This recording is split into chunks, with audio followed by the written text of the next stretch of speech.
Welcome back, everyone, to another episode of Lancescurv.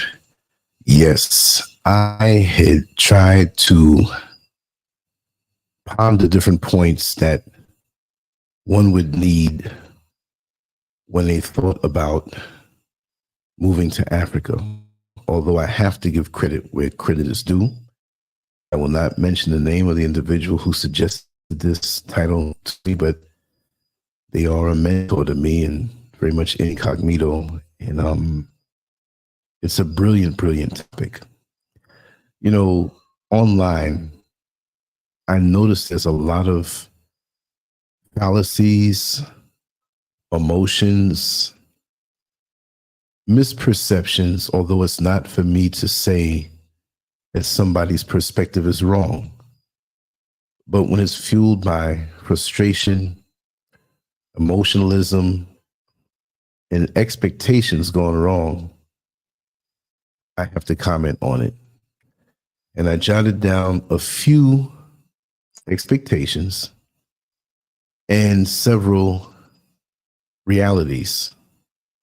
But all of this depends on a person's experience in travel, what they expect to fill in the gaps of what they didn't know when moving to Africa.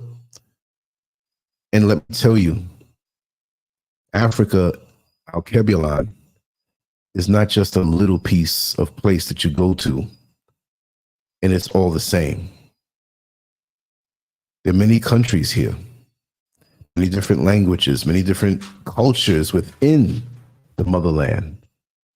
Languages, perspectives, political ways of thinking, religions.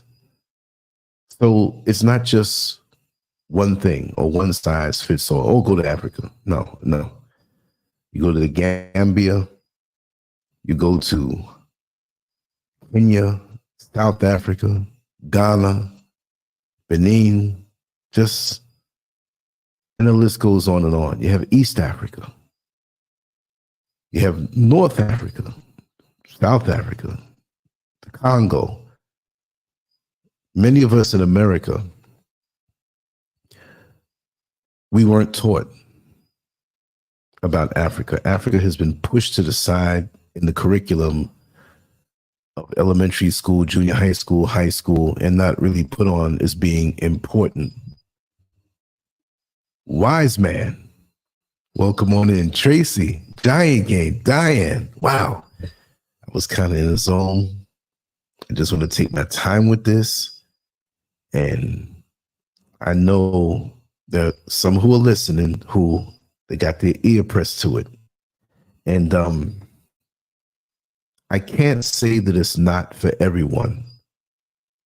What I will say, there's some for everyone, but adjustments to our psyche has to be made, because we have to erase all expectations. There are advantages, and I won't say disadvantages, but things that one will have to make adjustments. And it's not as though I'm afraid to say disadvantages. Sweet D, welcome on in. I caught you. I was looking right at the chat room. Glad that you're here. Everybody can catch things early. We're going to take our time with this one. The idea of returning to the motherland has long captured the imagination of many African Americans. The dream of reconnecting with ancestral roots, escaping the racial tensions of the West, and starting anew in a land where they are not a minority is deeply compelling. However, the journey from the United States to various countries in Africa is not without its challenges. We explore 20 scenarios coming up that highlight the stark differences between the expectations and realities of moving to Africa. Let's start out here. I'm going to say expectation, and I'm going to say reality, and then I'm going to explain. Expectation. a warm welcome from fellow Africans. Reality, initial enthusiasm followed by cultural misunderstandings. American Africans often expect to be embraced by their African counterparts as long-lost family. Expat, how are you? If I'm catching everybody as soon as they come in. The idea of returning to one's roots suggests a warm and welcoming atmosphere. Indeed, many African nations view the return of the diaspora positively, with some even offering citizenship or special residency programs for American Africans. Upon arrival, there's often a sense of unity as both groups share a common heritage. However, after the initial excitement wears off, cultural differences can become apparent. Native-born Africans may struggle to understand the Western mentality that American Africans have adopted over generations. Practices, values, and perspectives that are commonplace in the United States can clash with traditional African customs, leading to misunderstandings and, in some cases, friction. The reality of bridging these cultural gaps requires patience and mutual understanding that goes beyond the initial excitement.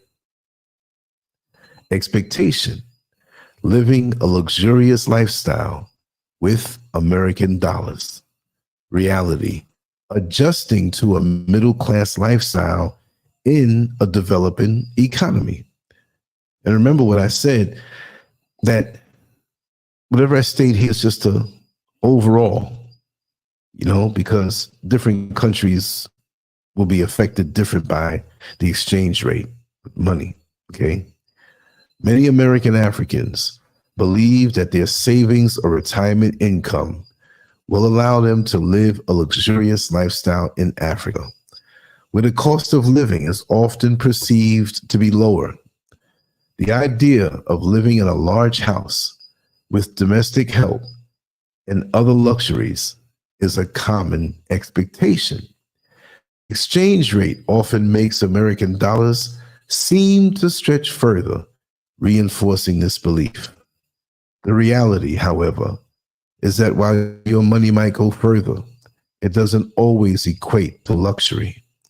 The middle-class lifestyle that many American Africans can afford may still be subject to the challenges of living in a developing economy, such as inconsistent electricity. I always mention that sometimes there's a power blinkage, I'll call it. I've never seen it out for days. Sometimes it's been hours. I'll say sometimes here in Ghana, the communication is not all that well.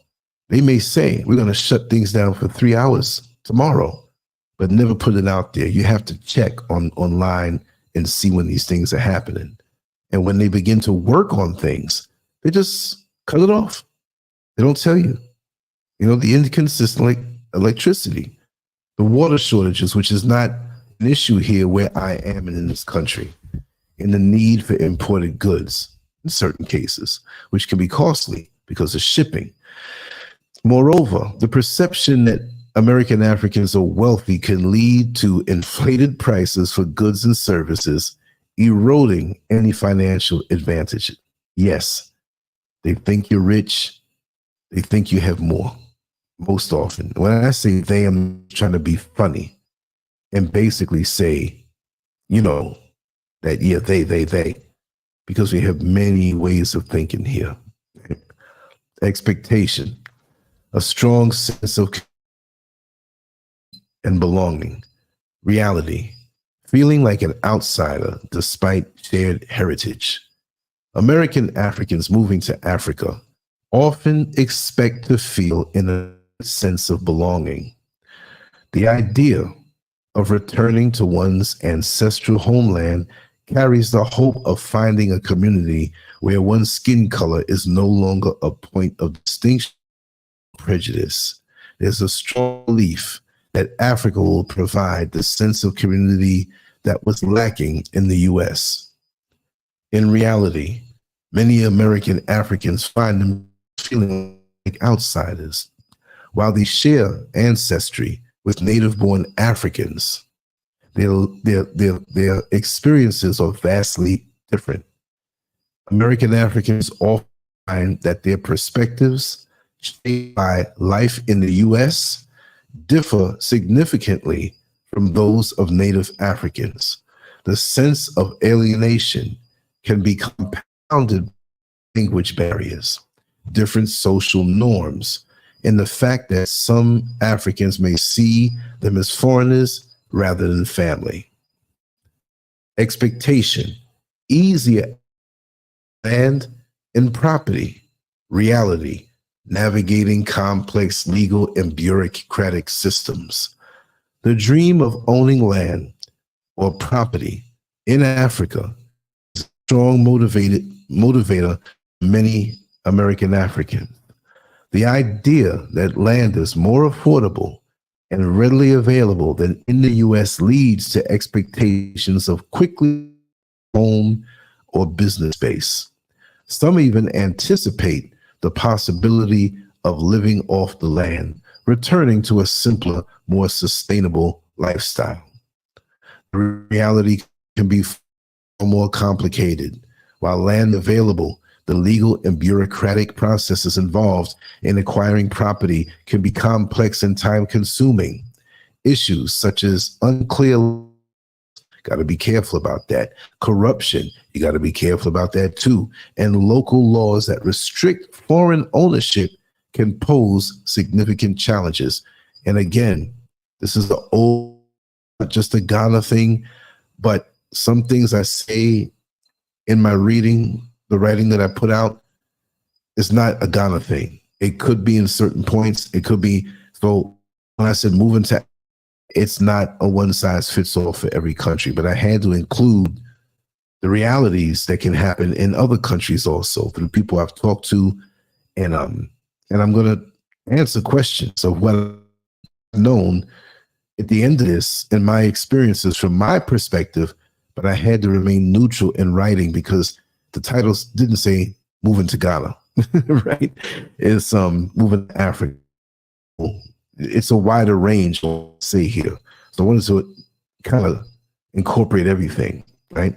Additionally, American Africans may find themselves navigating unfamiliar systems, support networks they would have in the US, making the process more difficult than anticipated.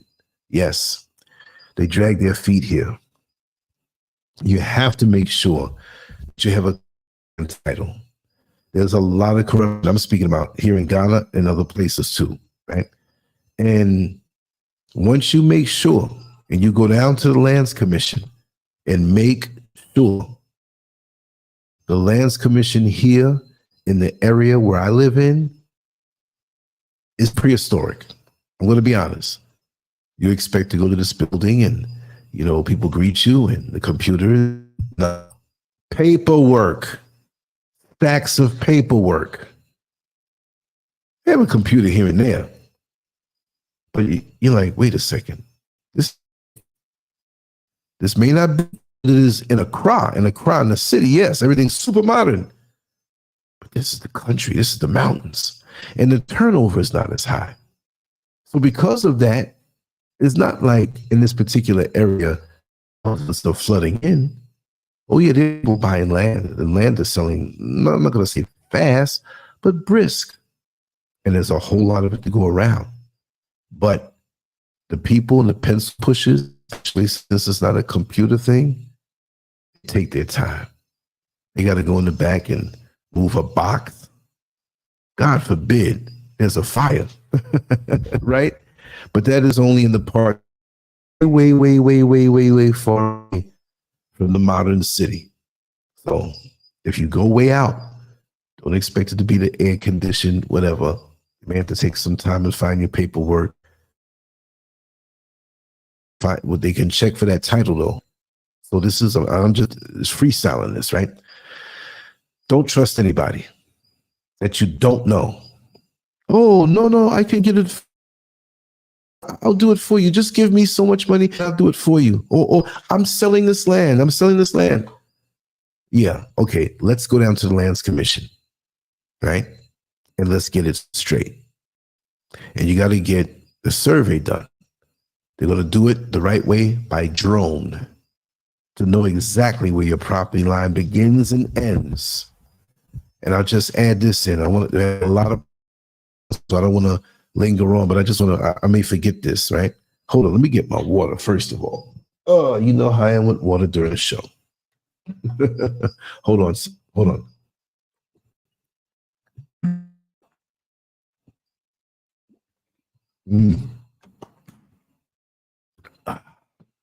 what was I saying now? Oh yeah. If you buy it and you don't live here, you come here to visit and you go buy land, make sure you put up something to mark off. Because these jokers, if they feel you, the people, other people who buy land, or even the people that sell land and sold it to you fraudulently or even legitimately, will nip off 10 feet or 20 feet.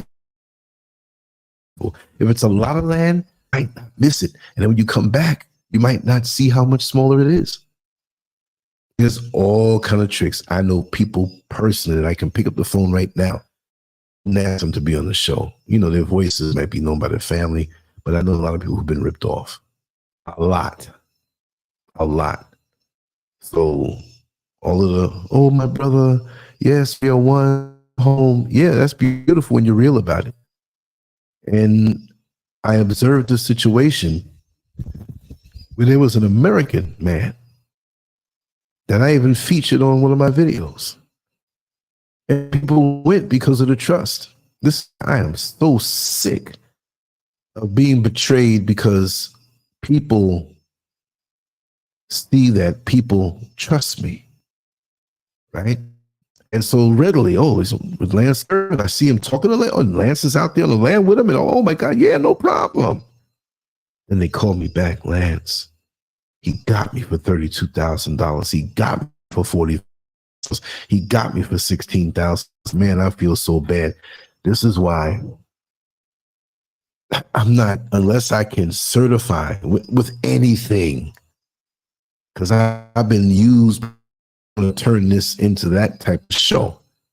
But this is why you will not see people who hide behind a banner, who won't show their face, because, excuse my French, a lot of people out here, I'm not just saying in Africa, I'm saying overall online, when they want to sell you something and gain your trust, and you don't know them, but they want to get under me, and I'm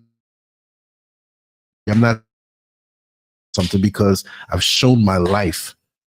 So even though don't trust me, let me earn my trust with you. I say that even with me. These people say, oh, I can get to the hearts of the people that rock with Lance, the ones that know him. These people are full of shit. Yes, I said it.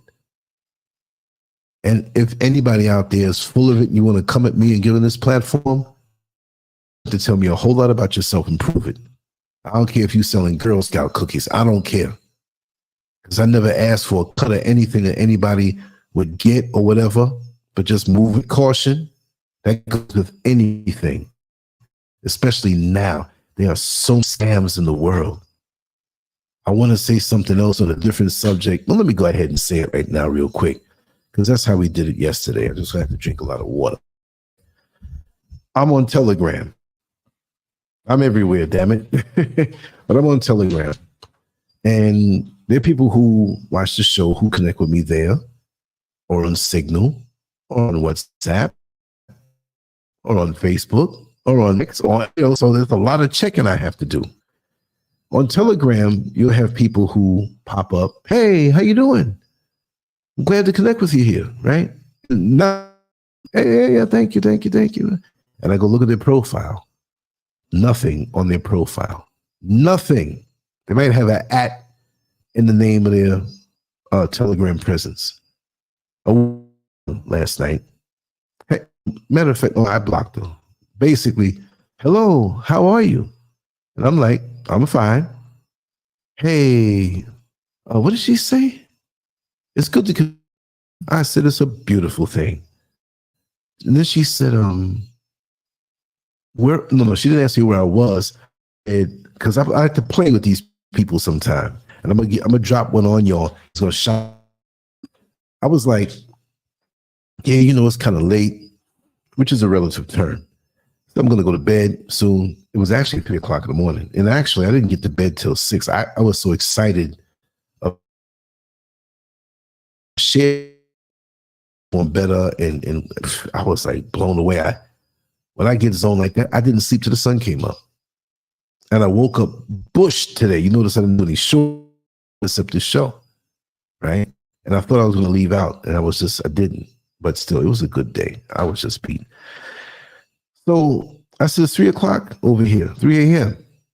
Oh, really? Because they assumed I was 3 a.m. Where are you? I didn't say Ghana. I said West Africa. Oh, okay. Well, I'd like to talk to you. Listen, they didn't say who they were. Papa doesn't know they want to talk to me for what? It wasn't no sex thing, whatnot. It was just, and so the face and the profile, black woman. And I said, let me ask you something. Have we talked before? How did you find me? Oh, I think we kind of in some room together, some group. I knew it was a lie. I let it slide. Okay. Well, what is it that you do? I said, well, don't you see my profile? Now, this is not a real person. I'm not saying it's some demon from hell, right? I was researching out by listening to this talk program. And I am in some underground kind of nerdy groups that you can get good information. And sometimes these nerdy groups too far. It's too much for me. But 25% that I grasped was good. And I learned a lot. The babble about celebrities and the babble about who's screwing who, it doesn't teach me anything. Understand how this internet game works even more so. Wouldn't you know, it's estimated between maybe, they said 40 to 60%. No more, but possibly less. No, you go on these websites, and in the lower right-hand corner, it pops up. How can I help you? Most times, that's not a human being. They're programmed with the answers with AI to you. And then when they can't answer you, they want to get you to a live representative sometimes. Well, these companies that want to get you into cryptocurrency or stocks or whatever, they have traveled freely online and on platforms like Telegram, they're infested because every day there's some woman, never a dude because I'm a black, send a black woman that way. At the end of the day, they talk with you and try to convince you to get into certain things. And well, can I refer you to a good friend of mine? That's where they do it. It's a bot. It's not a real person. You want to trick them? Say, listen, why don't you give me a call? You have my number. It's right here in Telegram. I'd like to talk to you. Well, it's kind of noisy over here. It's better. You see, these things are not real. They're not real. Oh, the sound seems to be buffering. Let me see what I can do. Does anybody else? Because there's no way of me hearing my. But thank you, Giant Game. Maybe I need to move a little closer to the microphone or something. But first, let me get another sip, and I get back on point with the topic. But yeah, a lot of these things, and especially if it's just a thing typing. I'm glad you're here. Let me take this sip, y'all.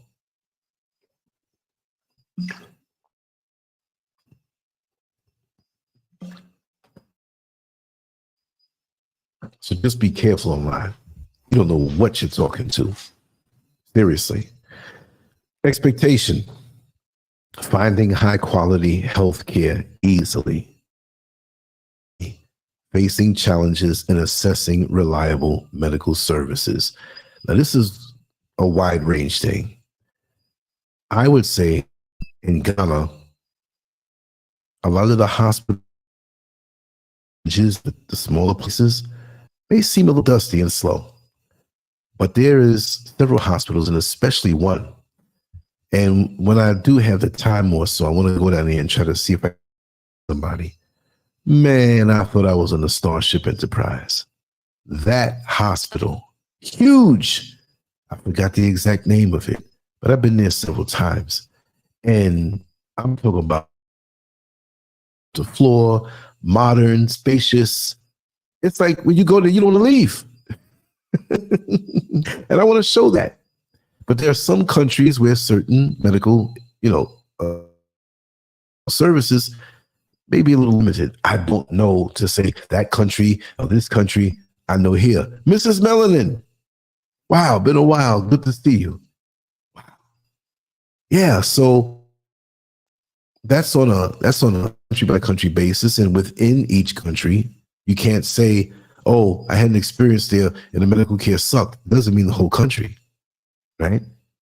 But down in that hospital, I have total, I can't say faith, I can't say I know, but a trust in the place is clean and the people are nice to them, they're knowledgeable. That made me feel really good about being here. It really did. Not that it just has to be that one, because there's other hospitals. There's one in East Legon that a lot of tourists go to that is top-notch. So you have top-notch, stuff here. And it's not a money thing, but I'm saying you do have money people here. You do have millionaires here. You do have billionaires here. Low key, but they're not great medical care. So it's here, definitely. Many American Africans expect that they will have access to quality health care they had in the U.S. Assume that private healthcare facilities in Africa are on par with Western standards, especially in urban areas. The belief is that with money, they can secure top-notch medical. In reality, the quality varies significantly across different African countries and regions, you see. While some urban centers do have private hospitals that offer excellent care, these are often expensive. The range of services may be limited compared to what is available in the U.S. Additionally, accessing specialized treatments or certain medications can be difficult, especially in more remote areas. That's to be understood. The disparity between expectation and reality can be a stark reminder of the challenges of living in a developing country. It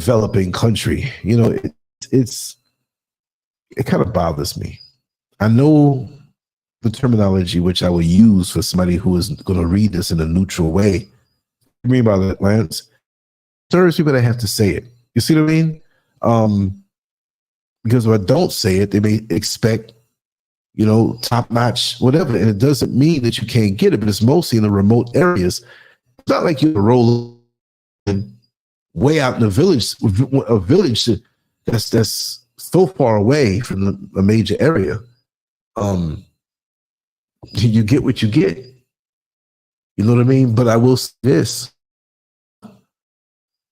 When you go to the hospital, there's some procedures that may be expensive, but like common things, and I wouldn't know off the top of my head what to say, you'd be surprised. That's all it is. The medication, which I don't take anything like that, but I'm just saying, from going with other people and seeing things, like you only paid that amount. Now, America is expensive, and again, it depends what country. So anybody listening to this, don't think that I'm saying this is the way it is everywhere. Of course, South Africa, as far as westernized thing, is the closest thing to America. Kenya got the good stuff too, and other countries, but in Nigeria, of course, right? In other countries, but folks that come to Africa, they like to go to South Africa. because there's more of them down there anyway, just to say it. And they're going to make sure that they have what the America has, to be honest. I'm not saying they're the ruling class, but they're down there. Apartheid might have been banished on paper, but there's still a lot going on down there. And they're going to be good. So they're a little different. Giant King, does it still sound like it's buffering? Just know. Let me know. Expectation. Escaping racism and discrimination. Reality. Encountering different forms of prejudice and bias. The hope of escaping the pervasive racism and discrimination of the United States is a powerful motivator for many American Africans. They expect that living in a majority Black country will provide a barrier from the racial tensions that have long defined their experiences in the U.S. However, while racism as experienced in the U.S. may not be prevalent, American Africans often encounter other forms of prejudice in Africa. These can be xenophobia, other biases based on tribal affiliations. Native-born Africans may view American Africans as outsiders or treat them differently because of their or Western attitudes. This can lead to a different kind of discrimination, which can be just as challenging to navigate. Yes, that is true. That is true. The connection, Giant Gain. I'm going to try to order this Starlink. I don't know how fast it's going to get here. Maybe a week or 2 weeks or whatever. And be real good, Dad. This is direct from the satellite. This thing here, this internet. And I'm up in the mountains too. It works pretty much, but you got to keep buying it. And they only have a limited amount of gigabytes. So I use a lot. I'm uploading, downloading, doing shows every day, multiple computers and phone. You know, this is my lifeline. You know, the quality is going to change. Hopefully there'll be none of that. It'll, you know, and even then still things can happen. But yes, because even if you dress down, because I try to, you know, I blend in as much as I can, but I still stick out. You know, and that depends on the individual. Those who are more well-read and well-traveled, they understand. But those who have never really gone anywhere and they believe what they see on social media, they're gonna see you as an outsider. All the time, I just brush it off because that's their ignorance. Not everybody, but a lot. And the only thing is that when I approach somebody to speak to them, they will usually kind. But I have encountered outright, straight, daggone attitudes, man. I've encountered it. It's not the majority. If anything, I'll say there's more of a curiosity when people see you because they're seeing you and they're running through their head all that they know or feel they know about Americans because they already pegged me as being, or they may say, oh, you from the UK. I mean, I didn't open my mouth and have an accent, but they may think that that's where I'm from. Taking a sip, y'all.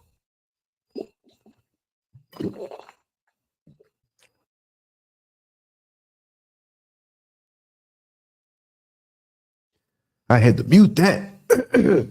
I chugged so much water. I went down the wrong way. Give me a second, y'all.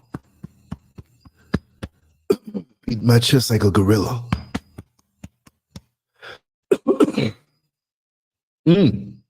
See, too greedy for that water. But yeah, I have been greeted with silence. You go into a store or a little shop. I can't say store. And you say, well, listen, how much are those mangoes? Or how much is that coconut water? How much is that soap? How much? They look at you, put their head back down. Or they're talking to somebody. Me and Mr. Scurv experienced that also.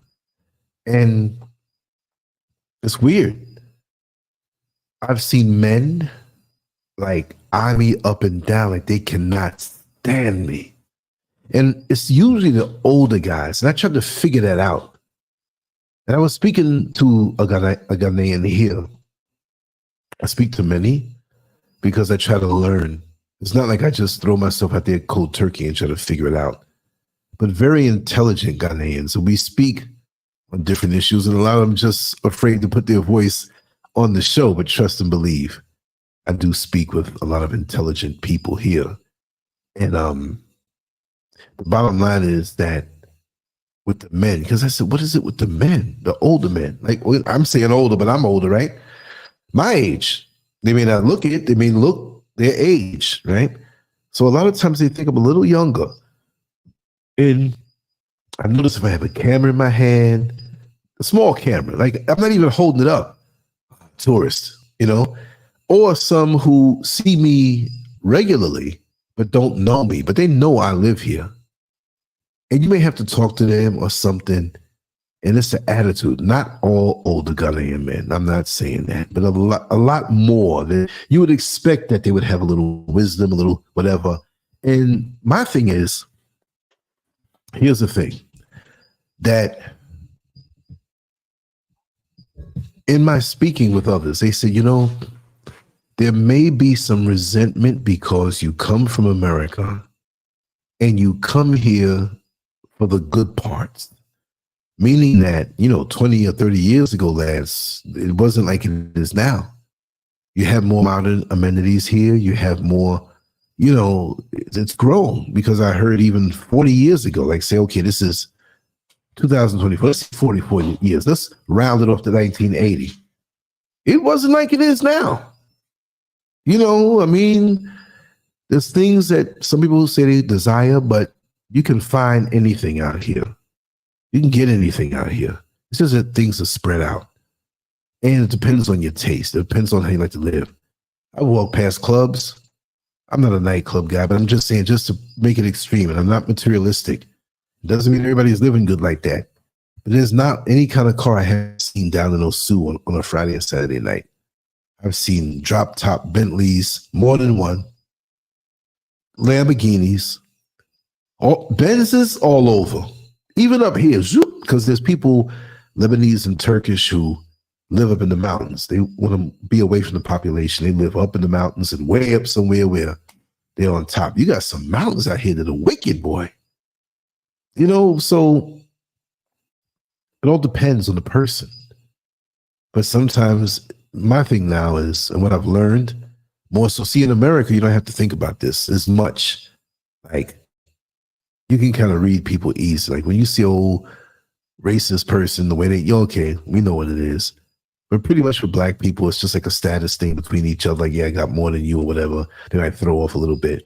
But we don't really mess with each other like that, right? But out here, you have to wonder about how people perceive you. Like, how do they really see me? You know, how do they really? Because you have dudes, I'll be at the mall. Oh, hello, my brother. I know you. I know your face. You are on the internet. Yes, I want to be your friend. I want to be your friend. You just know, you see me online, you want to be my friend. I'm not saying this is all the case, but oh, you got it going on. You online. You must be a millionaire. I got to be down with you, because if I hang with you, I'm going to get a chance to travel, eat, do this. I'm like, yo, you don't know I'm rubbing 2 nickels together to my next check, y'all. I won't say that, though. And it ain't that bad. But what I'm saying is that I'm a normal guy. I have to think about paying bills, me and Mr. Scurv, and we have to budget. We have to do, and we're building, and you know, you have to fight off, not literally fight them off, but negotiate. They got their little scams going on. Well, give me the money and I'll buy the material. Nah, I'm going. And I'm bringing my own Ghanaian who's cool with me, that they can go in there first and get it for that price, and I walk up and pay. You know what I mean? There's just so much you have to do. But we got a whole lot more. So, Sweet Berry, thanks for coming on in. And I'm going to take care of that thing I was supposed to be taking care of for a long time to order. I'll probably do it tonight, because after this show, I'm going to set up some things, you know, and expand my horizons. I'm just in the valley of decision with certain things that I have to get. And some things are going to have to wait. Some things I can get right now. But I noticed that, like, You lucky devil. You come from America and you come here when everything is getting good. But years ago, we didn't have these amenities that you're used to. I had to suffer. Or they get into a certain age and they wish they could go somewhere that they think is better. You see what I mean? They think it's better, but it's not better. That's the perception. Perception is everything. So you have to deal with that. And if I went to immigration office and I have someone, a friend of mine who works in Parliament here, you know, I've been very lucky to have direct connections with people who, you know, hold certain positions and they help me, you know, they help move things along faster. And we were in immigration and she was there with us. And the guy behind the desk, I've been there several times before, you know, to renew certain papers and stuff like that. And this guy had an attitude with me. And all of us were sitting around, but he picked me out. And he was just had an attitude. He spoke to me like I was a little kid. And so my friend who helps me, she knew I was getting a little heated because I used to, not a hothead picking fights when I was younger, but I had a long fuse, but when I explode, there's no coming back. And I would not do anything bad here in another country to get locked up. I'm just slick with the mouth and I want to be. So he was talking to me a certain way. And I knew what that was. Because, you know, you have to state your business when you're here. Do you own property? And are you retired? How are you taking care of yourself? How much are you getting? How much? And this dude did not like what he heard because, see, he was a little younger than me, I would say, but he was in his 50s, maybe early 50s, but he lived a rough life. And he didn't like it that I'm coming here and probably maybe have a little more than him and I'm getting a check for life. Oh, hell no. I heard about you guys. I got to give you a hard time. You see what I mean? It's that kind of thing that I've received. And take your kindness for weakness. Because I'm genteel. I'm a gentleman. How are you, sir? So and so and so. And some people think, I got this in America also till they find out. I have another side. I can come in a little more aggressive and make it where you think, oh, I'm not going to try this guy. I don't like to be on that gear all the time. And I damn sure didn't come out here to be this way. I'm so laid back. I love taking walks. I love doing the old man stuff, even though I'm not accepting being somebody with aches and pains and can't do stuff. I still got a lot of life in me. And I'm enthusiastic. See, you can look at this place, and I say it that way, differently. Like, oh God, the economy's bad. I was born and raised here. There's no opportunities. I want to get out. I can't wait to get out. I can't wait to get out. Well, I was thinking the same thing in America. I didn't say there was no opportunities or certain things. I didn't want to be bothered. We all know what the bucket list is here with our gripes with the system. We know that. We family here. We talk about this every night. So we know. So I'm saying the same thing in a different way. But the only thing is that coming here, I'm retired. So pay me. Even if it ain't a lot. Just, you know, I can sit down in the corner, recuperate from America, and come back. Get into opportunities. A lot of the folks here think that when you go there, money starts falling out the trees. But what do you mean car note? What do you mean mortgage? You know what I mean? So it's that high, but I only make a certain amount. And it's a different atmosphere. You feel like an old roach in a new kitchen. When you go from here to there. Coming from America, coming here, with my personality, I don't know about nobody else's personality. It was easy. I ain't gonna lie. I read people quick when standing in front of them, whatever. And I'm not into just reading people, but I pick up on things. And I know how to talk to people. I see difficult people, I know how to stroke them. Make them not difficult as much. If I see an insecure man in power, that I have to go through this person with paperwork, I'll humble myself and act a certain way. I'll minimize my testosterone. because this guy thinks I'm rich, so I got to act a certain way. I might act sad and say a family member passed away. I'm just so sad. So he's not looking at me as aggressive. That's my way of playing possum with certain people that I see. Let me read this personality. Let me see, because you know what? When a person first meets you and in front of you, they throw off everything that's in them. And if you have a gift of discernment to a point, you can download that feel and know how to navigate quick. The real good, well-trained boxers, they can pick up your style in the first round and they know you for the rest of the fight. Some fighters, it takes 4 or 5 rounds and you might be out of there by then. You see what I mean? So it's all a matter of perception, and human nature doesn't change. I don't care if you speak a different language, come from a different country, and then what you got to figure out, whether it's here or in America. And these are the things my father taught me to help me to navigate. You got to understand what a person wants, what they worship, what they honor, and act accordingly. I'm not saying be a liar within yourself, but you have to present something to fit with them, because you're going to have to know how to be a chameleon. You can't get pissed off if you don't know that person's a style, their spirit. They might be a snake, but they're smiling with you. You think you got to be careful anywhere, and especially when you're in a new country. You know what I mean? People sizing you up and what are your idiosyncrasies that are lying dormant that would change how you see me? I got to figure all this out. So you engage and talk with people, but you're picking up cues, you're picking up signs. So my personality, I kind of minimize the damage, you see, and know how to stroke the people. You know, you have insecure men out here who, I'm not saying just Ghana, so don't get me wrong if you're from Ghana. I'm saying just in life. But you need those skills more so when you're out here, because as an American or a person from the UK and you African, it's in your lineage, but a lot of folks not going to look at you that way. So there are brothers I've seen that I knew he was going to give me a tough time. Oh, man, excuse me, brother, you know, that hat you got there? I've never seen a hat like that before in my life. Man, can I take a picture of that, man?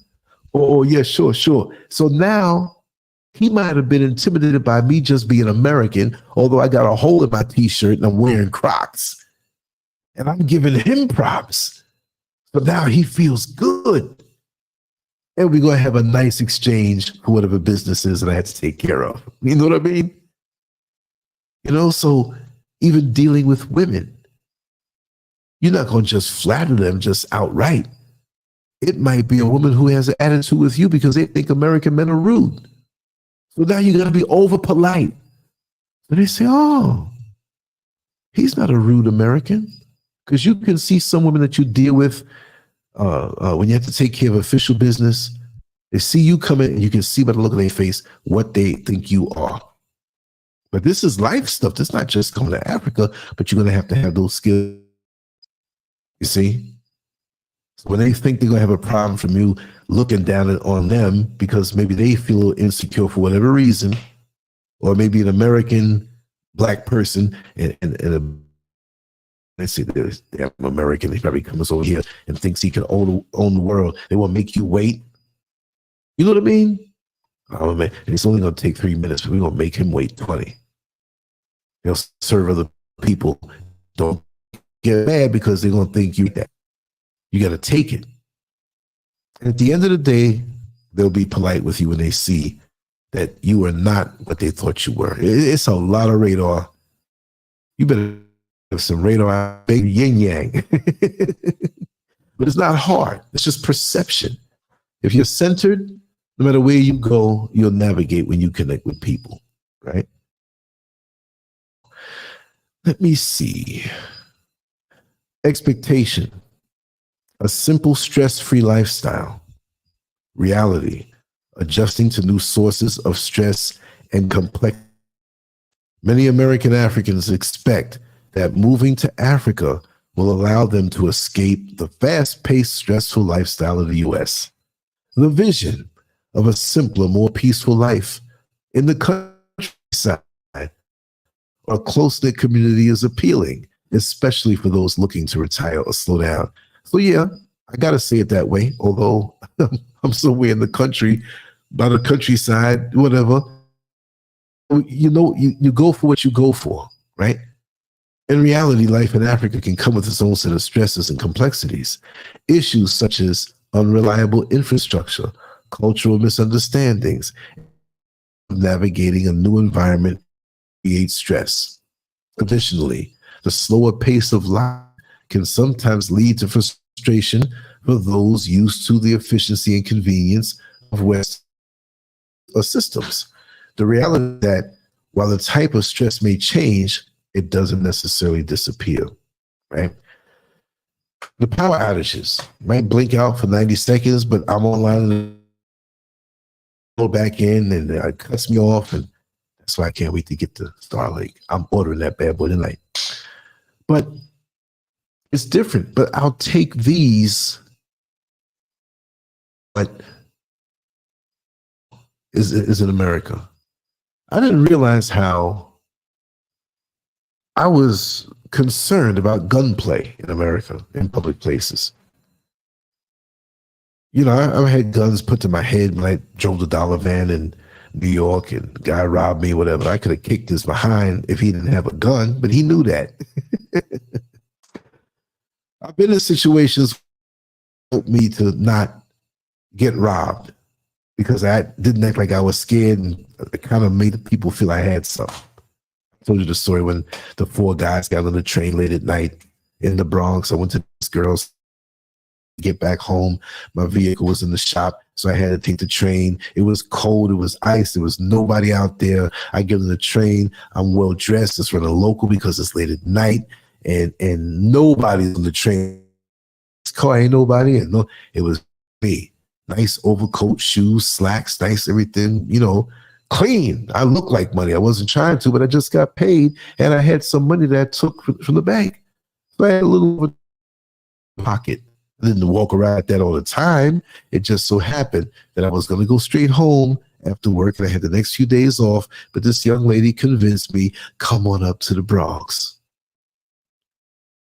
I went, but I realized, you know, I should have, you know, went home. So I'm on the train. I told this story before. Some of you already know it. These Puerto Rican guys get on. They're short. They're hoodies under to keep warm. Short little guys. I could have fought all 4 of them and beat their behinds. So when they acted confident, I'm like this. And each one stood up by the door. One next to us, one over there, and over there to the left. Train's riding. So they're standing, they're looking at each other, they're looking at me, they're looking at each other, they're looking at me. I'm seeing all this without actually looking at them. Just staring, knowing it might happen. So the one standing at the door in front of me whipped out a switchblade. And he starts picking his teeth. I looked up at him because he would say, guy's trying to act tough by not looking at me. I looked at him for a second. I glanced up like, okay, you're picking your teeth with a switchblade. And he's smirking to the other guys. The one next to me, but not close next to me, but he was getting, they all do it. So you want me to know you got knives, right? Okay. Welcome, welcome, welcome. Oh, wow. Nice to see you here. Yeah. Yeah. Yeah, I got to read the fine print. I'm staring lights in my face over here and everything. Peace, Lance, realistic minds not moving to an African to miss you, America, to Miss America. You can't stop the greatest memories of life. Oh, no. And it doesn't matter where it is. You know, the memories that I create, you know, and I experience, that's why I'm speaking about life. It's life. We're on this planet, you know, and whatever. I had good times here. In America. I don't hate America. Hate the system, right? So meanwhile, I'm sitting there. I know I got this money on me, and it was in smaller denominations. I don't know, 50s and 20s.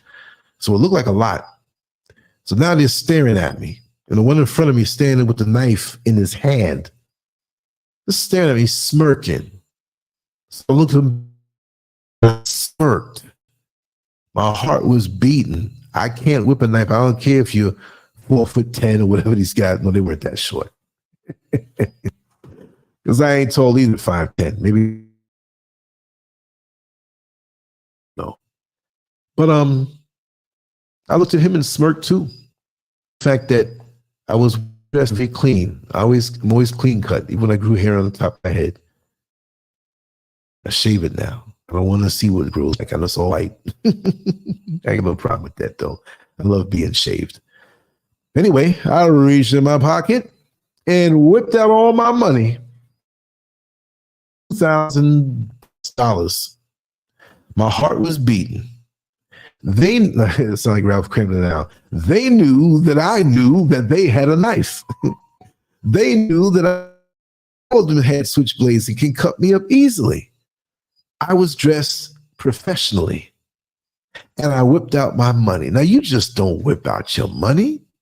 They knew I was whipping out my money I decided to play a mind game. It might not work.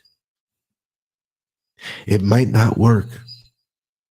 So I went and was counting each single bill, looking up.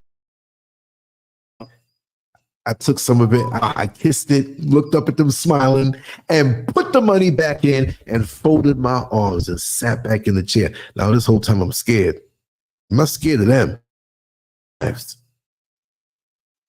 A bullet going straight through my leg don't bother me, but a knife cutting and moving around and, oh God, you know, to heal up with something like that. But I looked them in the eye and I shook my head like, you ain't SHIT. I folded my arms and then I looked straight ahead and didn't pay them no mind. But they knew I was looking at them. And then when the next time, the main guy signaled and they backed off. And I said it worked. Because if I count my money after seeing those blades and counted it like, take this, you little, say the B word. That meant I had a gun. I could have been an undercover cop, but they knew I had a gun and there was no way around. I didn't have, when those doors closed, oh my God, thank you, God. Thank you, Jesus. You know what I mean? Oh, man. It pays to think on your feet.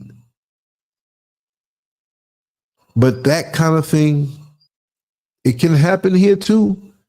They say there's certain areas in Ghana, down around the circle area where I didn't know anything about these places. Down in the circle area when let me tell you something. I'm adventurous. I used to go all over New York City, don't care what time it is, don't care nothing.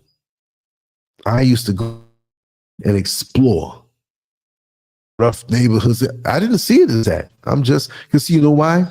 We're going to get back on with the points. Behind my father going to all the different parts of the city where he does business. I knew these neighborhoods from birth and I didn't see them as anything bad. So when I would venture out on my own as I got older, I was like, I know this neighborhood. Like, oh, it looked places in the Bronx. I walked through places in Brooklyn on foot where for blocks and blocks and blocks, there were abandoned buildings that were so tall, abandoned, people living inside there.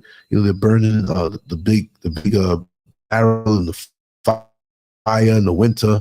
And you just walk. I had a dream, recurring dreams, like I was walking like warehouse areas, dark, but nobody was around, but you look 2 or 3 cars moving or whatever.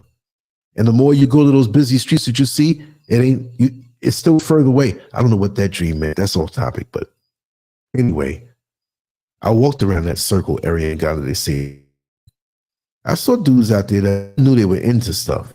And they're looking at me up and down. Hey, what's up, man? Not even like, hey, guy, what's up? Like, I'm scared, but I'm speaking to you to act like I'm not scared. No, I'm, hey, what's up? Just like whatever. They looked at me like I was one of them. Whatever one of them meant. I didn't come like, I'm a tourist. Hi. No. You walking. Look, people can pick up. Or you easy prey. You got to give a bunch of guys gang up on me. They can get me. I'm not strong like I was 40 years ago, but I'm still damn strong. And strong ain't got nothing to do with it. A little kid can poke a knife in my eyeball. I'm done. You know what I mean? I don't, my eye, kick you between your legs. Ain't nobody Superman. I don't carry myself that way. I am quick. I'm quick and I'm quick and I think. And if I know you're coming for me, I'm coming for you. So let's see who gets who first. I don't like that gamble. When you give me no choice, I'm here and be nice to you, and I don't know when it's late at night in the street, and now you're coming at me with an agreement. I'm trying to do you in just as much and probably more because I don't like this kind of stuff.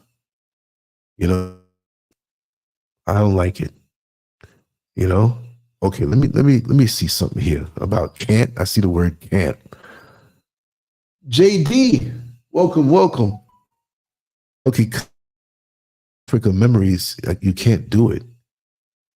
I don't understand the nature of the statement. Can you clarify?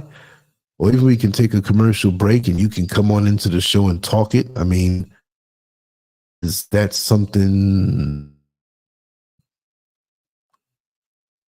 Nora Party. I can't do it. Come up with Africa memories. I can't do it. The longer I live here, I have more memories. I mean, I absolutely love it here.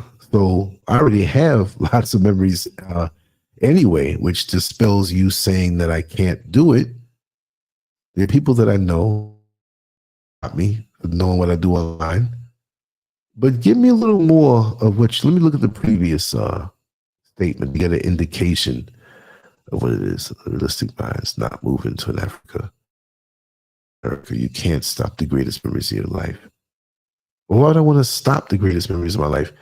And I'm looking forward to some of the greatest memories of my life here. But I kind of don't understand the way it says there. Peace, Lance, realistic minds not moving to in Africa to miss America. You can't stop the great. So basically what I'm reading is, it means what now? Is it? It's a big world out here, right? Well, let us know. We're going to continue on with the show. And if it's something positive, something negative, just let me know what you mean by that. Stop. I'm not trying to not think about America. I got 57 years of American memories that quite fast paced. And, I have lots of experience. Maybe my friends say, man, Lance, man, you should write a book. You live 5 times as fast. And I don't mean fast in the street and doing bad things, but, okay. In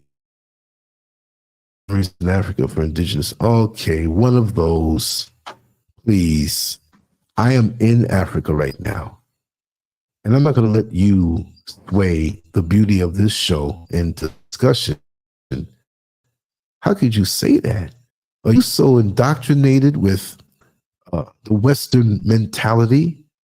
See, no matter where you go on the planet, you look up and you see the sun, down and you see the soil. You see water. America's beautiful. All over the planet is beautiful. I just may choose not to live in a cold place. But now when you say indigenous Americans, don't you understand that we're the original on the planet? The original on the planet. If you are melanated, we are the original. It's man that separates us. Oh, you're this and you're that. You say indigenous Americans, but before the word America came to be, you were melanated. The whole goddamn planet was Africa. How about that? The whole planet was Africa. How about that? We're all connected. So this separation, this AOS mentality and FBA mentality and this and that and all, where's the unity in that? It's not a thing that brings unity to us. Why are we separating ourselves? Because people like you with that mentality, you're already in the prison. Because feel so endeared not just to the land. Come on now. Let's break it down. Let's really talk about it. And I'm gonna leave that. And I'm gonna put that comment back up. I just want to read what JD the Great said. It's great that you and Mr. Scurv made the move to Africa a few years ago. I purchased a small condo in Mombasa, Kenya. I'm wood to making memories in Africa. Yes, indeed. Yes, indeed. Now, Nora Party says world indoctrination, Africa are the worst. Okay. You're believing what you're told like a good little. Yes, you're thinking through the lens of the Western mindset. So Africa is the worst. But see, from this side, you can't keep them that stole your land. Let's just say it that way. Since you're indigenous, and I don't think as a separatist, right? I'm inclusive. I say the whole world of war. If it's Australia, originals, or here or there. And so you are doing the work of your oppressor, because I would like to talk to you. We're going to do and finish up the show. Right? It's strange. You trapped. Africa's the worst. But without Africa, the world would shrivel up and die. And they put this propaganda out. And I've never lived better. And I actually have less money than I had in America because I was working money. So with a retirement check, it's not the same when I was working all these hours. You heard Miss Baby Powder. No, you weren't here, but Miss Baby Powder came on and said, Lance, you were working the full time. And I was job. I don't think she realized that. I was still doing shows. I had no time for nothing. Today I got up. I was up late. I couldn't do some things I wanted to do. Life is Nora Party. Living good is the best revenge. And I'm in Africa doing it. I have nothing against the land of America. I love my family in America. Most of the people here who are in the chat room, I miss my people that are there. I love the land. But this indigenous, well, maybe you are. So my mother's side, the Native American blood from the Blackfoot tribe running through my veins. But I was still a melanated man with direct ties to Ghana. Mr. Scurv's great-grandfather buried on family property in Jamaica, in St. Catherine. I've been to the gravesite from Ghana. So don't tell me now, with 90 of all Black Jamaicans directly connected to Ghana. The majority of Black Cubans are connected to Central Ashanti region in Ghana, but they're not going to tell you that in the school too that has your mind all jacked up and you want to spout and come off at me. I'm not complaining. I'm not materialistic anyway either. But when this is done, this little project I'm done, I'm quite love to live like that. And that's not even bragging. I get on here for inspiration. I'm trying to inspire people. You don't have to come to Africa. See, the way you speak shows a frustration within yourself. I mean, you're getting a little tension now, so I know you feel good. Because we're going to do away with you in a little while. You know, African suffering syndrome. For you to throw African brothers and sisters, what do you think you're feeling? If you can believe that. The white Jesus has a lot to do with it also. The colonialism from this, yes, there are a lot of people who this bleaching cream sold here. Yes, there are. But it's up to people like myself and others to slowly melt that down, that mentality. Yeah. So Africa this, Africa that. And what about America? You in America? How you living? Don't you got to get up and go punch a clock? I'm quite sure if you had millions in the bank, you wouldn't be here trying to mess with me, but the way you talk shows some type of frustration. I was more popular in America, Oh, but I don't know that because I wasn't ever going for popularity. But maybe you might not know that, or maybe you might be a butthurt individual who used to be on this, but you're not there anymore. And you see how we're talking about worthwhile topics and not just MF for this, MF for that, and we're talking real. And I don't do that no more. So you need to go somewhere else for that. You hate to see the chat room full. So yeah, that's what it is. I'm sorry. We don't fit with each other no more, whoever you are. I have to deal with that. Butthurt individuals more popular in America. I don't want that kind of popularity. There's a popularity in America of racist people, of hating black people like you. My vibration is higher now. I'm not even as angry as I used to be. I'm angry for other people. I'm angry for the injustices. I've not mellowed out at all, but I'm enjoying life, and that pisses people, right? Yeah, well, I agree with you. Love America. I love America too. Love America so much that I came to Africa. I love Africa too. I love the world. I love the vibe. But toxic people who want to come on in chat rooms and oh no, Africa's the. If I could show you, since you hate Africa so much, it's inferred that you do, or you're bothered that I'm here. I don't care about popularity. Let me tell you something, especially with black, right? Especially with black folks. They ain't supporting you. I used to have all these over 100,000 people. No money, but they ain't helping to build nothing. Let me tell you something. Like I said, if I have 100 strong, I'm doing better than when I had all those numbers. I'm more relaxed. I had good meals today. I sleep deeper. I don't have that much overhead like I used to, even though we're having construction going on. I've shared some things with some people here, right? It's crazy. Opinions, not to be hurtful. Right? I don't know. I've given you a lot of time, but I like toying around.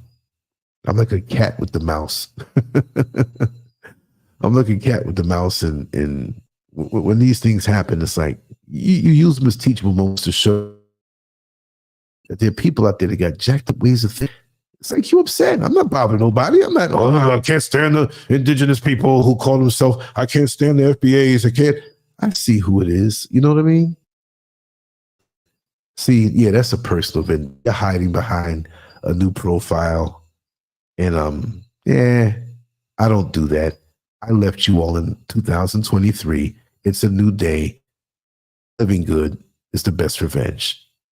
All right? And living good doesn't mean just material goods, right? It's the state of mind that you're in. And just to get a little breather and get away, people don't like, a lot of black folks, and I'm going to talk about that. And I don't want to be so negative, but a lot of black folks don't like to see you make it even a little bit closer to your goals. They're to the side and there you go, jealous. What do I have? Am I, doing a lifestyle of the rich and famous over here or something? And own a house that have all the amenities I want? Look, I gave America all those years of my life. Ain't asked for nothing. Taxes and paying taxes. You got people, they're letting income. Be mad with them people they're giving all this money to, $10,000, $12,000, $20,000 and letting them come on in and giving them places. Don't be mad. Don't be mad at me. I spoke about that kind of stuff for years. I can't help you. I'm over here, well, this is about the all right, Yeah, oh yeah. You're right, Tracy J. You know you're on the right path when you have haters. You don't even know the half of it. I get emails and friends that don't lose the same. It's easy. Here I am sharing the pros and cons.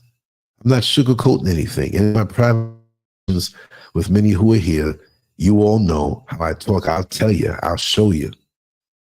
And you have people who are hating it because, listen, I'm not out of the system yet. I'm not utopia yet.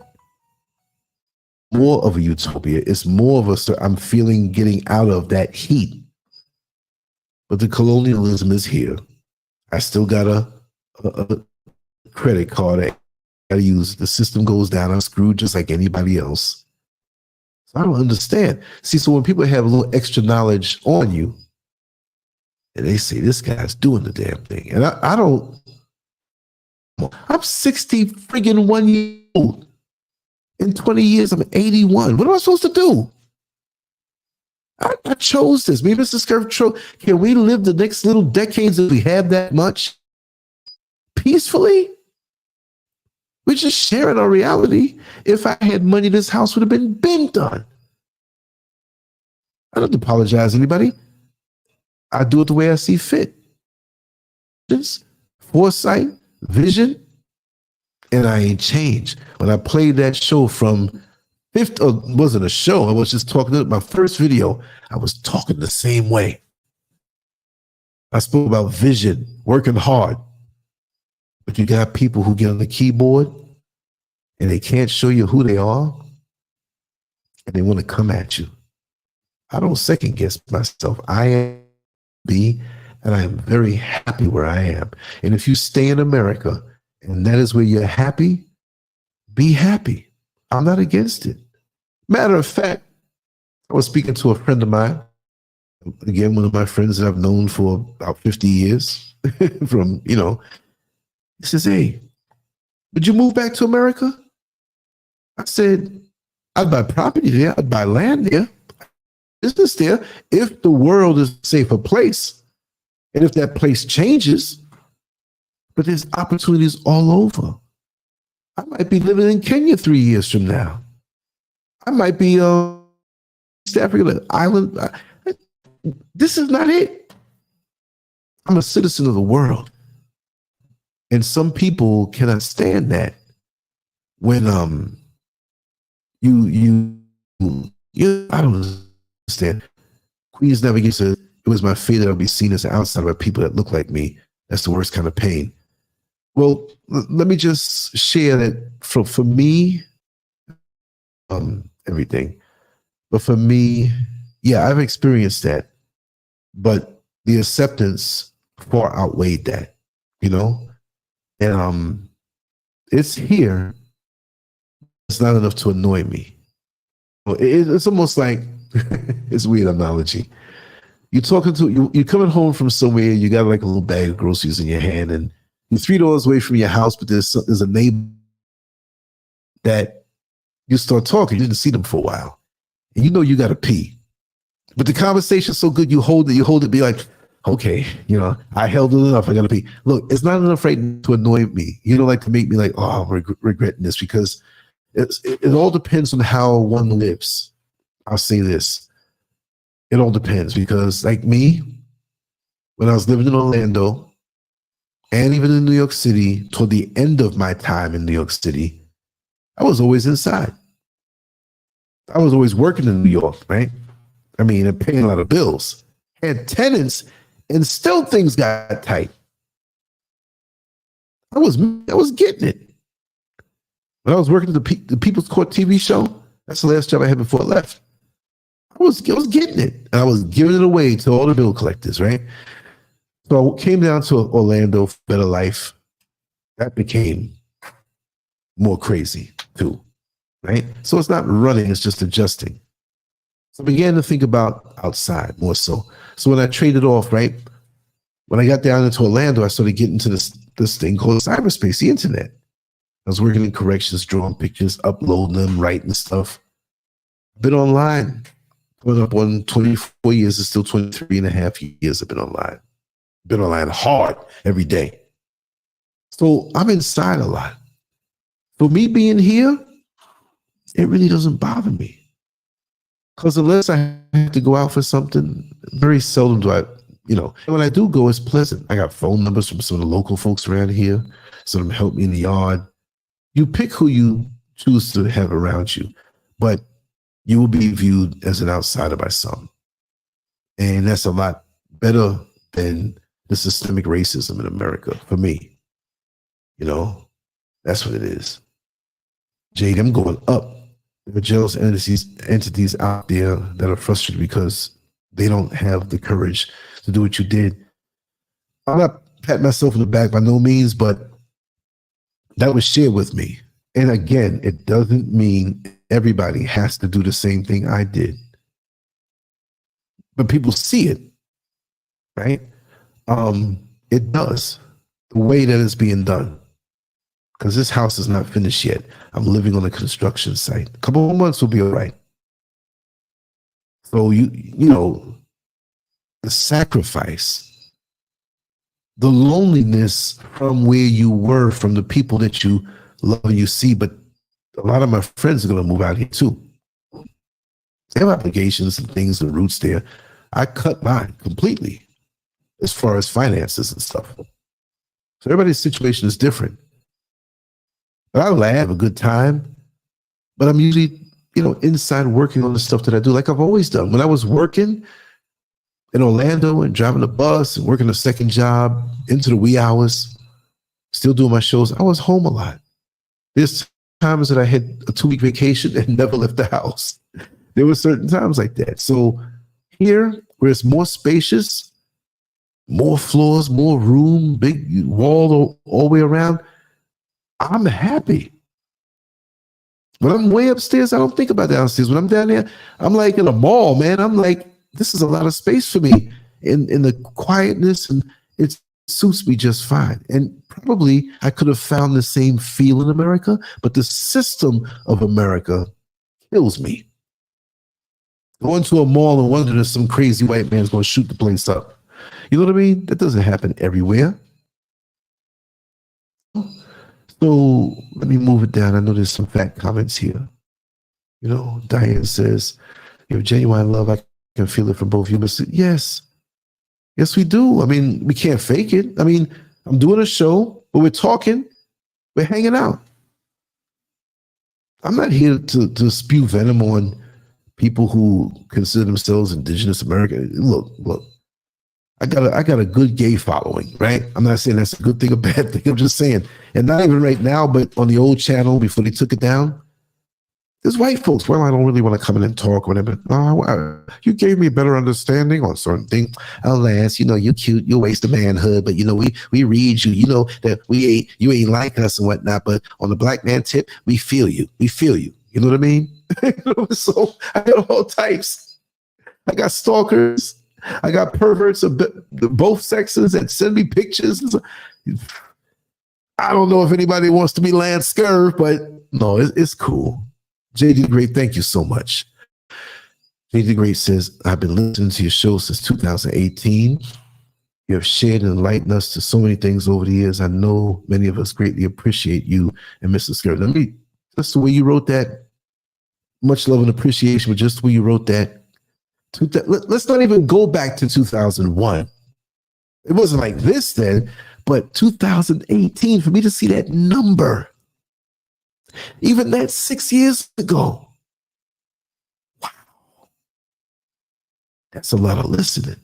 I've had my ups, I had my downs on the show, and entities and fake people and good people who are deceased. Rest in peace, Brother Holla. Rest in peace, Michael Hamer. You know what I mean? And so many others that have come across the show. And I don't have to rehearse to do this. This is out of love. Remember, I'm an artist. I came online drawing pictures. There was no YouTube. There was no Facebook. Me talking like this is how I talk. Friends that have known me for over 50 years, of which it's about 10 of them. They all know my parents and growing up. They all were in my room when I was a kid. They listen. They're busy sometime. A lot of times they don't come on. But they know me. They would, if I was a fake, hey man, you lying about that. No, I've been through a lot. I've been through a lot. It's crazy. Nature at life, beauty. Nature at life at beauty. Why would anybody with common sense move to Africa when the Africans will risk their life and save us anywhere else but Africa? No matter what these influences are telling you, it's a lie. Oh wow, wow, we're having a powwow tonight. Why would anybody with common sense move to Africa? I guess I'm crazy when Africans will risk their life savings to go anywhere else but Africa. No matter what these influences are telling you, it's a lie. Number one, let me just explain to you nature at life. Would you like to come on, or do you want to also hide? Look, I'm going to put the link. If you are really, I'm not going to cuss you out or yell at you or anything like that. I'll allow you some time to talk. This is fun. I mean, hey, this is going to be a longer show than I anticipated. Okay, there's the link. All you have to do is click it. You don't have to show your face, but you can let the audio come through. I'll give you some play. Okay, let me see. Did it go through? Okay, yeah. Yeah, there's the link right there, the StreamYard link. Feel free. You know, first of all, I'm not an influencer. Second of all, we all are influencers.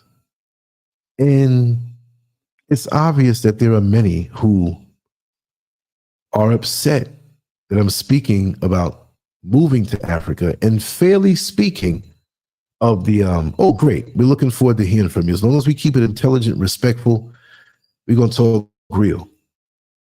But it upsets people. You know, nobody wants to wait in the store in a line. And it's one cashier. And the line, several rows down, opens up, and a person who is behind you gets to get in front of you.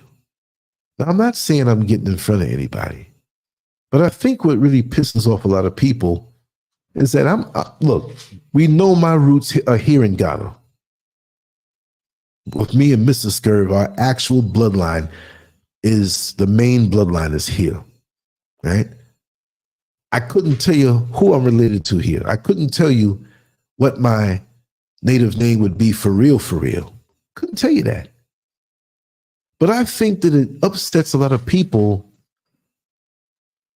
that I got out of the line, that they were waiting for the peace and happiness from the white man for so long, in the system of America for so long. And I'm truly happy. There are frustrations, yes, in adjusting, but there's no way that I would feel this way. And that's just me personally speaking. See what I mean? And that's what it's all about. Please navigate in the world. You know what I mean? Okay, let's see. Okay, let's see what else. I don't even know if I can even. I'm not gonna let this get into an argument. When you say no water, no electricity, no schools, no rights, if you want to stick out like a sore thumb while everybody else is impoverished, and you call that living good luck, look, don't even come on the show. If you can say something like that, wow. And I put the link out to come on. I'm not arguing. I think I've showed people enough. Nature, life, beauty. Would you like to see my home when I'm finished? I have nothing to prove. No, don't even come on. I'm not even gonna let you on. If you say that, okay, I don't know how I'm on the internet with no electricity. I don't know how I'm drinking water with no water. Way up in the mountains, away from. Yes, Depots, just hold tight, brother, because I want to read. I'm gonna let you on, but I want to read the rest of these things before we were derailed. Wow, no electricity, no schools, no rights. How do I answer that? When you go and see how some of the people here live, yes, there is poverty, but the poverty here doesn't look like the poverty in America. It's not a pick one thing over the other. We have issues all over the world, but I don't even want to hear. I don't even want to hear from this woman here. If you can say that, see, you have, and if there's so many that unbelievable. Oh, yes. We got Debo's expat here with Diaspora Connect Tanzania. Please come on. Because you in Tanzania. We did that show. And I saw you, I saw your telegram, and I've been looking at your shorts that you've been putting up. You need to come on to the show and add a more well-rounded 3D type of thing, if you can. If you can. I know it might be a little later for you, right? Yeah. You've been living in Tanzania since 2020. And you're very realistic on the things that you say. Yes, my dear sister. Come on. If you can't come on, we're gonna do a live show this week. You know, I know it's abrupt. You always welcome. Always welcome. And I know so many wonderful people. But see, yeah, exactly. It's definitely better to live in America. I feel safer, happy, and totally freer than I've ever been. But it's everybody's choice if they want it, right? Whatever they want. But some people, and again, look, Diaspora Connect Tanzania is not throwing off. I'm not throwing off. We're just saying, for us, we love it. And I'm a New York City dude. New York City, Times Square, 42nd. I know it. From way back in the 70s, all my life. Not just that particular. I'm saying, I am New York, damn it. You know what I mean? I know it. I know America. Ain't been there everywhere in America, but I'm just saying, come on now. I get to this stage of my life, and I didn't want no mortgage no more. I didn't want, look, my credit is good. I can go out there and get a car at the dealership. I don't want no note. I have to get a car soon, next year. It ain't gonna be no Rolls Royce. I don't care about the status of the car. It's probably gonna be a small pickup truck. I'd say SUV, but the truck worked the same way. Something, I'm so paranoid about the electric vehicles and they're controlling it and stopping it. I'm going to get one where I got to roll the windows up, because if I fall in some swamps somewhere or some body of water, I don't want something that's going to short circuit and I can't get out. That's just, even if I was in America, that ain't got nothing to do with Africa, right? Let me see what my sister says. There's a part, there is part, but they're not sleeping in the streets like America, right? Okay. But yeah, I'm going to ride, as long as you can. Right. Yeah, no pressure. No pressure. And so in us sharing our experiences here, it's an alternative. And just like it was said, it's paving the way. If we offer something different on the menu, it don't mean you have to eat that thing on the menu, but in this restaurant that we offer, we're sharing our life. And it was mentioned about, and I don't want that woman, the one I said to come on, okay, good night. Okay, we're going to do something. I'm going to reach out to you tomorrow or within the next day or two, and I want to do something with you regular. Since I see these responses, look at the topic. This is what brought these responses. And me chilling, I'm home chilling. I can take a walk I can walk in the yard, and it's like I'm walking out in the street because the yard is sizable. I've shown certain people here. Quiet. I feel safe. I sleep deep. But I don't think nobody wants to come and try to bust up in here anyway in the middle of the night. Let me take a sip, y'all. But I'm glad for those entities that came on. It shows you that, you see how they came on and said, yes. Okay, let me see who is this, the person that because this is not going to take, it's a whole different name now. I'd like it if you show your face. If you show your face, I'll show mine. Gifty Sine. Yes, thank you for popping in. Yes. Okay, let me see who this is, because this is a whole different name. They could have just typed in anything. Yes. Yeah. We'll talk about that. Definitely. He's traveling, I think, Mad Guns. Let me just hear the voice. This is not going to be a negative based thing. This is a positive platform. Your initials are EDJ. I'm just saying it to not say the name you put out there. Are you the person that I invited on?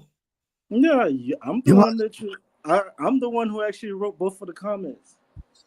Okay, let me turn it up here. Hold on a second. Can you hear me? Say it again. I said I was the one who actually wrote both of those comments. One of the comments that in regards to Africa. Can you hear me? Can you hear me better? Yeah. I have a lot of my stuff is packed away, so I use my audio from a headphone that has one earpiece. I got to go and get it fixed so I can hear you. Just speak clearly. Okay. But go ahead. Yeah. Were you the ones that said there was no water, no electricity? Yeah, I mean. Okay. Let me ask you a question. Go ahead. Look, do you think my internet, my computer system is working through some type of nuclear system or something? What do you think? Not really, but I bet you're paying an arm and a leg. No, but see, you can't say things like that. Not really. Don't back up from what you said. See, that's the problem. You asked me a question. I answered your question. I didn't say anything about no. But you said not really, but you were strong in what you said, and there could have been people listening to this, and you backing up that. Well, no, you asked me quick. Listen, you came to my show. This is a Lancescurv show. You invited me, right? So I mean, I thought what is your mission? I mean, what are you about? Because I mean, we're not going to spend all day. We got a show to do. We got positive people here, but we do to share the other side of people who bring ignorance and you talk about influences and stuff like that. I am not an influencer. I may influence people just like you influence people, but we influence people in different ways. I'm about unity. I'm about bringing melanated people together no matter what you call yourself. You see what I mean? Mm-hmm. Any country in the world, and they'll call a car an automobile, a car, or this, and there's different languages that'll call the same thing by a different name. So if you're not about unity, you don't belong here. If you're going to say something so ignorant and throw off on people possibly who you came from, definitely related to as the original people of the planet, we get so politicized and we get so caught up. You're throwing off on Africa just like Memorandum 46 wants you to because of the resources here. But you believe those commercials in the middle of the night with a hungry African kids. You know how much food is over here? And when you look at Africa, don't you know you can put Iceland, China, America, Russia, and a few other countries? Did you how huge it is. Everything is Africa. And so when you see somebody speaking positively about that, you begin to hate yourself. You're connected to. Did you invite me on here to school me, or you want to hear my opinion? Well, see, I'm telling you about your words. I have full power here. What is your opinion? Tell me what about unity do you stand for with Black people worldwide? Unity? Okay, so let me give you a background before we even get in depth. And well, you don't have much time, so hurry it up. Okay, so let me give you my background. I'm of Haitian descent. Of course, I'm from Haiti. I was raised in America. I spent all my life in America. And when I went back to Haiti, so the same thing you're doing now, I've done as a Haitian diaspora. So I went to Haiti. I thought that, of course, I was with the whole Marcus Garvey and the whole unity, Black unity, but that doesn't work. If to tell you the truth, we always we're under the impression that, it has to be all Black for it to work. But I found out that it does not work. The same problems that we have with the Bloods and the Crips, the same problems that we have with blacks on blacks killing each other, it's the same thing that goes on in any Black country. Of course, it's in a different form. It is in a different form because, Black people, of course, in Africa, they don't have access to guns. They don't have access to, drugs and so on. So it's in a different form. But the hatred, when it comes to Black hate, it doesn't have to be in a particular region for Black hate to exist. So when we have the You're not notion that, making sense, you know, man, but we have to continue be on. in Africa to succeed. I'm sorry? No, but let me interject here now. You talk about how it's not going to work because of the Black hate and when there's no unity, but you come on a show that's positive and you throwing off all of this negativity. So you just as bad. And yes, the majority of Black people are not going to make it in the world. There's no unity amongst most. It's not So I negativity. do my own thing and It's talk with reality. like-minded people. It's You come, I'm going to just have to say, reality. let me say Listen, something now. All right? Because I can mute you. I got all the buttons in front of me. Listen. It's a lot of Well, while you stutter, let me talk, right? The bottom line is we're like-minded individuals here getting along peaceably. There's no drama here. We're like-minded, and the majority of those that are here are in America. And there's some in other countries. Go ahead. But they understand my spirit. They understand where I'm coming from. Can I? Okay, I'm gonna have to mute you. All right, you're gonna have to sit there like a little well-behaved boy there, right? I'm gonna talk. Here's the bottom line. There's unity and there's peace here. See, let me just break it down on another level. I'm long-winded, so we can talk all night. Trust me. I'm trying to prove a point, but I'm gonna go into a different arena. I've used this analogy before. Oh, he's gifted. He says there's no electricity, no light, nothing in Africa. Why would I come here? It's behind, it's backward, whatever. There's no, and so yeah, I invited him on to come on, right? Okay, you got a married man, and the married man loves his wife. The married man is faithful to his wife. The married man and the married wife, of course, they're married, they have children. There's a lady that lives across the street who's had failed relationships time and time again. And most often in those relationships that have failed, it was the man's fault. The man cheated on her, put hands on her, went out of the relationship and made babies, found out the guy's lazy, just using her, just all bad experiences. So the only way for her to deal with being by herself, and I know many women who are by themselves because they want to be, they're pursuing things. So this is not a way to throw off on people. Earth Angel, I didn't see you. Welcome on in. And Mad Guns too. Thank you for being here. But the only way for her to deal with her failures in wanting a relationship that didn't work was to say all men are dogs. All men ain't no good. So now she lives across the street. She has a nice little house, a nice little career, but she has to sit there in her living room and look out the window and see the kids, daddy, and see the husband and wife, you know, they're in the driveway, they call a little smooch going on. He's buying her gifts. He's taking care of the home. He's doing everything right, and they are happy. It doesn't fit the narrative of her experiences now. It's like a thorn in her side. So, okay, let me see something here. Let me just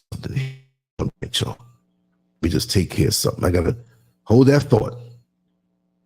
Greetings, Brother Lance.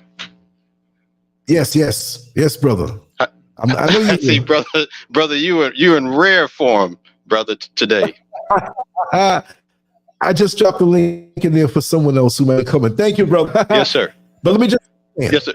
Mm-hmm. That woman is pissed off because seeing a happily married Black couple, family, hardworking Black man, all of a sudden it now she can't say that all men are dogs because there's a man across the street doing the damn thing.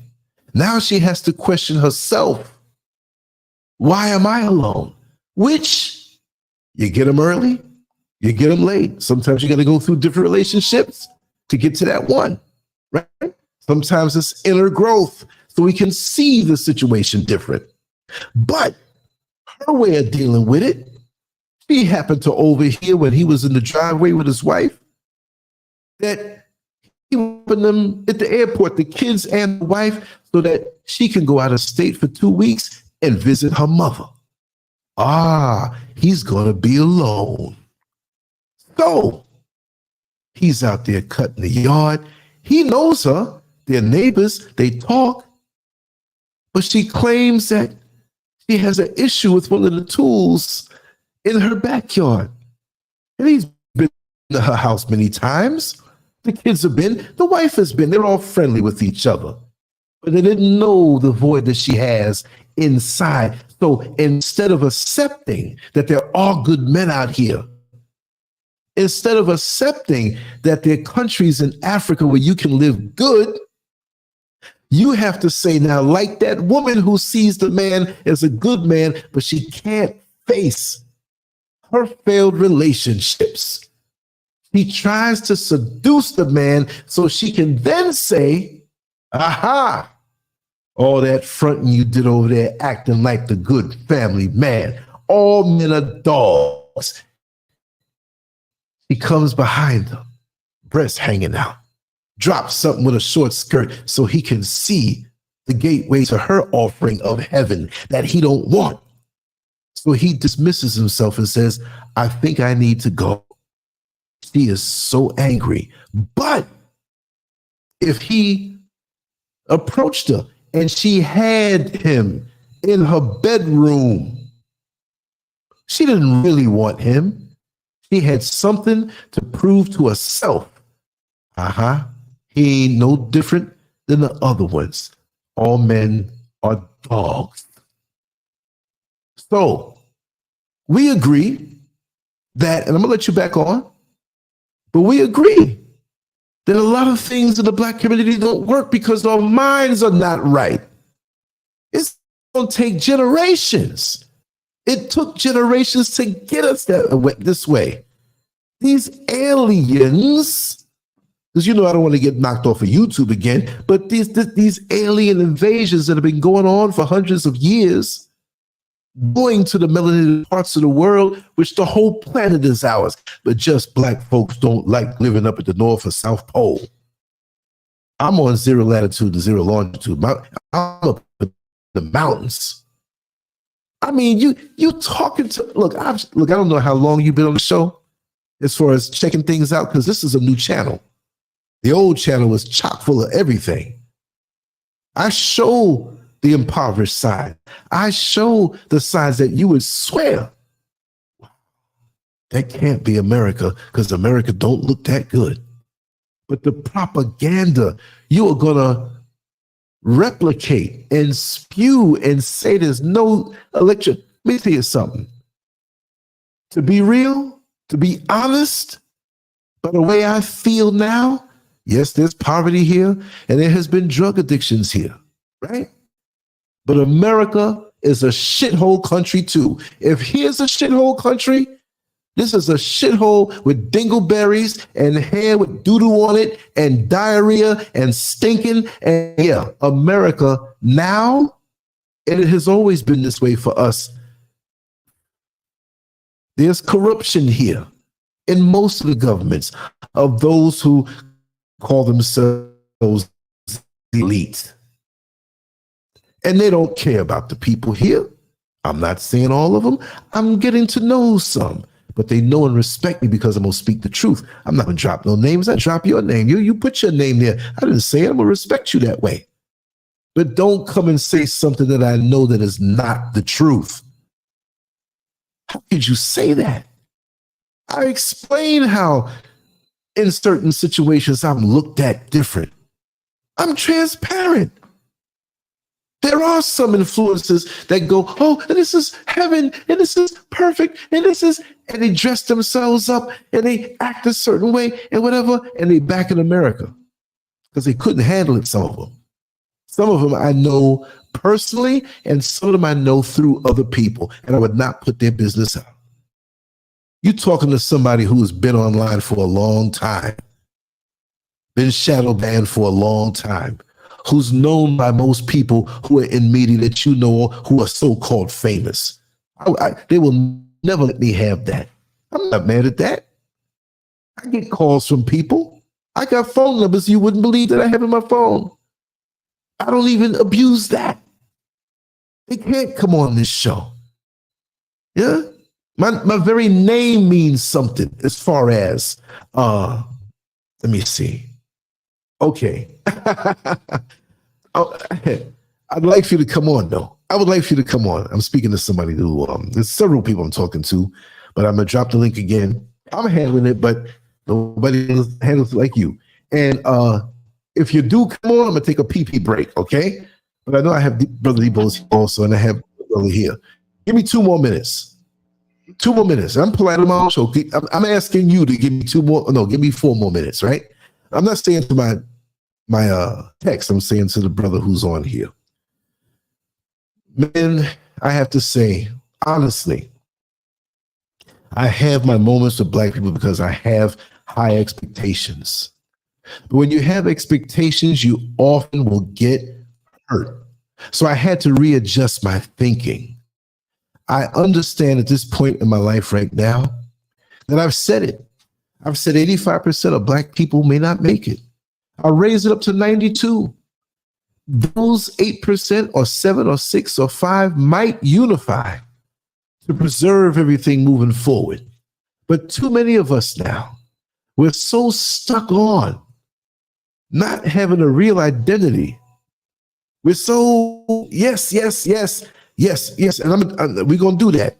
We're going to do that. And I'm going to open the line. Okay, yeah, we're going to open the line. We're going to open the lines and we're going to have a debate. We're going to be respectful because I'm going to shut up after this, right? Whatever we say will expose us for who we are because people in the chat room here who are watching, y'all all got sense. But whenever it's revealed, like somebody like me, little old me, who's going to tell the truth. I'm living in the construction zone right now. I have shown people who are on this show right now what the inside of this place looks like, and it's not completed, but it's beautiful. And it's beautiful as it is now. The countryside, the weather, the sense of being able to live the way I want to live. Nobody's going to change that. But if you plan, I'm going to say this one last thing. And JD, I see you. I'm going to open your line. I just want to finish, right? But you can take 2 plants and you can put a plant where there's sunlight, nothing over it so it can rain on it, and in good soil. Or you can take the other plant and put it next to a shed where there's no light, dry, sandy soil, and no rain hits it. Who's going to thrive? I have been so rejuvenated in my spirit, and I've gone through things here. Many who know me personally know the things that I've gone through that had nothing to do with Africa. But I'm here, and I'm on the upswing. You know when you swing and you go high and you go up, you work so hard on the swing, that one time you go up, it doesn't take much to keep the ball rolling. It's 61 years old, who has sense from single-digit ages, raised by wise parents, considers myself revolutionary, but I don't hate nobody. I'm not going to give them that victory. But the self-hate and the ignorance to just come on and blurt out something, have you ever been here, brother? And we have, 54 different countries in Africa, the motherland, 54. So me speaking about Ghana, I don't got the whole picture. You got the elephant and the blind man. Blind man feeling the leg of the elephant, say, oh, the elephant's like a tree. He's like a tree trunk. And the other one's on a feeling the ear. Oh, it's like clothes on the line. Oh, yes. Oh, yes. I have to let the sister jump the line.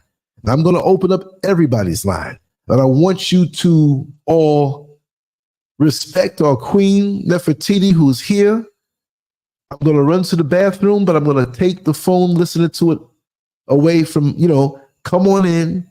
If you want to wait a little bit, fine, but I'd love for you to come on in. Your line is muted, Queen Nefertiti. If you care to open it up, And I'd like to hear what you have to say, because we're going to have an open panel now. I didn't go through all my points, but after it all, the smoke clears, I'll do it. We're going to tarry up in this bad boy tonight. So who wants to talk now? Because if you want to wait a while, Nefertiti, fine. I'm here. I'm traveling, so I have like 10 minutes at my gate. So I'm traveling, and I would love to speak. Okay, so you get 10 minutes. You got it. Give us the 10 minutes. Is the brother that was still on here? Is he still here? Yes, and we have two other individuals. Let me see. Yeah, he's on. He's on. Let me his line is open, and everybody else can open the line, but show her respect. Debo's expat, JD, the great, you all can open your lines, but Queen, let Queen Nefertiti put it down, because you know how she talks. Show her respect. Go ahead, Queen. Thank you, Brother Lance. Oh, thank you. Now, who was what's your name that you were speaking earlier? He's muted. I don't know if he's got a, okay, talk. It's open now. Go ahead, brother, talk. Hello? Your line is open, brother. You're opening up and closing your line, brother. If you want to talk, okay. It's off now. It's open now. Go ahead. She asked you a question. Are you there, brother? His line is open. It sounds like he bailed out. He opened his line, but we don't hear him.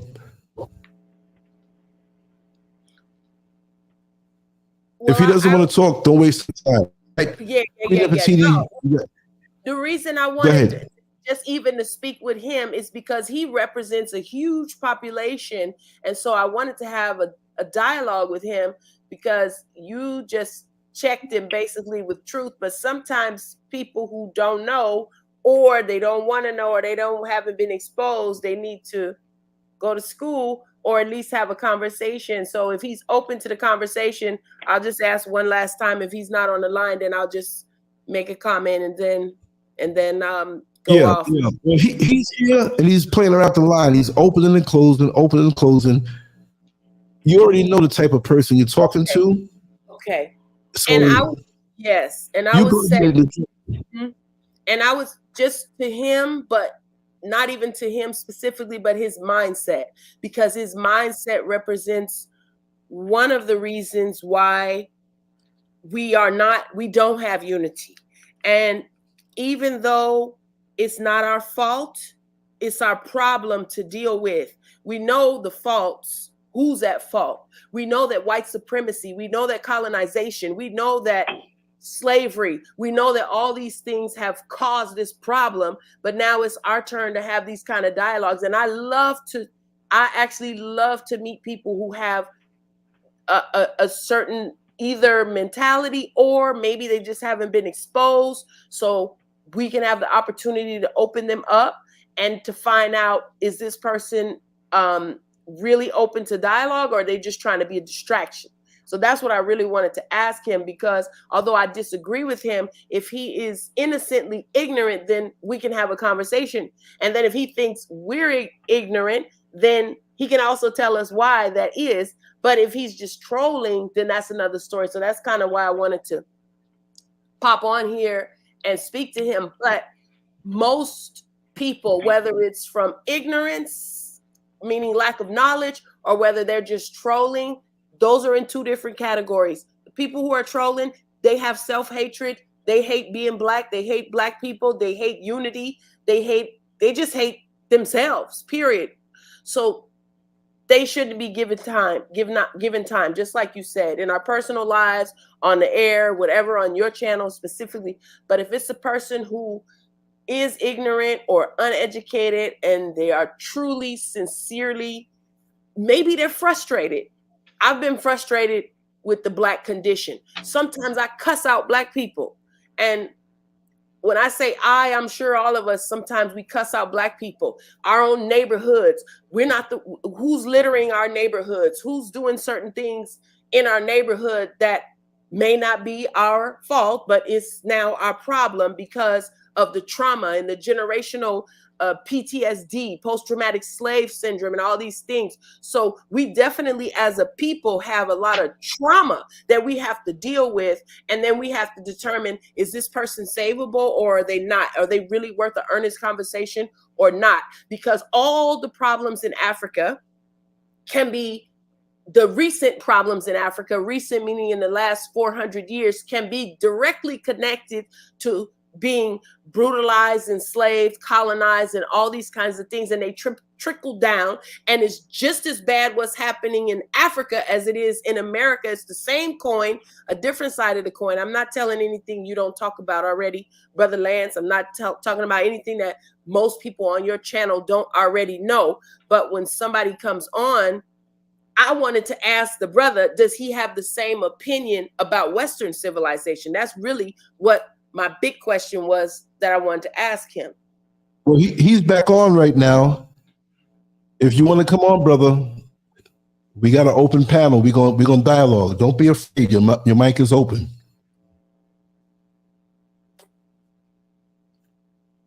Excuse me, Brother Lance. Can I say something, please? Sure, go ahead. Once again, I would like to say greetings to you, greetings to the sister, and greetings to the listeners. I basically have two questions for him. The first question is, has he ever been to the continent of Africa of 53 nations? And secondly, I'm just curious to know, how old is he?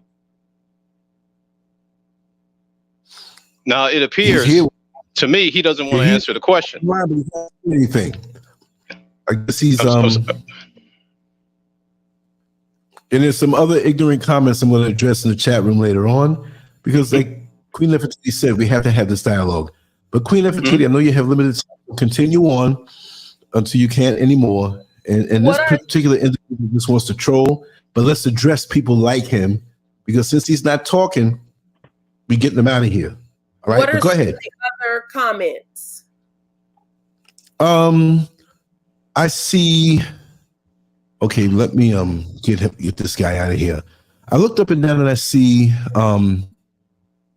Clever Girl Reading. I've agreed with some things she says. She said, don't do it. Them Africans have been scamming Black Americans. Well, maybe she don't realize I'm living over here in Africa. And I will say to that really quick, I know your time is limited, but I have to say, like I said earlier, one of the biggest scammers here in Africa is an American man of so-called standing who was selling real estate to Black Americans.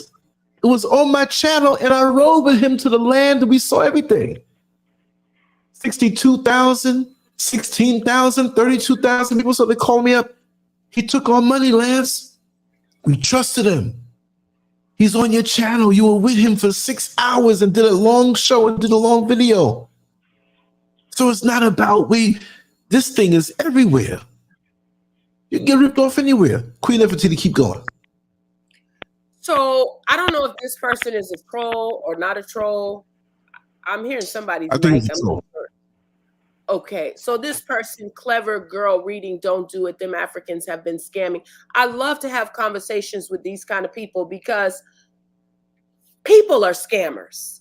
Scamming is not related to anybody's race or group of people. And if you want to actually say it is, then the biggest scammers of all are the ones who steal a resource of a continent, of an entire continent, if you want to talk about scamming. But see, people like this, they don't want to really come on and have a conversation about that. So it's not about particular people. When you say Africans have been scamming, there's a lot of ignorance in Africans about African Americans, and there's a lot of ignorance in African Americans about Africa. And you know who's the blame? Neither side is the blame. The blame is the media. The blame is the images that we see. And the blame is ourselves for not educating ourselves to find out if it's actual reality.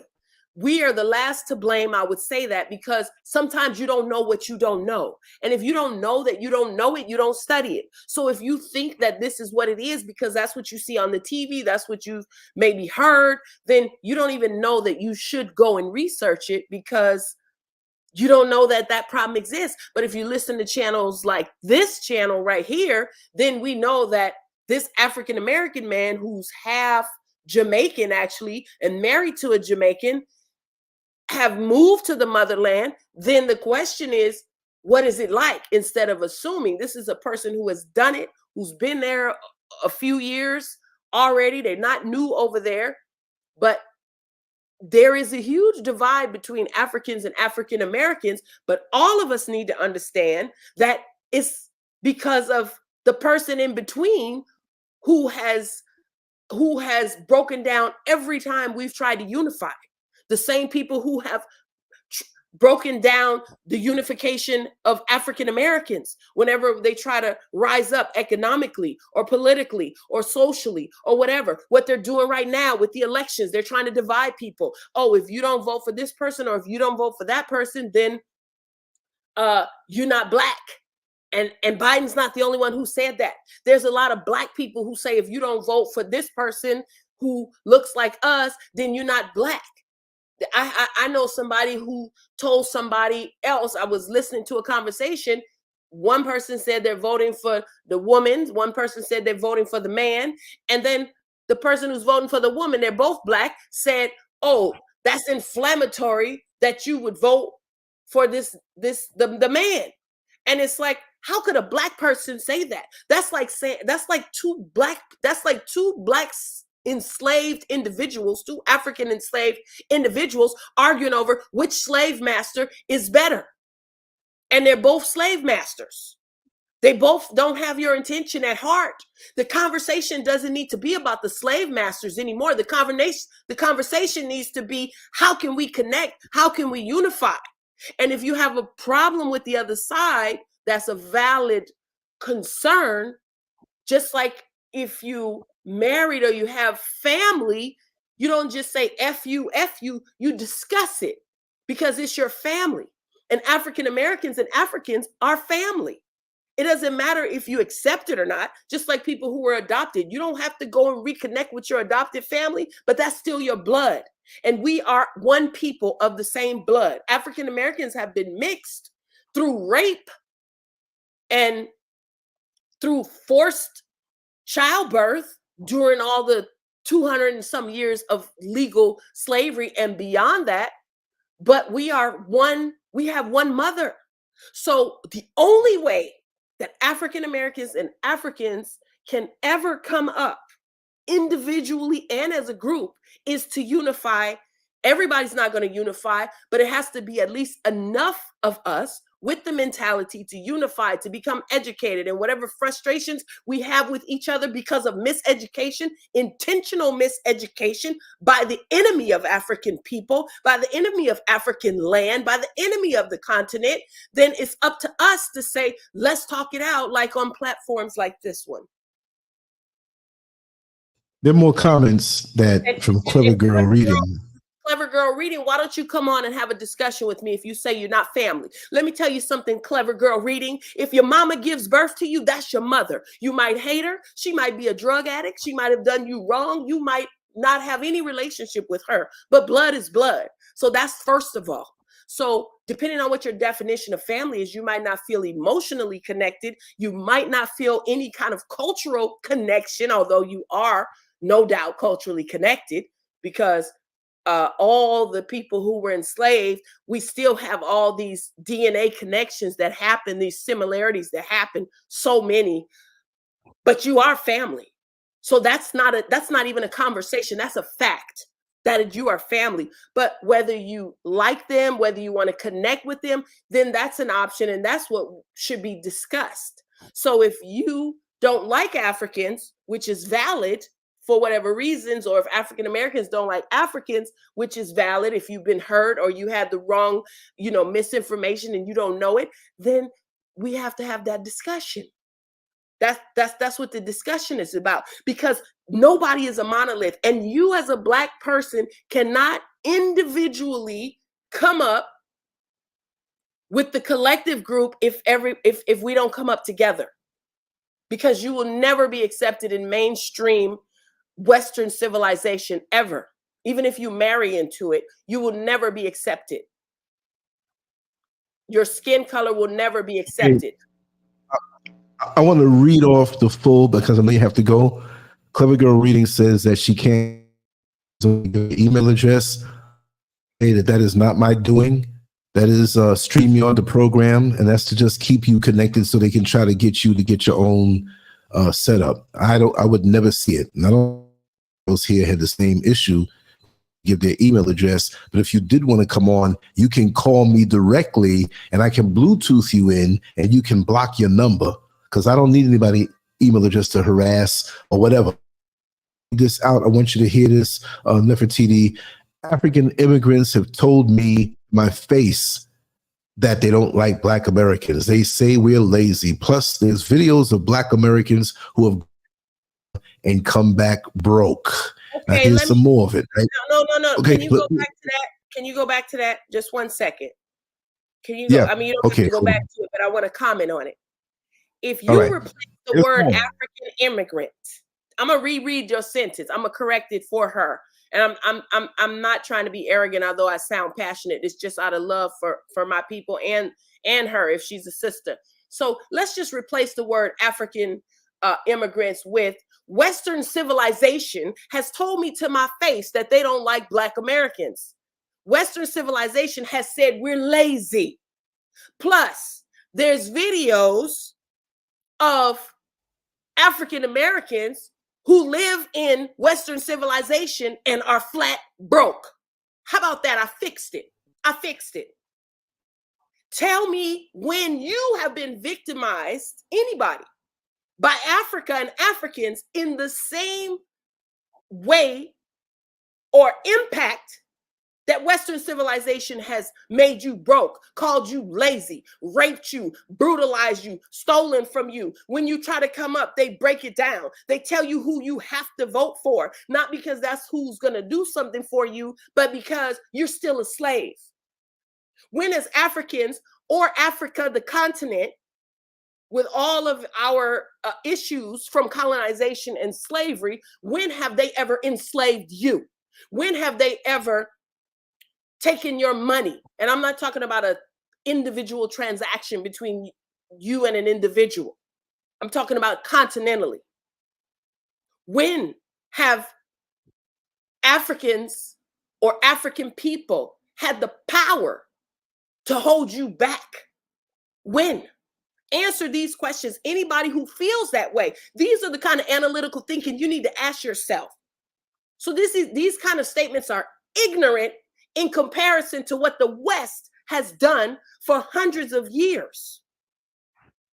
This shows that either you're a troll, hope you're not, or you're not thinking critically. Because whenever you think this in your mind, even if you didn't type it out, just replace the word with Western civilization. And I'm using that word nicely because I don't want to mention the name of the people because it's not even important. It's not even important to focus on skin color because that's their thing. That's not our thing. It never was our thing. Skin color is something that they brought up to divide us. But really, the Western civilization and that whole system, which lives and survives like a mosquito off the host of Africa and African people. So anything that's dysfunctional, generally speaking, within African people is a direct cause and a direct result. Follow the money trail, follow the history of Western civilization. Queen Nefertiti, I believe this is a clever girl. Beautiful. And remember, I don't take people's numbers. I'm looking right at your number. I'm not going to reveal it. I don't do funny business like that if you know me. But go ahead. Let's all chop it up. Go ahead. Okay. Well, first of all, I'd like to one second, since you're on. One second. First of all, I want to say greetings since you're on. That's first of all, because since I was already talking, I just want to, before you speak, first of all, I want to say greetings. Second of all, if there's any disrespect sound in my voice, it's not. I'm passionate. And number three, I don't, the dialogue that I'm seeking to have with you is not how you feel about African people or any experiences that you've had with them individually. I'm sure you have, but that's what we have as individuals, and the different experiences we have are not as important as comparing Africa and being African in terms of your lineage. because you just a second, and Western civilization. So that's the conversation.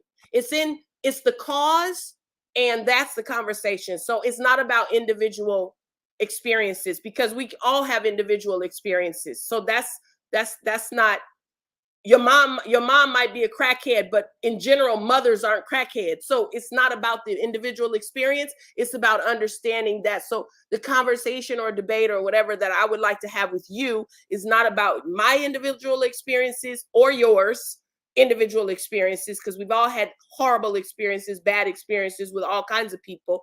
I wanted to talk with you more about experiences with Africans. Huh? Have you ever had any racist African? Yeah. African immigrants? Have they told you these things? Not only have I had bad experiences with African immigrants, I feel like a lot of them are uneducated in terms of our history. I don't like the fact that a lot of them are in our movies. We don't need to care about that. We don't need to care about that. All we have to understand is that they come from their country, which is majority Black. Yes. And it's colonized up to the teeth. They come over here and get into our space where we only make up about 14% of the population here. Yes. They have protected all races, all minority races. And then they come over here and comfort in what we carved out, and they the money, and somebody told them they were better than us. Who told them that? What made them think that? Because wherever you're from in Africa, Black women in America have $1 trillion in spending power. Okay, just think about that for a second. And so imagine coming from wherever you come from in Africa. I know the South, South Africa is like $364 million or something like that. So anybody on here that's from another country, let's add up all the GDP from your countries and see if you even come close. Black women spend in America. And somebody told you was somebody. I want to say one thing. If we have so much money, the Black women have so much money in America, go with it. All that money, sir. You're not gonna like my answer. But no, but I want to go to the. I know it's your. Sorry, brother Lance. I'm sorry. I know it's your show. But what I want to ask is the cause. I don't want to get into the specific minutiae of things, because those are facts. What you just said, there's facts. There's a lot of Africans that are misinformed, and because Western civilization has messed up Africa. It's like if you hold on. It's like if you go and spray like insect area, they gonna all come running out. So when they come and destroy Africa, the same people who have put us in slavery, and we're still in slavery today, those same people, when they go spray over there and then they come running out, if they take your job, if they take your things, I have a problem with that as well. But you have to categorize who is the cause. So I want to ask you, what is the cause? Who is the cause? Who is the cause as a groups of people? Who is the cause, in your opinion, of this problem? Groups of people for what? Huh? I don't care. I don't care why they think. I really don't care if they think. Well, let me finish, please. Let me finish. It really doesn't matter what the cause is when it comes to immigrants coming to this is our house. So they sit in our house. It's not your house. It's not your house. It's not your house over here. You don't have rights. Your money, your face. We do have rights. You're talking feelings, and I'm talking you just gonna yell over me the whole time. Huh? Can I finish? I mean, can I please finish? Because we don't have to. We can agree to disagree, but I would appreciate it if you let me finish talking. Okay. Is that okay? Yes. I apologize. So this is our house. Black Americans built this country. Does that not make sense? We have. Yes, we did. And so, and through and we've also fought for civil rights. And so, for those civil rights that they're enjoying as well, they're enjoying these civil rights as we are. I'm sorry, what? Because if it wasn't for the civil rights that we fought for, and because they're coming over here to improve their lives, they're fleeing violence and poverty. Does that make sense? Everything you're saying is facts, and I agree with that. So that's not debatable. Like which, yes, but okay, I'm just saying, I want to have America for our civil rights. I know you do, but that's not the conversation we need to have. What the conversation is, you tell your part, and I tell my part, and we don't need to converse on what we agree on, right? Because then we're just agreeing. We don't need to talk about what we agree on. We don't have to. Huh? Exactly. No, I'm saying you can't get anywhere if you only talk about what you agree on. You have to fork off on the point that I keep making facts, but then you cut me off. The reason I'm cutting you off is because I'm not trying to have that conversation about your experiences. That's not. We're talking about the circumstance of our country. Huh? Yes, I had the same experience. Okay, yes. Right. And I got an answer for that. I got an answer for that. But for the people, we don't need to go to Africa. Africans scam black people, black Americans. They roll over for the white people that colonize them. That's why they got children over there mining minerals for our cell phones. But and we are the world for them. We terrible like that. We black Americans. Sister, who has the people mining over there? Who has the people mining over there? Who controls the media? But ma'am, they coming over here telling us what we are and what we not doing, but they're not doing nothing to their country. Here's what so I don't understand. They come over here and think they're somebody enjoying the freedom that we fought for. Here's what you don't understand, sister. Ma'am, I don't care. I'm not helping them no more. I'm not supporting nothing. I do understand, ma'am. I do understand. You don't even know. So what we need to understand is these same people. You don't even know what I'm saying that you don't understand. You say that the white people are causing this dysfunction. You saying white people are causing this dysfunction. And I don't disagree with you. However, they're coming over here telling us we're nothing when they can't do nothing in their own country. So how can your country be piss poor, violent as all get out, and you gonna come over here and tell us we're the ones that aren't doing anything and we only make up a small percentage of the population? If it was so good from where you come from. But who told them that? I don't care who told them that. They should be thinking better. They should be thinking better and understanding that we come from Africa. No, but if you're going to make an accusation, you have to be a critical thinker and analyze where they get the information from. Media is very powerful. Rap music is powerful. No. Critical thinking skills, ma'am. You have to understand where things came from. Now, why do we need to worry about them when we need to worry about our own economy? We need to worry about what black Americans are doing. We don't need to worry about Jamaicans or Haitians or Africans or anybody else from any black country. We don't need to worry about that. They're not worried about us. It's not about worrying about them. That's not the point. The reason we as Black Americans are in the situation we're in are not because of Africans. We're in our situation because we're still slaves today. We still don't have freedom today. And just to clarify, when I said this is not our home, or it is a fact that we are not at home here. It is a fact that we are not at home here. It's also a fact, like you said, that we built this country. Excuse me? We did. No, I said we built this country, but this is not our home. And I'm not talking about we have a after you build something, you have a right to it, but the system has not given us a right. We don't own one corporation. There is not one Black-owned corporation. There is not one owned Black sports team. There is not one owned Black anything. Anything that's large, that's Black-owned in the world. Not getting to the point.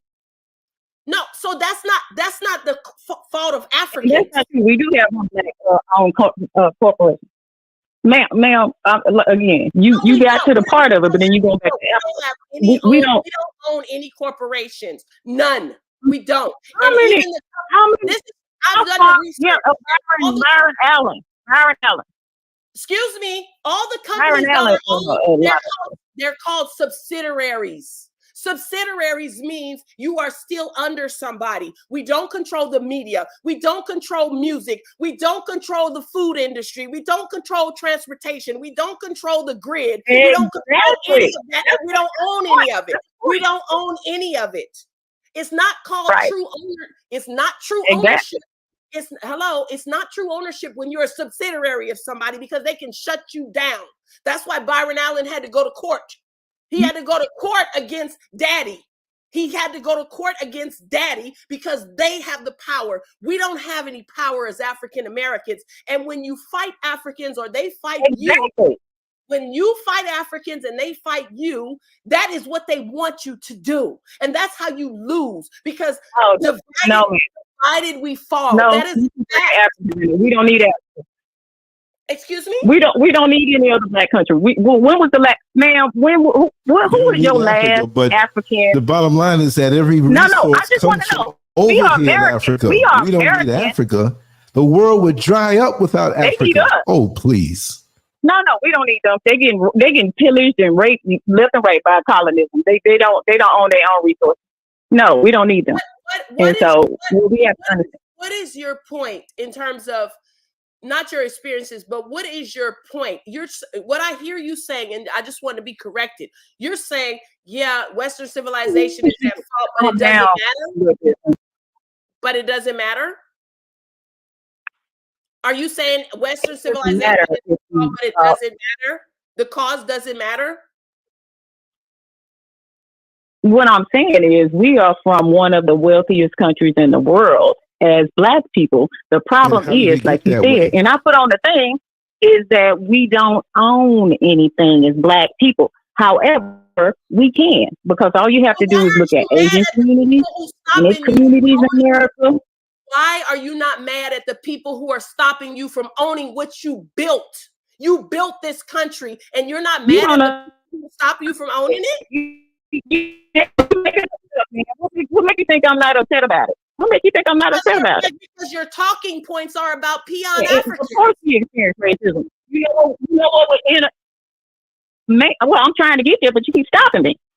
I keep trying to tell you what we can do as Americans, but you keep stopping me and giving me a lecture about what you think I should know. And so instead of letting me get the point out, I am not lecturing you. I'm not. You are lecturing anybody. And you're yelling too. Okay. As Black Americans. Listen. Hold on a second.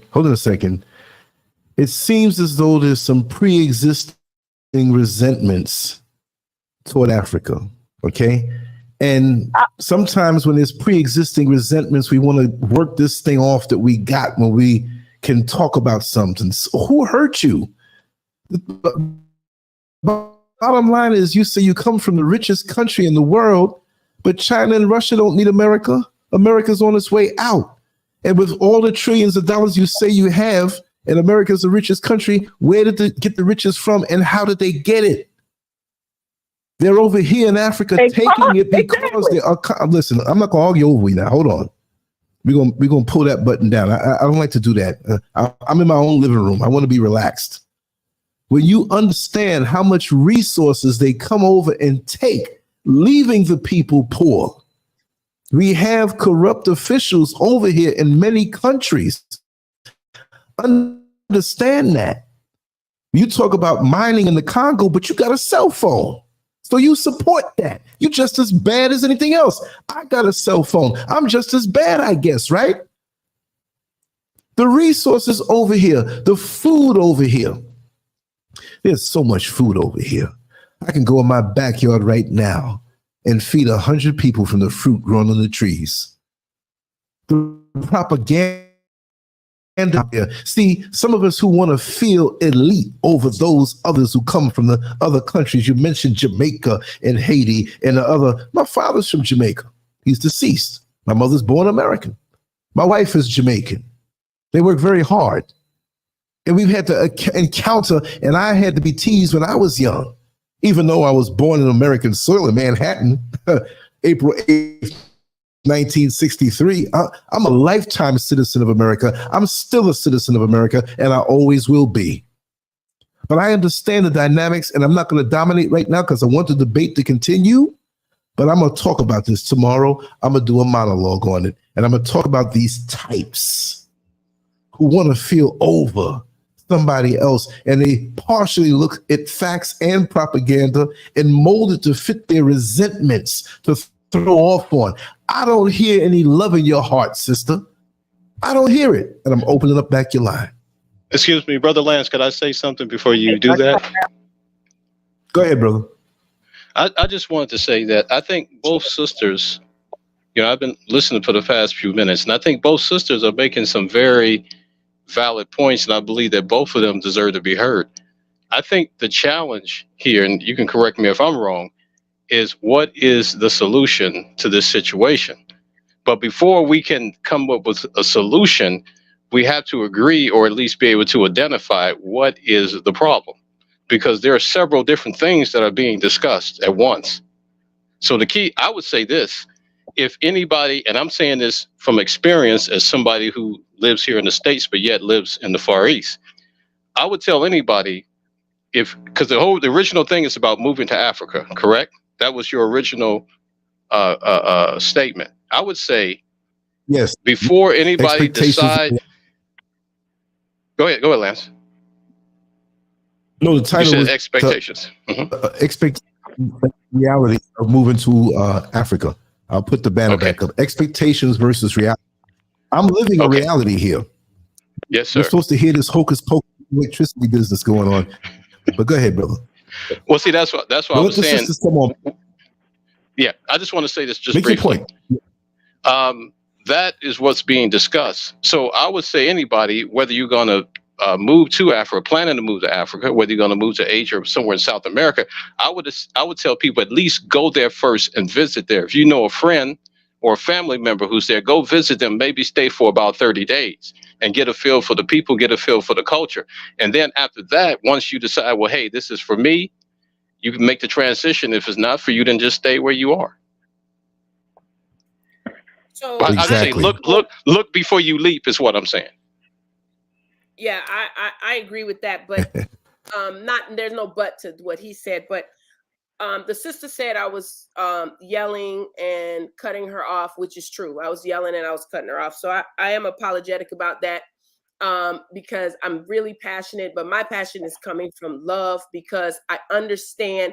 I'm coming from a position when, like, if two siblings or a wife and a husband who are fighting, and you really want them to understand each other. And one of the reasons I'm cutting her off is because we're having two different conversations, and I don't want to spend time on two different conversations. So you can't even agree or disagree if you're having different conversations. So her conversation is centered around her personal experiences with Africans.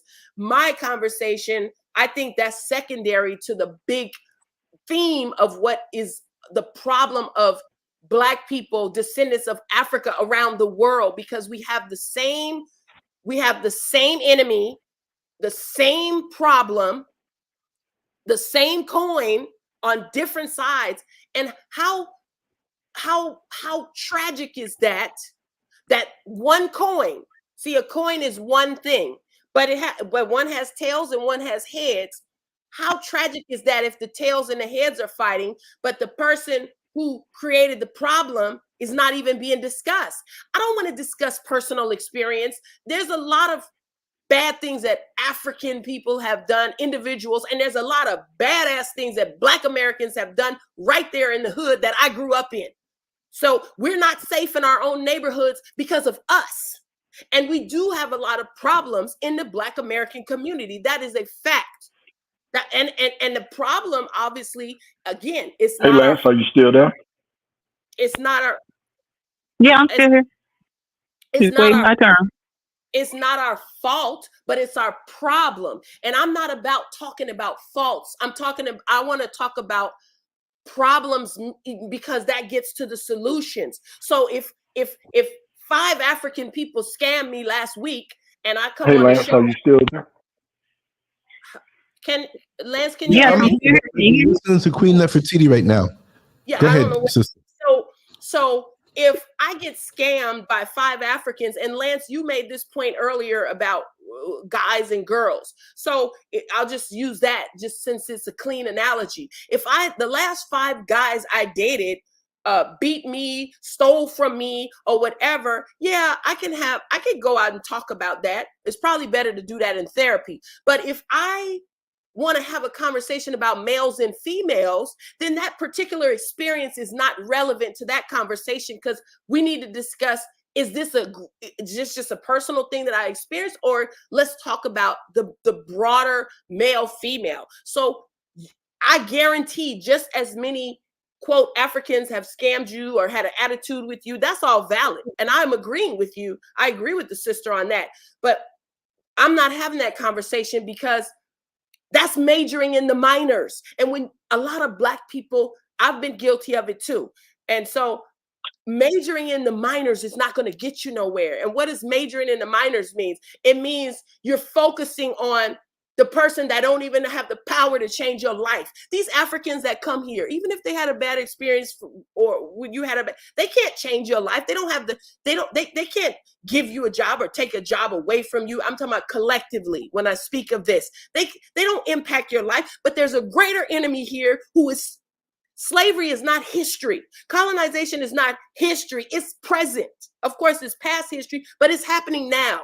It's not something like the H word with another group of people that they went through that in the 40s and now they've come through and they're on the upswing and they're at the top. We are still even lower than we were, arguably speaking, back then, but it's just in a different form. It's not by law, but it's all kind of redlining. It's all kind of other things. This needs to be the conversation. What is the cause and what is the solution? And the solution is unification. You cannot live as an individual. If no Africans ever came to this country, and I'll conclude with this part of the thing, if no Africans, first generation Africans now ever came to this country, you still would be in the same boat you're in right now as an African American. So that's the major that you need to focus on, major on the majors. What is your problem here in America as a Black person? It's not Africans. That's not really your problem. That's secondary. That's just a symptom. But we need to deal with the cause. So I don't want to have a conversation about the symptoms. It's a waste of time to talk about symptoms. We need to talk about the cause, and then we can discuss if we agree or disagree on that. That's really the discussion, not the symptoms of, you got scammed yesterday, and probably so did I by an African. That's not really, that's not going to get us anywhere. It will, because first of all, you say we have a common enemy. We do, but we also have these people who hate Black Americans as enemies as well. And so why entertain them at all? Why even try to pull them into it's a diaspora, but they have intentionally alienated us from themselves, even though they're here. Somebody told them something, they was like, yeah, you know what, they blah, blah, blah, blah, blah. Even though they come from somewhere that got dirt roads and all kinds, just poverty and violence. But they think that our poverty and violence is this somebody? It is, ma'am. No, who is this? No, you said somebody. I mean, who is the somebody? Who's the somebody? The somebody for what do you mean? You said somebody told them. Who is that? Yeah, white people, I don't understand. Why do you keep asking me the same question I just answered? Because whenever you mention them, you don't mention their name. You say general comments like somebody, but when you talk about Africans, I did. However, I'm not telling you. Apparently, I'm not answering the way you want me to. So you want to keep grilling me on something instead of letting me finish. And so I agree with you. They are a minor issue that we do not need to concern ourselves with. We don't need to concern ourselves with people who don't want to get down with us. So if they don't want to get down with us, kick rocks. Don't do what you're going to do. And you can do whatever you want to do in our country. That's fine. But we're going to go about Black people business. And Black people business can get done. And the solution to Black people's business and for us to be treated as an economic power, for us to be treated as with political power, it's for us to start our own businesses. And so that's really important. And we need to start our own businesses. We also need our own banks to prevent predatory lending. We also need our own schools to prevent classroom to prison pipeline. We need male teachers in there. We need black hospitals. We need hospitals of black women die more in childbirth here in this country. We already had all that. We already had all that. And who destroyed it? Who destroyed it? Do you bank black? Ma'am, do you bank black? No, I don't bank black. Do you work for a black person? No, I don't. Okay. Do you work at a black place? Okay, right. See, that's the problem. Do what? That's the problem. No, that's the problem. We don't have black businesses that create black jobs. I said that's the problem is we don't have our own. Have you heard about those? Have you heard about the that we had? Have you heard about the red money? Who destroyed? We had all this. Do you know about the 60s? I don't know how old you are. Oklahoma got bombed, and then they built it back up. They built it back up, and it went on for 45 years after that. And all you got to do is look at Atlanta, Maryland, DC. There's black businesses. Man, we have enough money to start black businesses right now. And so the thing is, what's going to happen is like what happened to the black farmers that the USDA, they gave them bad seeds. They intentionally made them fail. And what did you saw that purpose come down on that black man? Can I finish? The black man, I'll forget his name. I wish I knew his name. But that black man who was the face for the farmers, the black farmers in America, you saw that purpose descend down on his shoulder. You saw it, and you saw him focus on the problem. He persevered, and then they won. And so now we can get black farmers to create black food for black people. Hopefully, I'm sure you're going to sell to everybody, but the thing is, it's going to be hard, but we got to do it anyway. They might tear it down, build it back up. And so y'all just be like, see what they did? Well, now is a different time. And so we got to do it again. That was like 100 years ago when y'all was talking about Tulsa, Oklahoma, and all this stuff they did in Rosewood and stuff. Yeah, it happened. It sucked. But we have to do it again. Over 100 years ago. The court case was last month, and they got denied it. That was last month, sister. That was last month. That's why we need black. That was last month, sister. That was last month. We have black communities. I live in a predominantly black and Hispanic neighborhood. I live in a predominantly black and Hispanic community, and I can go down the street. I can go down the street. I can go down the street. I can go right down the street within about 7 minutes of my house and go to 4 Hispanic grocery stores. I can go to 4 Hispanic grocery stores. Can I go to a black grocery store in my neighborhood? Nope. No. And let me just interject something on that, and I don't want to talk over anybody. But sister, you spoke about we need to have our black hospitals. I agree. Yep. You spoke about we need to have our black schools. I agree. Yep. We need to have the black pharmacies, we need to have black youth centers, we need to have black libraries. Of course, if it's a library, anybody can come. But how long has it been since the civil rights movement?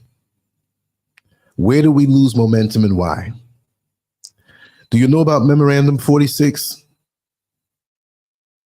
No. Read it. Memorandum 46 right now is in effect. And as long as we're rolling around in the dirt, we'll never get anywhere. You stated that we can go to any, or you can go to any Hispanic, Latino store. Look, they may have their issues, and we're talking about other races also, Indians from India, different people that come to America.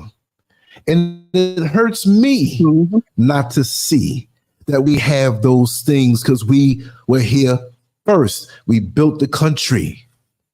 But see, I have a wider view. I'm an American, but I was treated like an outsider by many because my father was Jamaican, right? And he did as much work as any American with his own business. So I was teased on one side and embraced by the other. I would stay silent when one side in public talked about the other and vice versa. And see, the enemy fears global unity. Yes, Memorandum 46 is on my website. I'm going to drop the link. I'm not trying to talk down to anybody. I understand your pain. It's frustrating, but we cannot adopt looking at other people from other countries who are black like us Some say we're indigenous and we've been there. I'm not going to argue with that because we're the original of the planet. And we know that I am here in Africa right now. I'm loving it. I don't have a need to come back over there. I'm just as American as anybody else. And it's not like I'm some 2-bit person who don't even have 2 decades in my life. I'm 61 years old as a strong black man who's always talked this way. I caught hell on jobs, in schools, in public.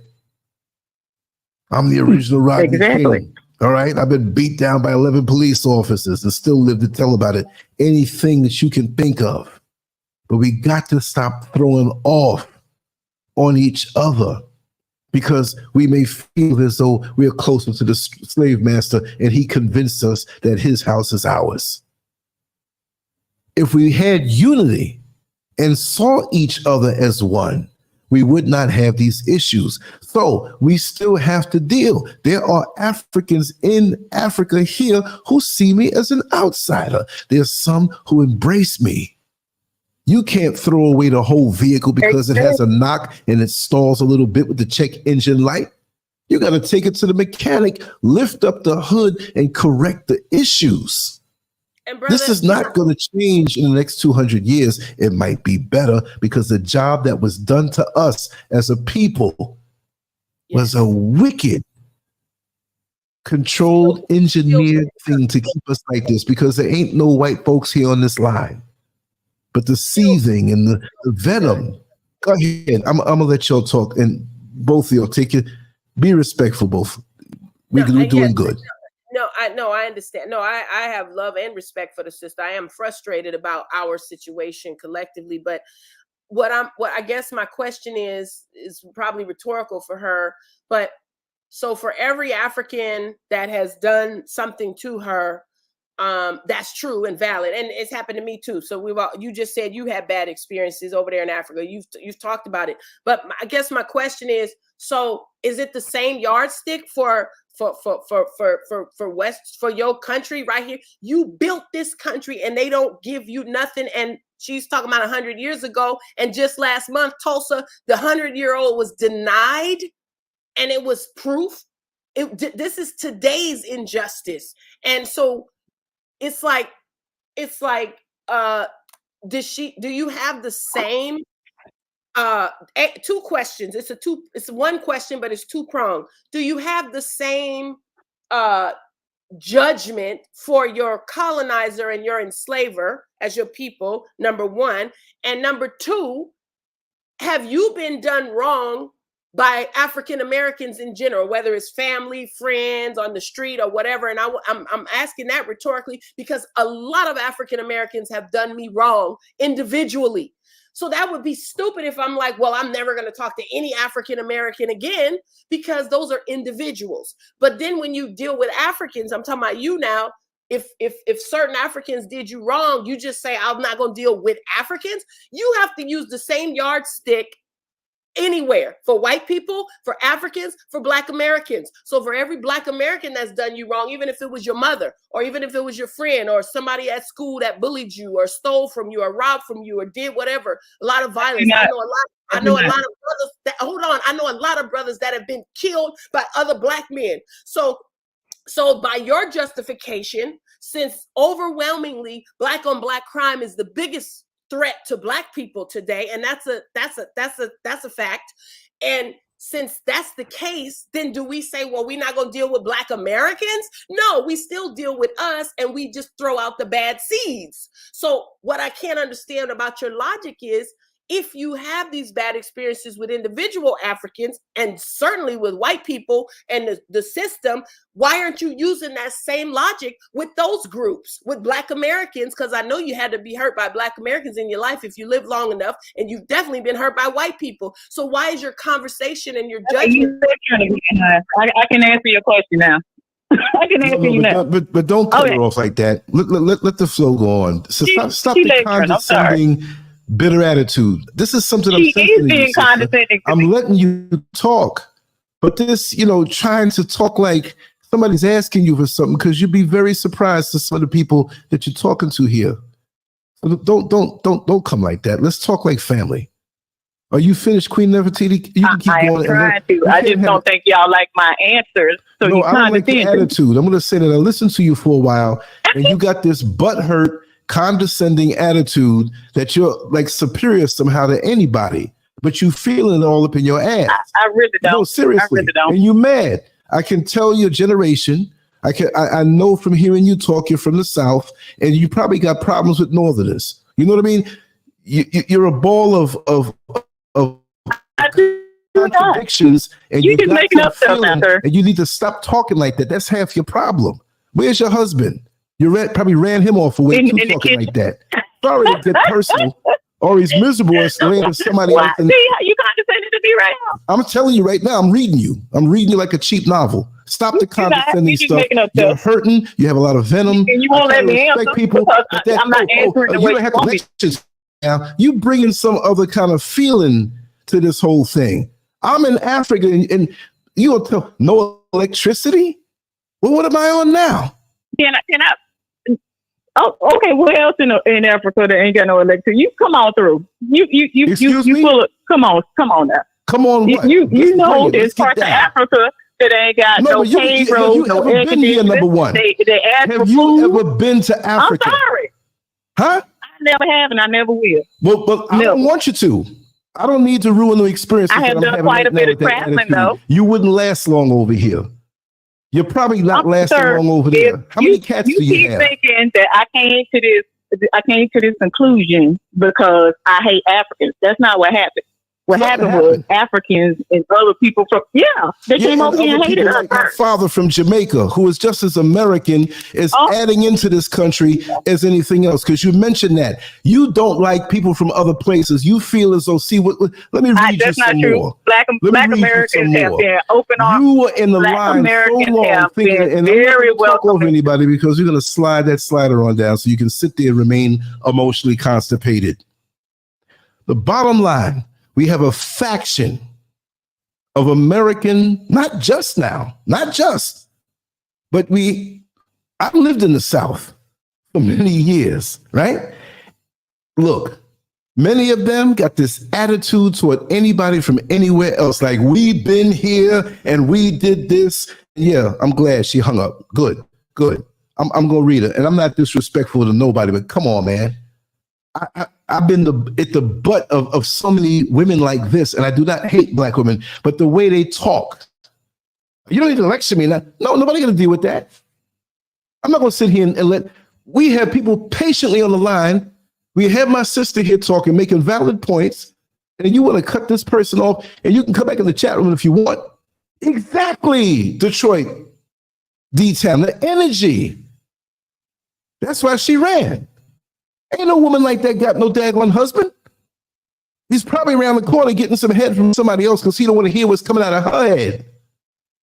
I'm not going to get undignified.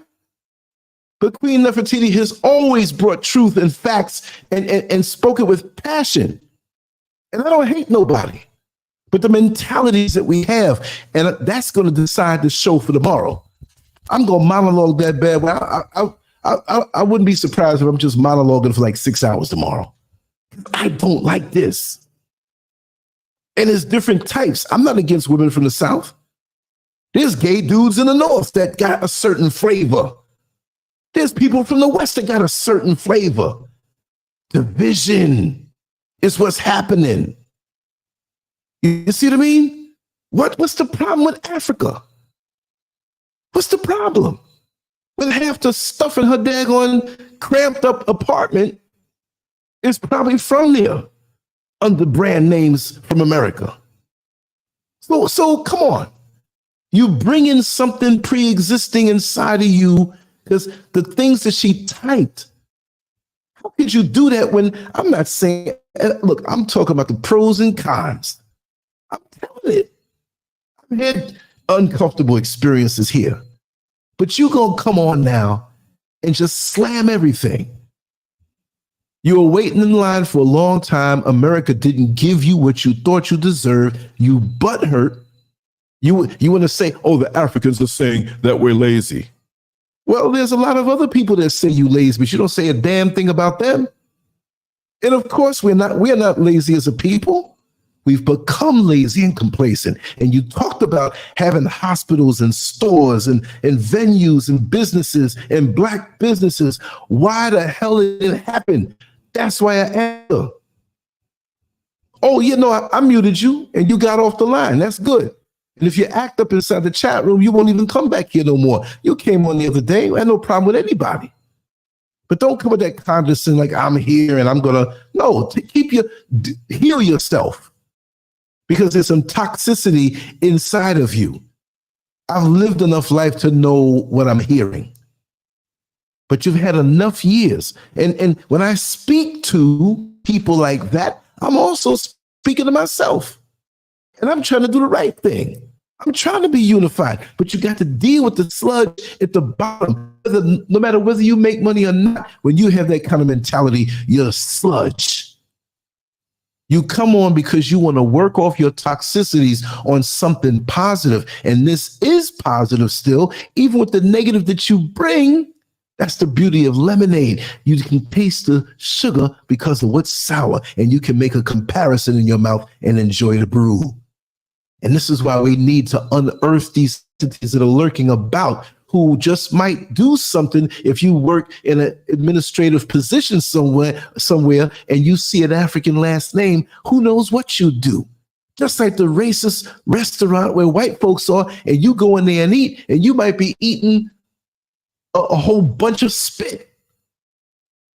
But once it gets to that point where you're not listening, you just want to spew up and talk over, then it's a rotten conversation. Why can't we speak? Look, I was quiet for a long time. I always do that, but I can't stand to see that this is not going to happen. If you can curb that pain you got, because there's pain in your voice. Maybe failed expectations. Maybe your life didn't turn out the way you thought it was going to be.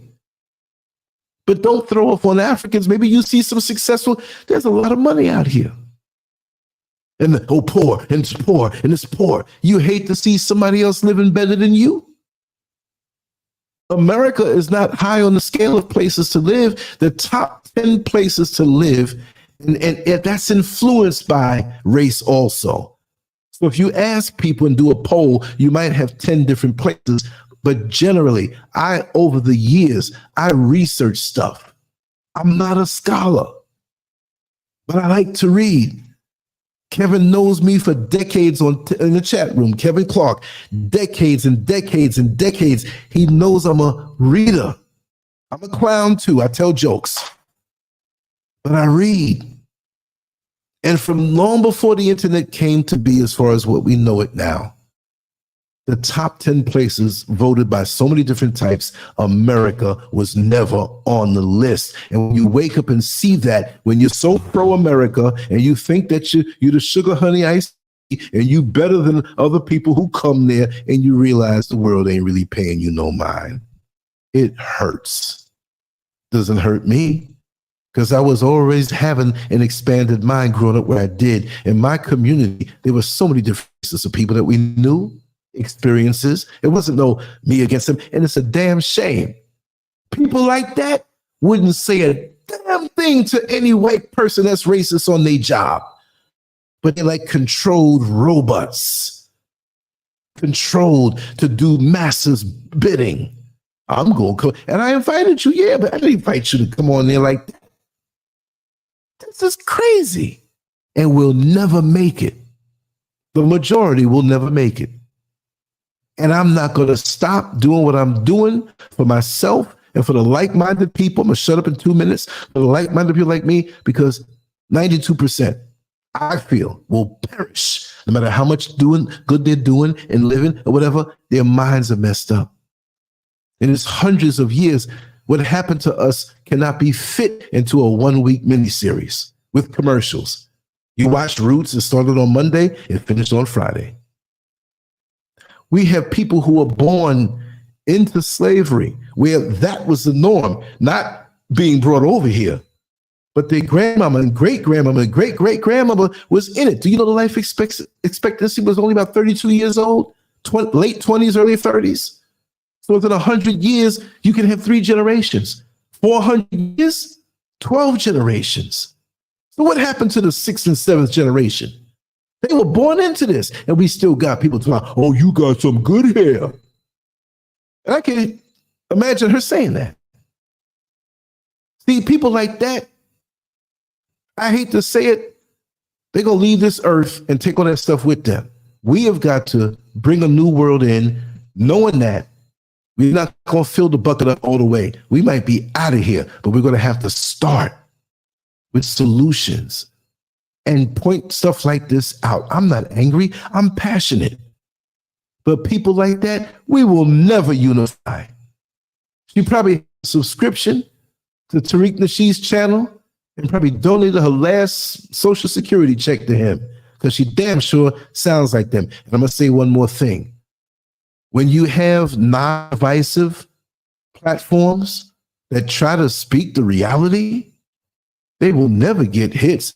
Like the person who came on earlier, well, you was popular in America. Was I really? Was I really? I'm not popular anywhere.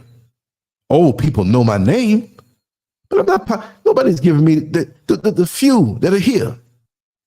I get the support, the love, and I'm not even looking for love. I'm just doing my job. If I see this, I'm gonna tell you it's this. If I was the weatherman, I'm not gonna see rain coming and lie to you. I've torn out my backside to show you my life out here. Not completely yet, but I'm here.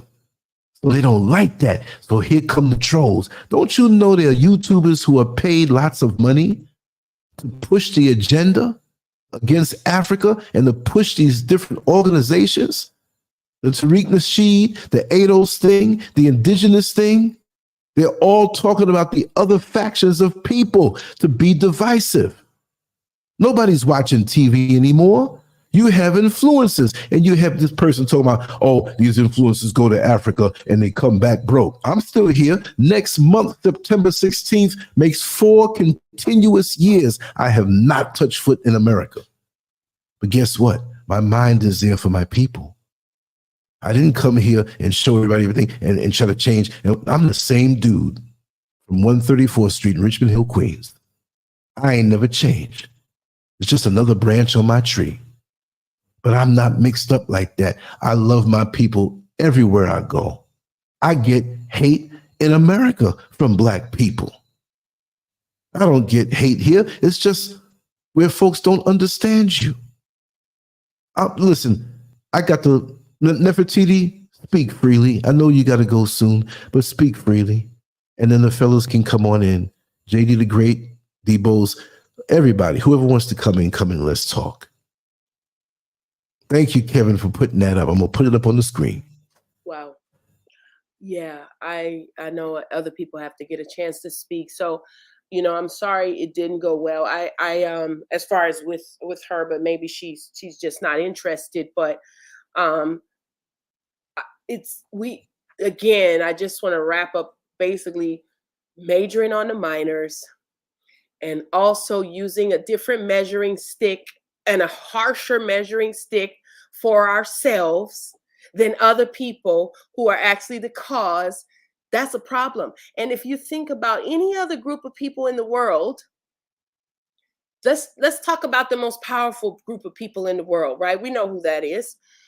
The most powerful group of people in the world, collectively speaking, I'm not talking about white people. I'm talking about a specific group who have also been through something like Black people have been through. Do you ever hear them? And I don't need to be specific because we know, or say something specific. We know. Do you ever hear them say they don't want to be connected to their homeland? Right? In fact, we see them that they're connected to their homeland more than they're connected to America.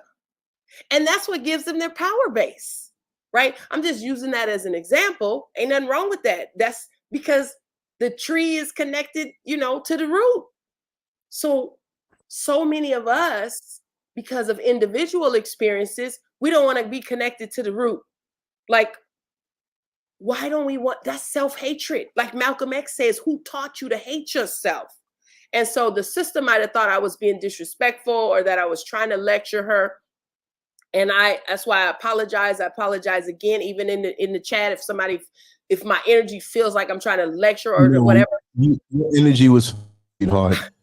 I just couldn't deal with the way you think and the way you spoke and articulated yourself, because she came with this type of energy. Yeah. Even her own cat don't like her. But go ahead, sister.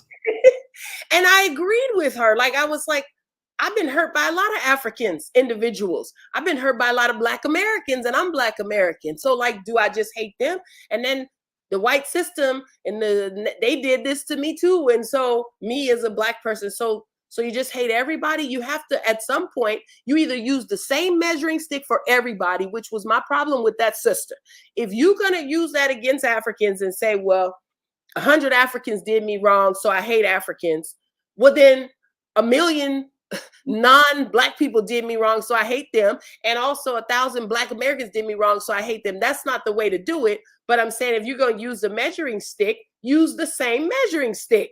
Or if you're going to give your colonizer, your enslaver, who last month turned down the 100-year-old sister from getting her legal lawsuit.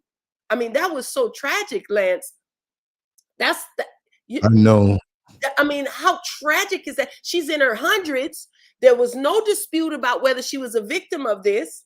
And yet they told her, no, you can't get a penny. But they're sending all these billions and trillions to every other country. And we're going to sit here and talk about Africans? Like, and that's our root. That's who we are. And the reason I'm kind of upset with people's mentality like that, this is a selfish statement, is because if we don't unify, then that affects us as individuals. If we ain't got nobody to get together with, then you kind of by yourself. And that's kind of frustrating, because every time we're trying to get together, I would ask the sister rhetorically, and I would ask anybody listening, how did Nat Turner get caught? How did Malcolm X get shot? How did Fred Hampton get killed? And so many others, just so many others. Harriet Tubman, who lived a long life, Brother Lance, this is a rhetorical question. She died in abject poverty. Poverty. Our queen, our sister, our goddess with the small g, she died in poverty. Poverty.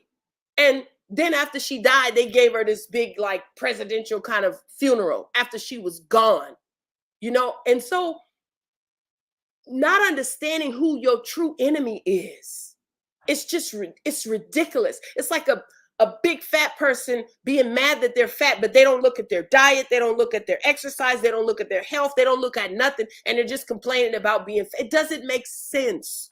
And Africans are just as much victims as we are. And those are our brothers and sisters, and those are our family. And we've all had, Lance, I just wanted to thank you before I conclude. I want to thank you, for opening up your life, opening up you and Sister Scurv's experience in Africa to us. You've been taking a long time to build your house. You shared with us that, you don't have the money to just do it in a big way. I have to donate. I have to do better. I need to donate. All of us need to be donating to you to help the cause out there. But you've shared your experiences that are wonderful and empowering, and you've shared some real challenging experiences that you've had over there that you wouldn't have in America, like conveniences or prejudices. And they're prejudiced, but what I love about you is you understand why they're prejudiced, even though you don't like that they're prejudiced. You don't like that they're trying to take your money and treat you like you rich and, scam you. I've heard on your previous shows how you've been scammed several times. You could have left and be like, look, Joe Blow Ghanaian scammed me, so I'm out. I've been scammed 4 times, and everywhere I go, they beg me for money. Women are trying to pretend like they like me so I could give them money. Men are trying to, I pay them in advance and then they don't do the job. Like all this kind of stuff. And you have such a wise mentality to understand, no, you don't like what's happening to you, but you also understand that you don't use the times you've been victimized by individuals, wounded individuals, depressed individuals, economically depressed individuals who think that if you make $1,000 a month, which we know is nothing, I don't know what you make, but if you made that, they think you're a millionaire and they treat you like that. And so you're caught between a rock and a hard place. You left the conveniences of America. And here you are trying to teach us the expectations versus the reality, because a lot of us, and if I get to go to the motherland one day, a lot of us are like, oh, it's going to be the fantasy world, you know, not like the sister who called, but it's going to be a fantasy. And you're here to tell us if we can temper our fantasies and just come with reality that you're teaching us, then we'll better be able to be over there. And I want to end with a question to you. You've kind of answered it before, but I do, like, America has a bunch of pros and cons. Obviously, the pros are convenience and this and some civil rights and certain things. And then they have a lot of cons as a Black man, African man. But then Africa has some pros and cons. And when you weigh it out on the scale, you know, you don't have the, like the sister was ignorantly saying, but obviously there's some structural issues, electricity and stuff like that. There's some challenges, and we know why. We know it's all because of the West. We had all that. We had that in Egypt. We had that in the pyramids. We built everything, math, everything. But of course, that's not our topic to say how they destroyed it. But people, what I was saying to the sister, there's no critical thinking. It's like, there's a cause for this. And if you know the cause, and the sister knew the cause, she said it. She knew the cause, but she kept kind of saying, well, somebody and this. I'm like, no, say their name. Call them out the way you're calling these people out. So the challenges that of convenient life, and actually convenient life, which is another topic, ain't so convenient because we got all these things that actually made us lazy. I'm not talking about Black people. I'm talking about Americans in the West. We're lazy. We're fat. We're collectively, obviously. We're fat. We're lazy. This has nothing to do with being Black. This has to do with a civilization that is just gone to moral decay. And, you know, we work like dogs over here. We don't get anything. Oh, we know why. And you left. So when you weigh everything on the scale, the pros and the cons, the struggles and the strengths of each place, obviously you're still there. So you must like Africa better. But can you kind of talk about like that in relation to your topic today with the expectations and the reality? Like, what are we going to lose when we come to Africa, and what are we going to gain, and that type of thing? Oh, sure. It's like taking off a sweaty, dirty outfit that you've been working in the yard with, and you took a shower and you came out. Now, that's not to say that you won't eventually get soiled here. I'm not speaking about soil, but for me, it's a deep, deep feeling. I'm not trying to romanticize the place, but there's certain ways I don't have to keep my guard up. When left alone, there's certain ways I don't have to keep. There's certain tensions that I didn't even realize I had in America. You ever have your shoulders shrugged up and then you're sitting down, you're like, you let it go. You say, man, I'm walking around here tense. I don't walk around here tense. Regardless as to who may see me this way or that way. My friend and brother here, Kevin, who I've known from way back in the 70s. He knew my mother and my father, rest their souls. He knew personally. They all up in my house, and I know his family, every bit of his family. We're close. And we've been on the phone. And I opened up the screen so he could see. And I'm walking down the side of the mountain because I didn't want to wait for the van. And it was so dark. He can tell you he's here. He said, man, I don't know how you can walk, because it's not that element.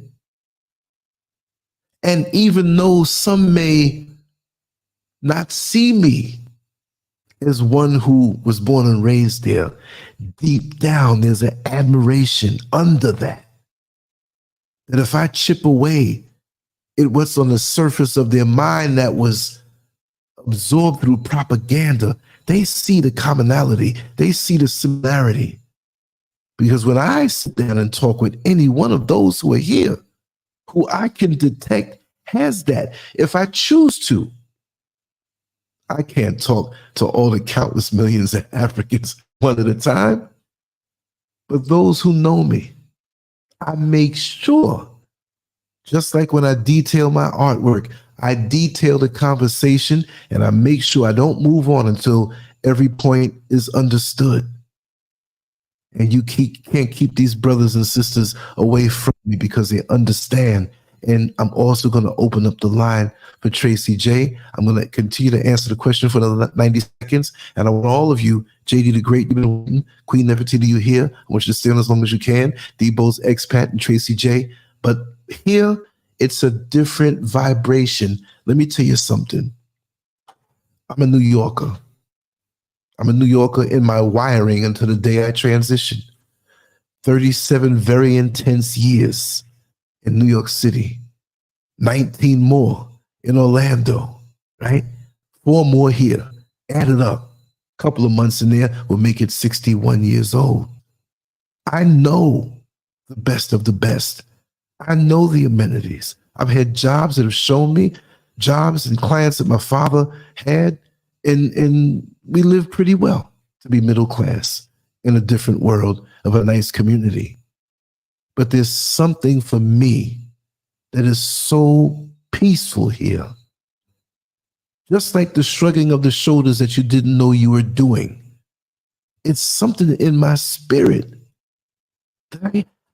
I'm with me more. I'm learning myself more. I'm friends with myself more. Well, you can do that in the United States. Not when you're looking outward. Not when you're dealing with this and that.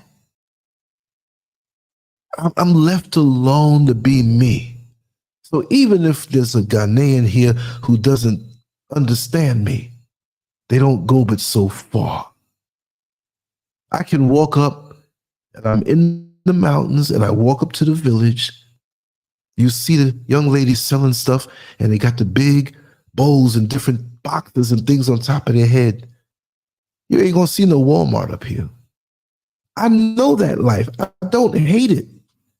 I can come back to America now and jump right in like a duck jumping in water.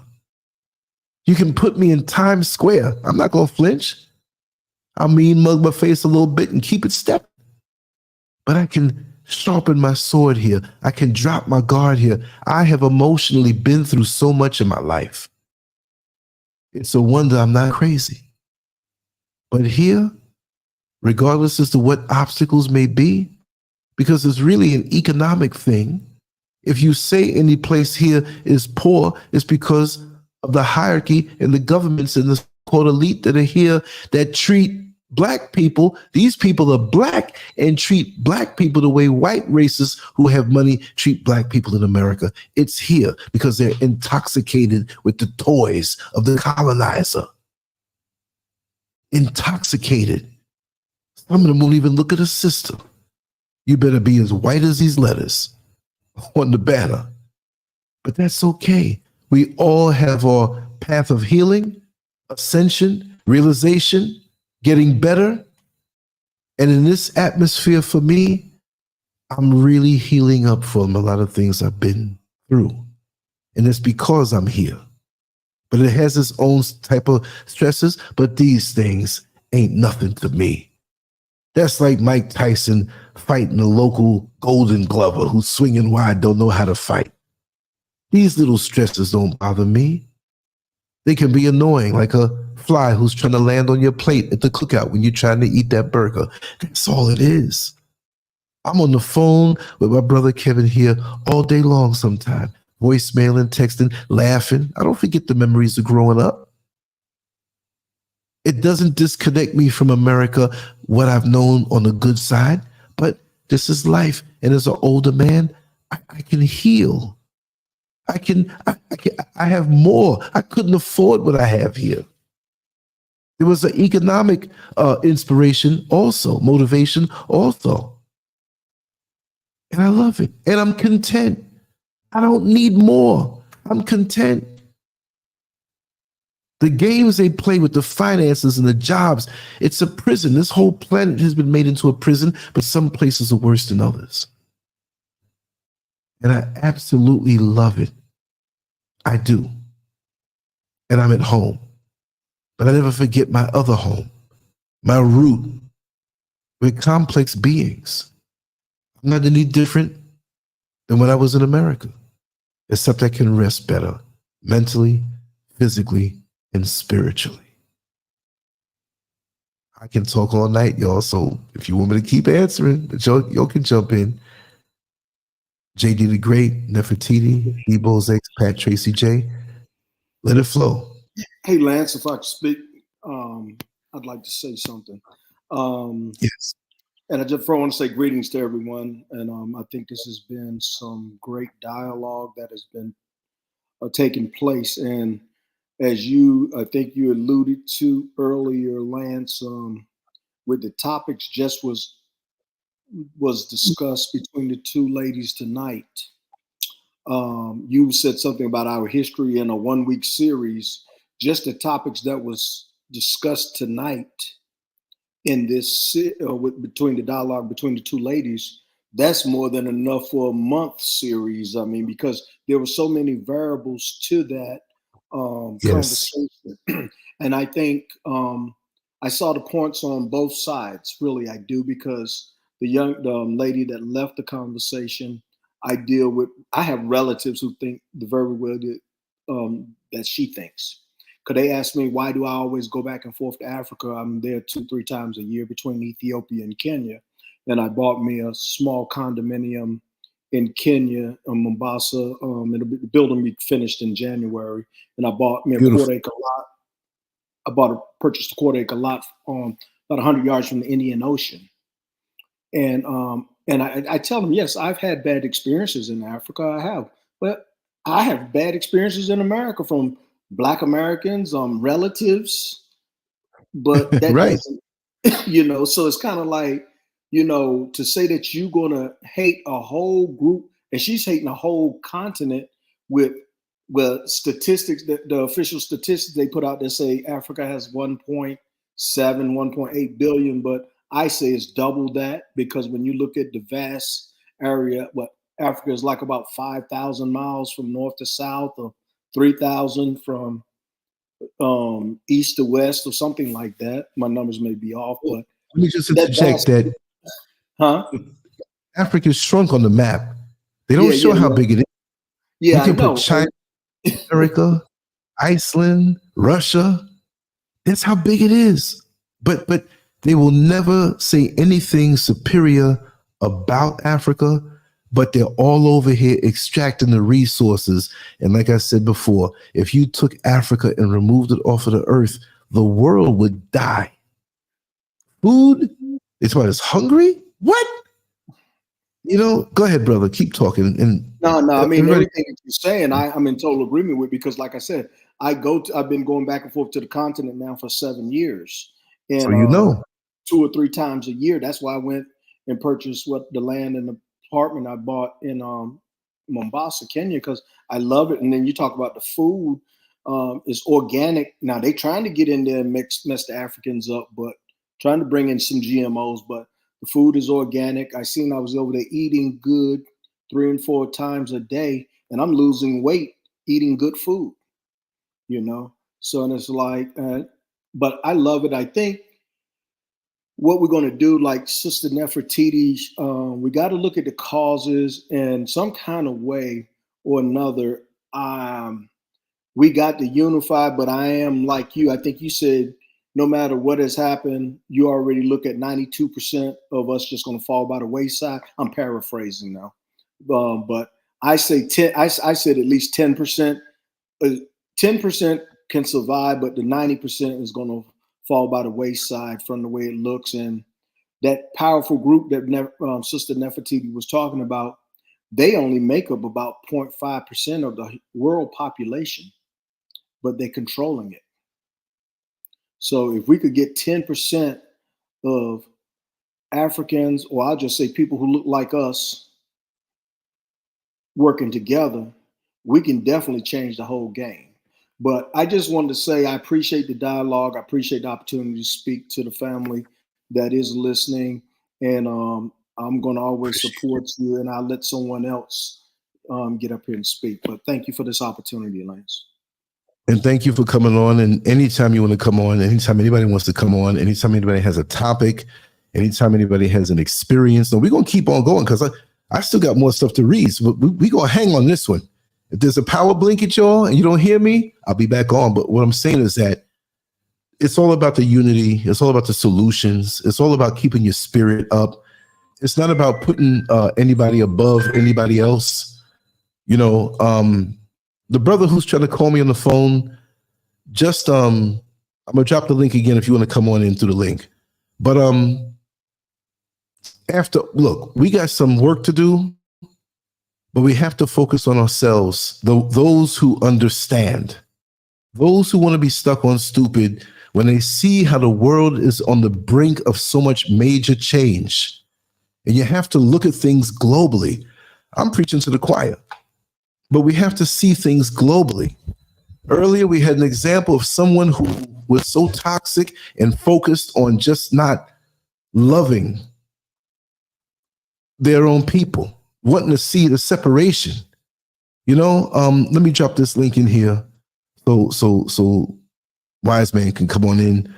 But it's look, right now, there were so many people like her who attacked me when they realized I moved here permanently. Oh, you ran.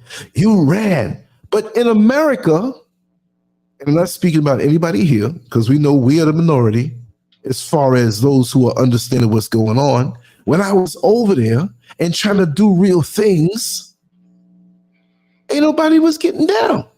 They wanted to gossip. They wanted to do all kind of things. And even those who I thought were sincere, they ended up being frauds and trying to bring me down. Y'all know the story. There's people you won't see here no more. Man, I've been through so much that way, right? But I'm gonna let everybody else talk, and we're gonna ride out.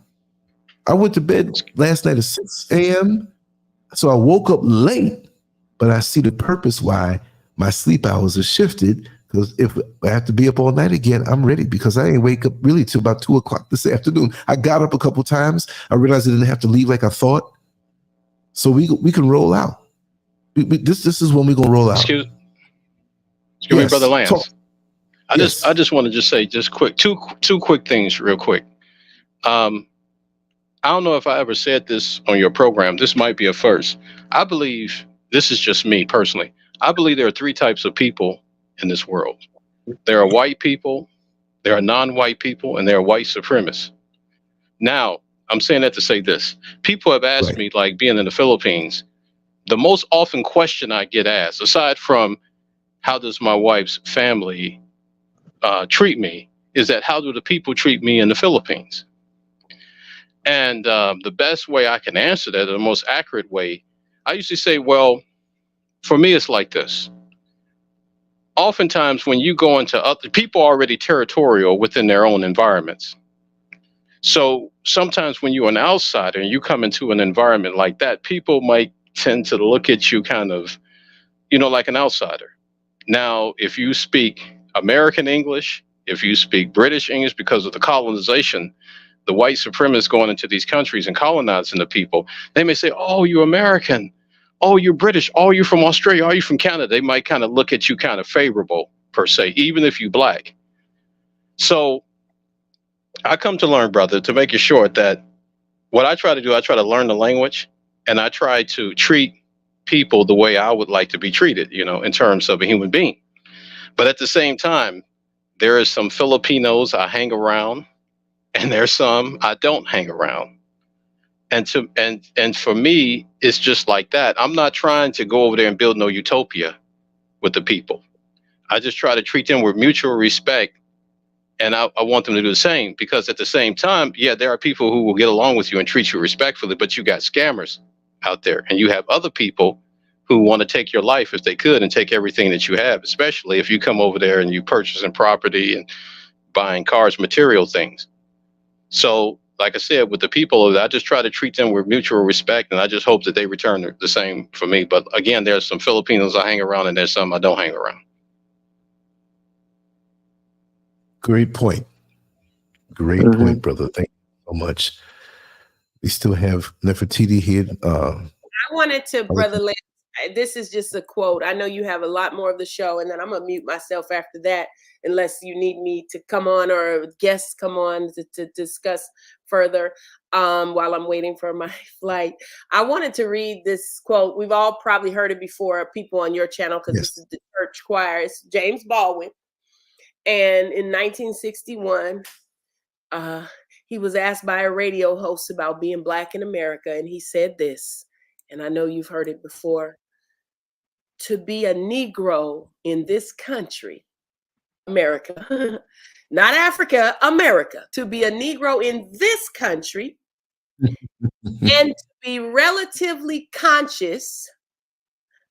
I'm breaking this down, not just to be a Negro, not just to be Black, African, whatever we want to call ourselves in America, but to be relatively conscious, right? And that's what's important, because conscious means aware. And what I was telling the sister, critical thinking.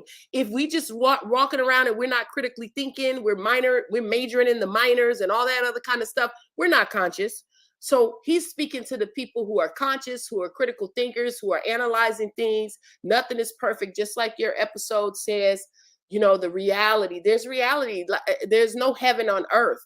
So back to his quote: to be a Negro in America and to be relatively conscious, relatively, you ain't even got to be totally, is to be in a state of rage almost all of the time and in one's work. And part of the rage is this. I'm still reading it. It isn't only what is happening to you, but it's what's happening all around you, i.e. the phone call, other people's negativity, all this stuff. And all of the time in the face of the most extraordinary and criminal indifference of most white people. Hello, we don't get our reparations. We don't get nothing. People who've already gotten all theirs, we don't get nothing. I'm interjecting in the quote. Indifference of most white people in this country and their ignorance. This is, it goes on, but that part, and I just want to read it again without me interrupting. To be a Negro in this country and to be relatively conscious is to be in a state of rage almost all the time and in one's work. And part of the rage is this: it isn't only what is happening to you, but it's what's happening all around you. And all of the time, in the face of the most extraordinary and criminal indifference of most white people in this country and their ignorance.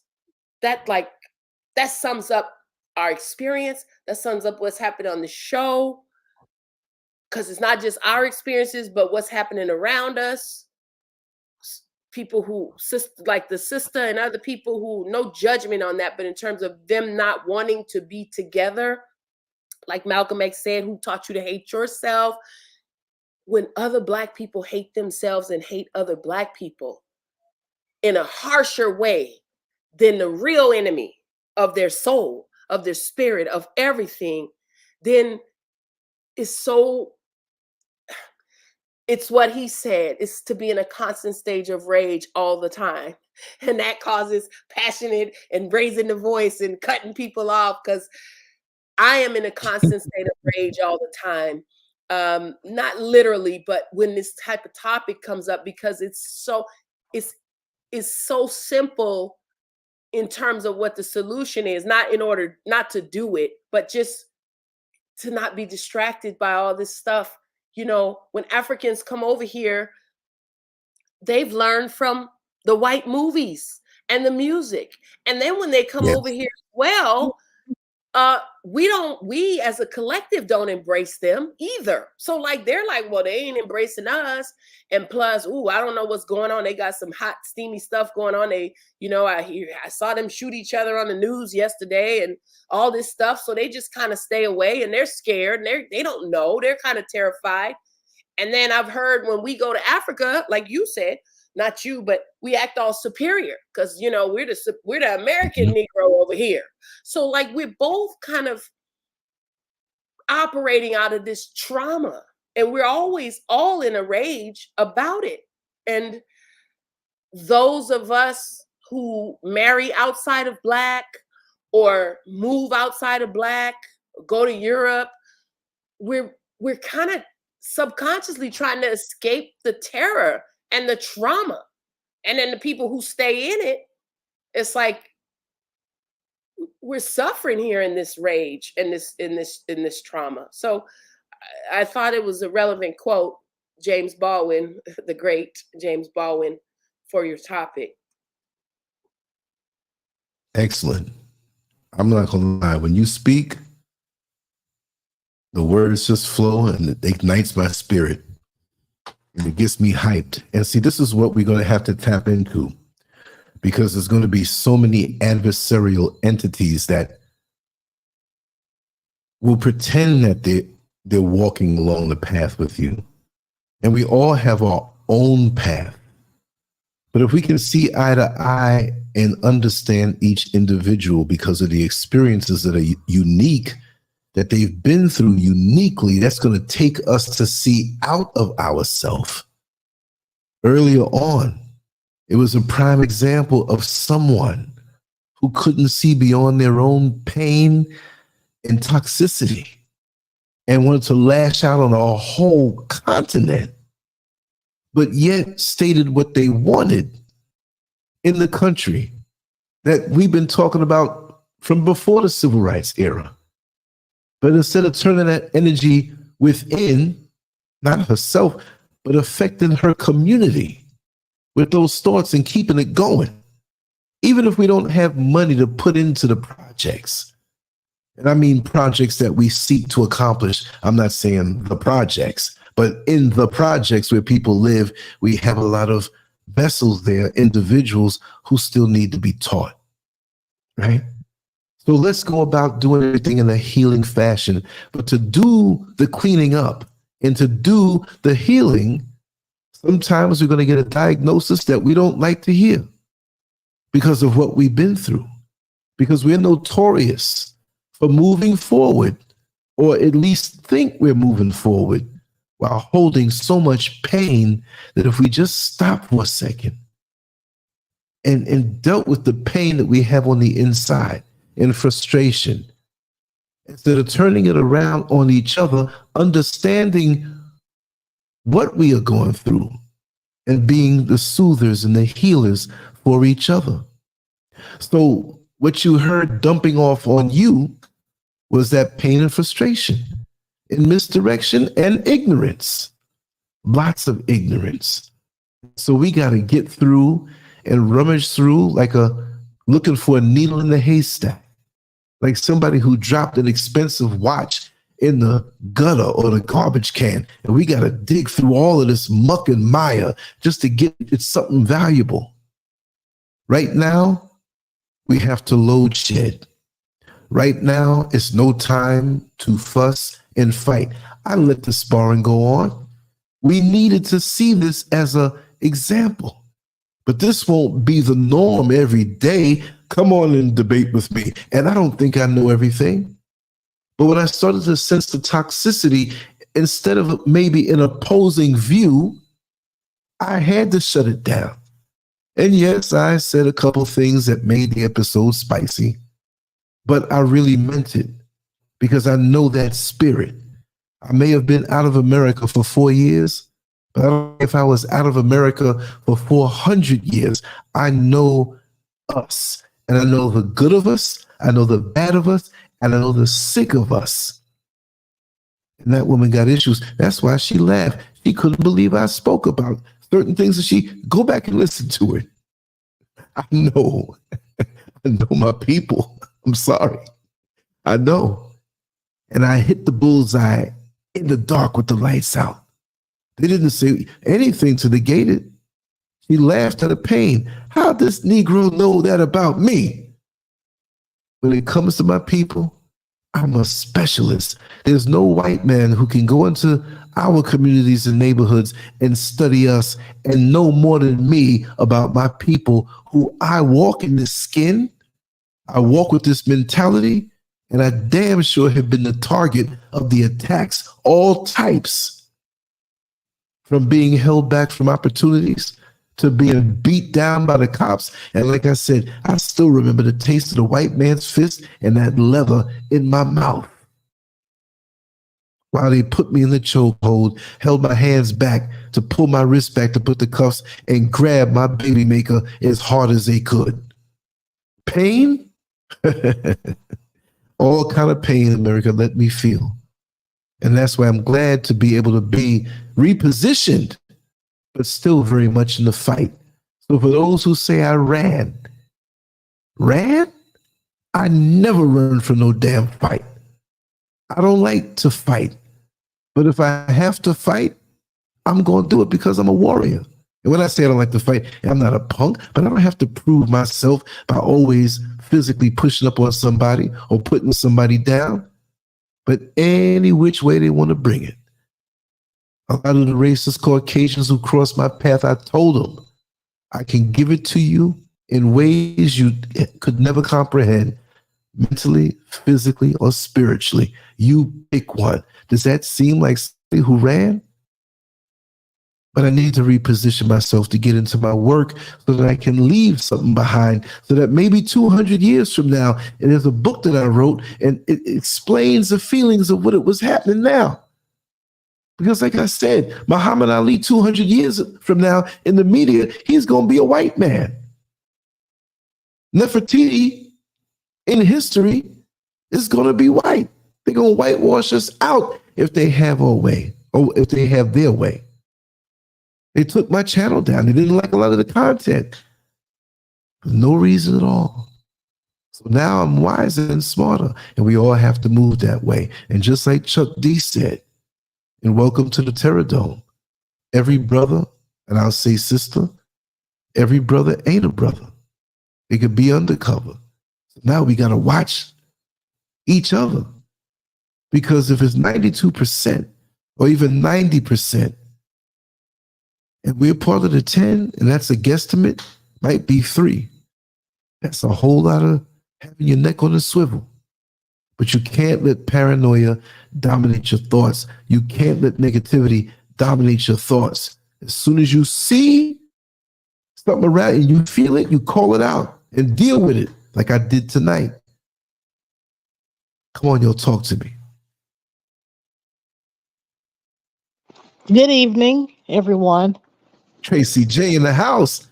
Fellas, let it all hang out. We want to hear from you. Okay.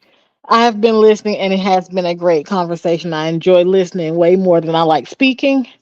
I put this question in the chat and I'm posing this to everybody, not just the panel, but everybody in the chat. Anybody could answer this.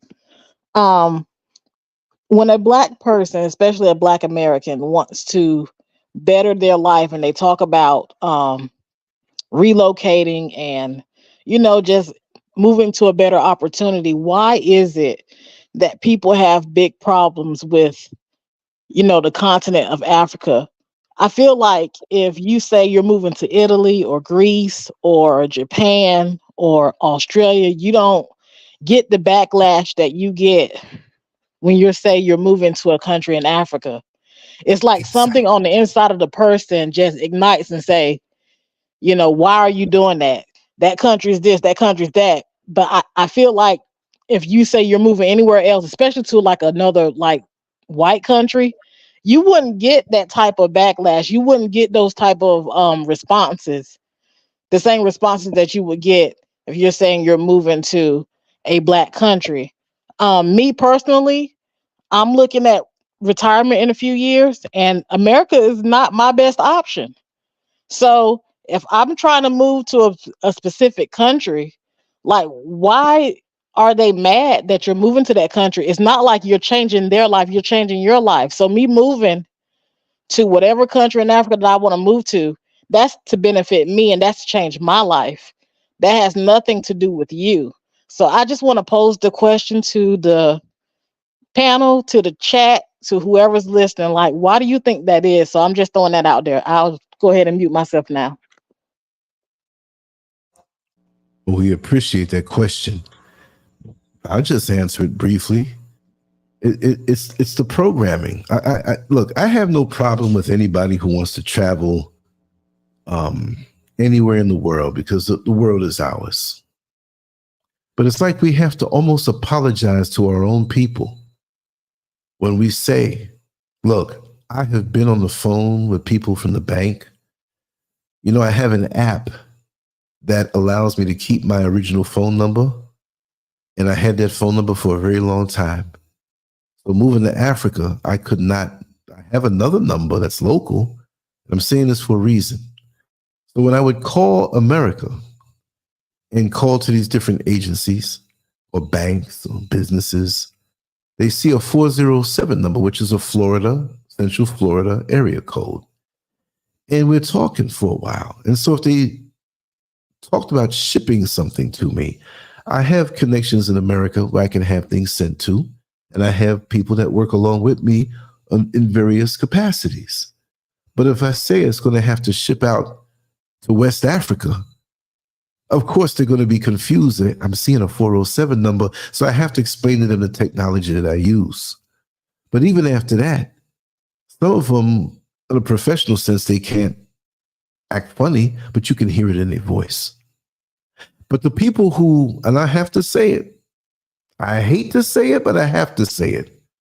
The people who showed more interest, who can talk, because you know those phone calls are recorded, and I understand that. Mostly non-Black people. Wow, that's really cool. I spoke with a representative from Wells Fargo Bank.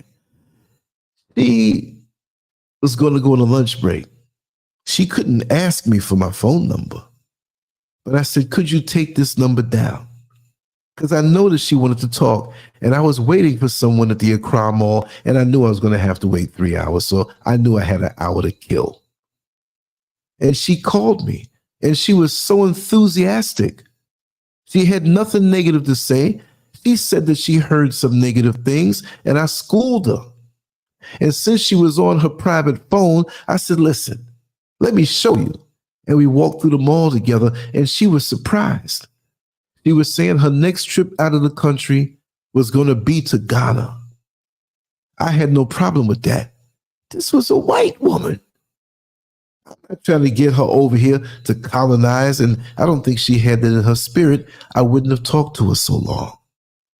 But even when I speak to strangers or people who call me from the strength of the platform, and they say, Lance, I really got to ask you a question, man. It can't really be as nice as you say it is. I said it's sun and rain and mosquitoes and good food and nice nightclubs and everything you find in America. It's just a little different with the culture. But when they push, when you go to a travel agency, you are not going to see up on the wall posters of Ghana, posters come to Kenya. The most you might see is something for South Africa. And it's done through the lens of a Caucasian, because there's so many down there, even though they're not the majority. But when you go into the travel agencies, come to Brazil, come to Italy, visit Germany, go to London, everywhere else except anywhere in the motherland. And if it is to a point, they'll call it the Middle East. They'll call it Dubai. They're not going to say these places, oh, Egypt. But they're washing out Black folks from there. You see, sometimes when they take people from other countries coming in, they do it in America. They're shifting the proportions of us. Because any child from these immigrants that come in, they're going to be American. Because they have a long-term plan. And I have no problem with having a problem with what's going on there now. New York City has all of these immigrants, and we're fussing on that now. But what's the long-term plan? See, these people, when they gentrify a neighborhood, it's not, well, we're going to gentrify it in 2 years. They're going to take their time and shift things around. They're going to let the drugs come in the neighborhood so we can get locked up. So therefore, we cannot get the employment. And many of us are not thinking about our own businesses. So down the line, oh, you can't get a job. You can't hold on to that house that you might inherit from your mother, your father, if you even got that. So now you got to move out anyway. And while all this process is happening, not even at the community meetings, but up at the corporate offices, maps of the neighborhood laid out, and they got the big stick pointing on it, and they're all gathered around. We're going to put a stadium here. We're going to put this here. We'll employ a few blacks, but we know they're going to be gone soon. Well, don't you think this is done on a worldwide level? Whether Memorandum 46 is real or not. People argue about the Willie Lynch letter being real or not, but look at the effect. Look at the effect. It's happening. And this is a global takeover. But America doesn't have too much wiggle room because America ain't the sugar honey iced tea that they thought they were. You got China. You got Russia. You got all over there in India and Pakistan. You got Iran. You got other countries that are somewhat neutral, but they can see what's happening. Russia and China don't use the dollar as a standard anymore. So the dollar is teeter-tottering. They're printing up money, monopoly money that has no value behind it. And if the wind blows too hard, it's going to collapse. And so when empires fall, me saying this doesn't mean, well, he said it. Well, I've been saying it for years. I've been online for 23 years doing art and writing and shows and all that stuff. It don't mean in that brief time in history that it's going to come true, but I can see it. Study the empires of the world and how long did they last? And the more they moved into decadence and immorality, there's a spiritual element. They get so mighty, they don't think that they have to adhere to divine rules. The Creator has no problem if a country gets big and strong, but walk upright on a divine level. So therefore, there's a price to be paid as to what America and other countries in conjunction with America has done to us as Black and darker peoples of the globe, who are the caretakers of the planet. It's not in our nature to destroy this place, but we've adopted a new mindset for those who want to throw off on everybody else, perched up next to the massa who don't like you, like the woman who came on the show, reflecting what is reflected on the world, not knowing, because she felt she had a position with massa. And what hurt her is that she got her negrita, nigger, whatever you want to call it, wake-up call. So now she want to throw off on the Africans now. Because massa does it. Maybe if I throw off on the Africans, I'll have a back a seat with them. She's the same type that would turn on you if you Black American. She's just acting out on the Africans now because of the title of the show that we have. But she's the kind of bitter, I won't say the B word because that's still a sister, but she is one of those bitter entities that don't care. If she had a gun and wanted to shoot somebody, she would rather machine gun and spray up everybody just to get the one person she wants. This is the beginning of madness for that woman, because if you can get to the A, I can hear that she's not 20 years old. I can hear that she's not 30 years old. I can hear that she's not 40 or 50.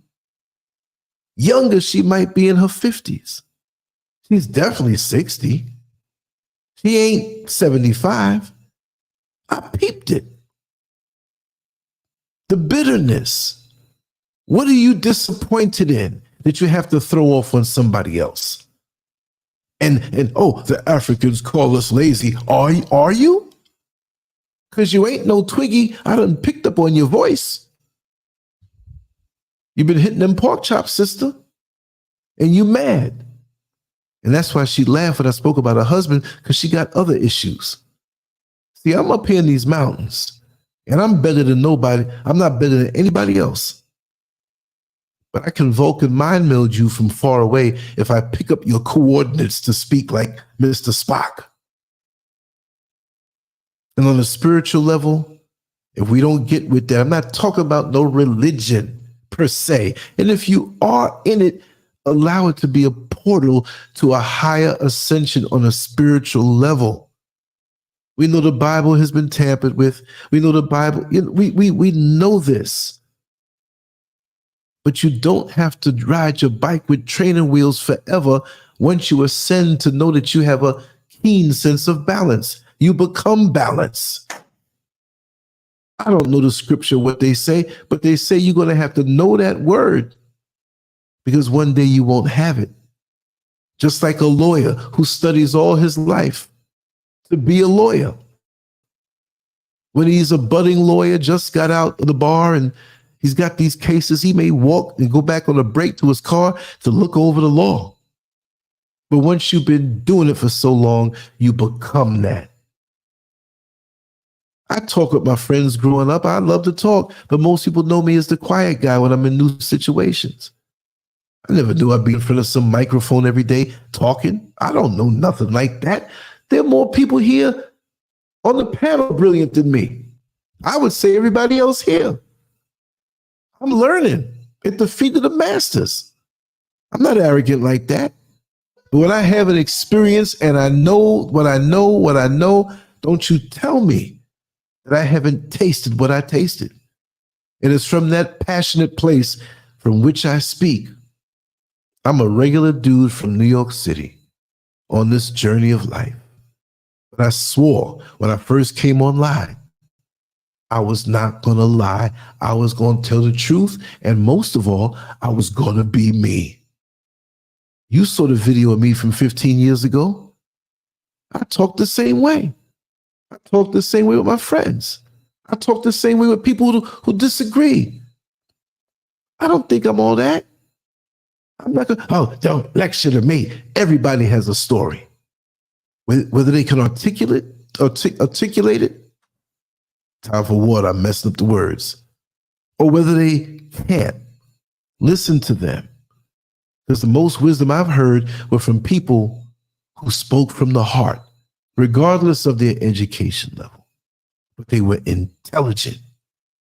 Like I told you about Sister Foster, that older woman who was in the neighborhood, who was a pastor of a small church that was basically dilapidated. And it's not about her being a Christian. She had a powerful African spiritual presence that had the wrapping of religion around it, but she was bigger, not because she was bigger, but because of what flowed through her. This is why I identified the energy of this woman that came on. And that's how we have to move now. We've got to move in the spirit. I'm not trying to be nobody's pastor. I'm not talking about some religion and no collection plate. I'm talking about your instincts that have been eroded from being in the Western world so long. We gotta come out of her. Like they say, come out of her, my people. I ain't got no problem if you want to live in America, but come out of her. The mindset to be able to throw off on people who look like you, like that woman did, who lied and said, well, they asked for your email address and so and so, but you call me and I see your number and I got your number. I'm not going to use your number. I'm not going to call you up. I don't get down like that. I will let people come on, even if I disagree. But when you start disrespecting, and I smell the stench of you being toxic, I'm going to have to step in like a referee who might even favor one of the fighters. But I'm going to be a fair referee. But when you start doing some illegal tactics, we're going to have to disqualify you. I'm going to shut up, y'all. Come on. I want to hear y'all talk too. We got D-Bowles, Queen Nefertiti, and Tracy J. Come on and add something. Anybody else? I'm going to also open the line. Wise man, you came in, but you dropped off. I'm going to add this link back in. We're going to ride out and tarry. Well, I'm not going to speak except to say thanks for what you said, because I'm here, but I want everybody, obviously, I dominated the part of the conversation with the sister that called. So anybody else? And Tracy. No, you didn't dominate. You brought what was necessary. You brought, oh, wow. It's like when a person, look, you got malaria, and you got that malaria medicine. You were the perfect medicine for that toxic malaria that passed through here. So you want the medicine when there's sickness around you, right? Yeah. Yes. And I have to say how much I appreciate you and Tracy J, Debo's, everybody in the chat room, whether you agree with me or not. Sometimes you're going to disagree, Lance. I don't know about that one. And I accept it because, again, we're the sum total of our experiences, and we can only see it that way. So when we see people who may disagree, we got to understand that there is a right and a wrong to a point, but it's right when the person sees it from their part of the journey and they haven't journeyed all the way yet. It's not for me to say. It's not for me to say. But you have to understand that's where they are right now. Where people who have handled me with care and they took time with me and said, no, Lance, this is the way. You see, I was in a very powerful conversation and received very powerful voicemails within the last 24 hours. That's changed me. Please mold me. This may have my name on it, but and when you person steps out of line, I got a strong, hey, this is my show. You can't do that. But I don't do that to people. But I will be flexing every now and then to keep the order. I hear you laughing. I am laughing. I want to say, I don't know if Tracy is here, but I loved her question and her energy. And I think my answer is not profound or anything, but I think to piggyback on what you said, Lance, it's also with the third time quoting Malcolm X today, who taught you to hate yourself, because the marketing and the promotion for Africa is not what it is for everywhere else. And we know our history has been stolen, all the great things about us, let alone resources. Resources is economy, but just in terms of marketing and packaging, why do we like a certain car? Why do we, I ain't talking about the engine, I'm talking about the name. Why do we like certain bags? Why do we buy LV bags and they're plastic and spend hundreds of dollars? Do we not have cows in Africa? Like, of course, that's a dumb question. We have cows. Leather comes from cows, some leather. And so I saw a movie, I forgot the name of it. I think the house that one of them designers built. One of the top names, whether it's Gucci, Prada, Louis Vuitton, I don't know what name it was, but it was the house that such and such built. And the movie was a true story about their family empire with the handbags and stuff. And it was all about these cows are special. Like they had special cows, and they showed some clips in the movie with some cows. Like those cows were like, like your ice is colder than my kind of ice. I'm not mad at them. I like that. So I'm not hating on them they're great marketers. Don't hate your enemy. You always talk about boxing, Les. Don't hate the fighter who's better than you. Learn their tactics and become good, right? So my problem with the West and the so-called white man, to put that language in, is what they've done to us specifically and what they're doing to us today. But I'm not mad that they promote themselves and they hire themselves and they practice nepotism. The question is not why do they do that? The question is, why don't we? That's the question. I don't give a damn what my neighbors are doing. I need to be doing what I'm trying to do. I need to connect over here. And we so busy in the circle, but turn outward, looking outward, outside the circle, instead of inside the circle, to say, how can we bring our resources together? How is it that we're allowing, like the story about Oprah and a bunch of others, when she was in Europe and they didn't know who she was, and she went in the store and treated her like she couldn't afford nothing because she was just a black face and all that stuff. And yet we still buy their stuff. We still pay more for their ice than ours. We still pay more for their cows than ours. Like that, at this point, it's on us. It's not our fault, but it's our problem. So now that we know that, I don't have a lot of patience for people who are not ready to talk about the problem, meaning with the solution, obviously, instead of distractions and all that other garbage. It's kind of like, Lance, you like if you're a teacher and you're teaching calculus, and then, you know, some of the students, no disrespect to them, but they're asking you questions about multiplication or division. You're like, this is not the proper class. You need to go back down, because it's frustrating, because then you slow down the whole class to work out a 2 + 2 problem. And this is calculus, and all the other students who are there for calculus. And your followers and your listeners are higher level. And also I wanted to speak on, you know, the amount of viewership you have. A lot of times, not a lot of, all the times in college or universities, the higher level the courses, the smaller the classes. You know, the basic math classes are arithmetic and ESL, English second language. Those are packed out, 60, 70 people. But when you get to the highest level of math, the highest level of logic and reasoning and all those kind of courses that we don't usually have to take, it's about 6, 7 people up in those classes. And those are that it only takes a minority to run this world. And as we know on the other topic, it's only a few percentage that's running the whole world.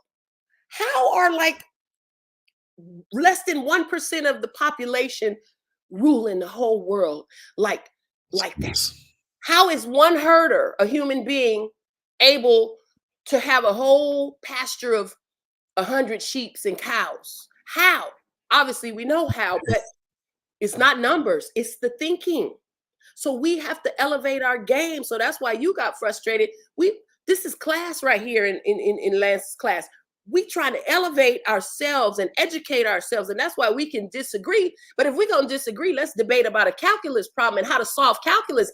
That's stupid to debate about 2 + 2 and somebody's talking about, oh, it's 6. 2 + 2 is 6. Like, who has time for that foolishness? Look, you got to elevate yourself and come up, sister. If you mad at Africans, that's fine. That's your little personal thing. Work it out.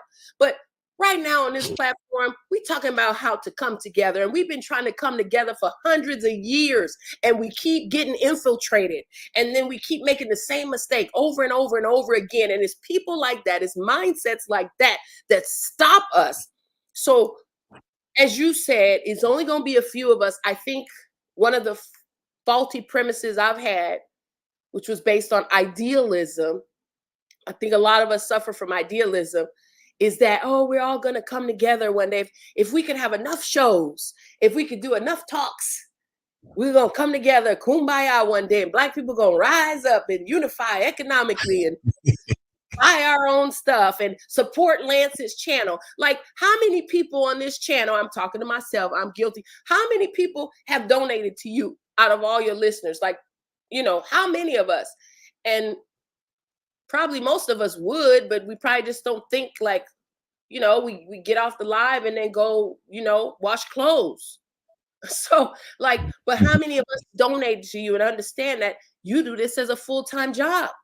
I don't know nobody that have a lot of shows. I listen to different YouTube channels, your shows, but this is a 4-hour live right now. And then you prepared for it, and then afterwards and the upload, and then you lost your channel. You're over there in Africa, you're doing all these things. You are such an inspiration for us. And I just appreciate you. And I'm kind of all over the place right now, but it's just that unity has to keep happening. That energy, we have to keep believing. As everything around us is collapsing, we have to unify. Even if we disagree, don't mean you don't unify. Them other people, them people in power, they always argue. They always disagree. White nations have always warred against each other. But then they realize, hold up, we all have one common need, and it ain't over in our continent. It's over there. So we need to figure out in unison, it might not be unity, but it's unison. In unison, how do we go get what we need? And we can't just walk over there and say, give it to us. So we got to use all kind of tactics, religion and massaging and planting moles over there to you know, they say African leadership is corrupt. Well, it's true, but that's only half the story. If they plant the person with an African face in there, it's not necessarily a mole, because it was never a turncoat to be. It was, they were planted there from the beginning as a mole. In other words, it's not like, oh, they were good and they turned bad. They toppled the good people. They put the bad people there, bad for Africans. But if we come together, just a few of us, percentage-wise, just continue to grow. We don't have to be anti anything, just pro our own economic independence and resources, and going to Africa like you did. And for anybody, okay, and then I'm done. For anybody that says you're running if you go to Africa, well, is it called running when you going home? No, baby, he's going back home. He's going home. He's going home. Okay, so if you got kidnapped from a baby or a young age, and then when you were 20 and the door was open suddenly, would you just stay in there because you've been there 20 years? Or would you be like, I'm out of here, even though I've been here 20 years, I'm going home? And you did it. And you did it. So, yeah, just thank you for continuing. And I'm done. Your passion and your clarity, your focus, you're seeing things for what they are. That indicates so much more about you. That here on the show, people will hear your words and they hear the tip of the iceberg, but that's indicative of so much more. For you to be able to speak this way, your roots run deep. Your life has been a life of learning and absorbing, going through good times and bad times, but you're doing a great job with yourself in this world as it is. Because we know this world and this planet, they're not too kind to Black women. Not too kind.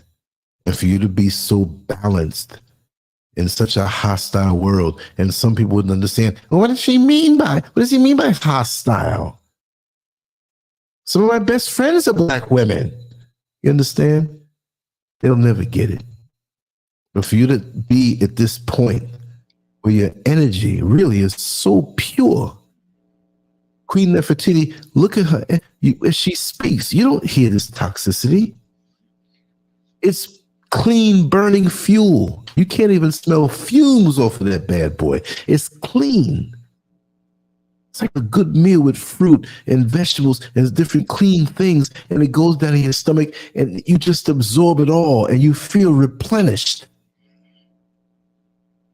I didn't know. I'm not putting no limit on this show.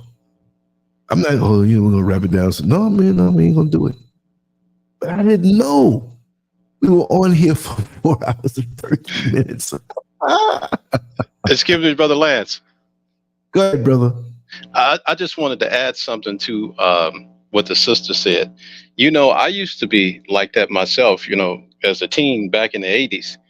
I used to be like, oh, man, you know, Black people, we can just get this information, man. If we can just read this book or read that book, man, we can bring it together. And as I got older, when I went through my 20s, my 30s, my 40s, and now I'm in my 50s, I've become less optimistic about that. Not that I'm pessimistic, but I've become less optimistic about that kind of thinking, because I had to learn about people, human beings. I had to learn human nature, and I had to study logic and study people. And the older I've gotten, the more I've come to the conclusions is that bodies don't come together. It's minds that come together. Just like if you look in the hood, or anybody, if you see people out there in the street drinking in the street when they probably should be working or doing something.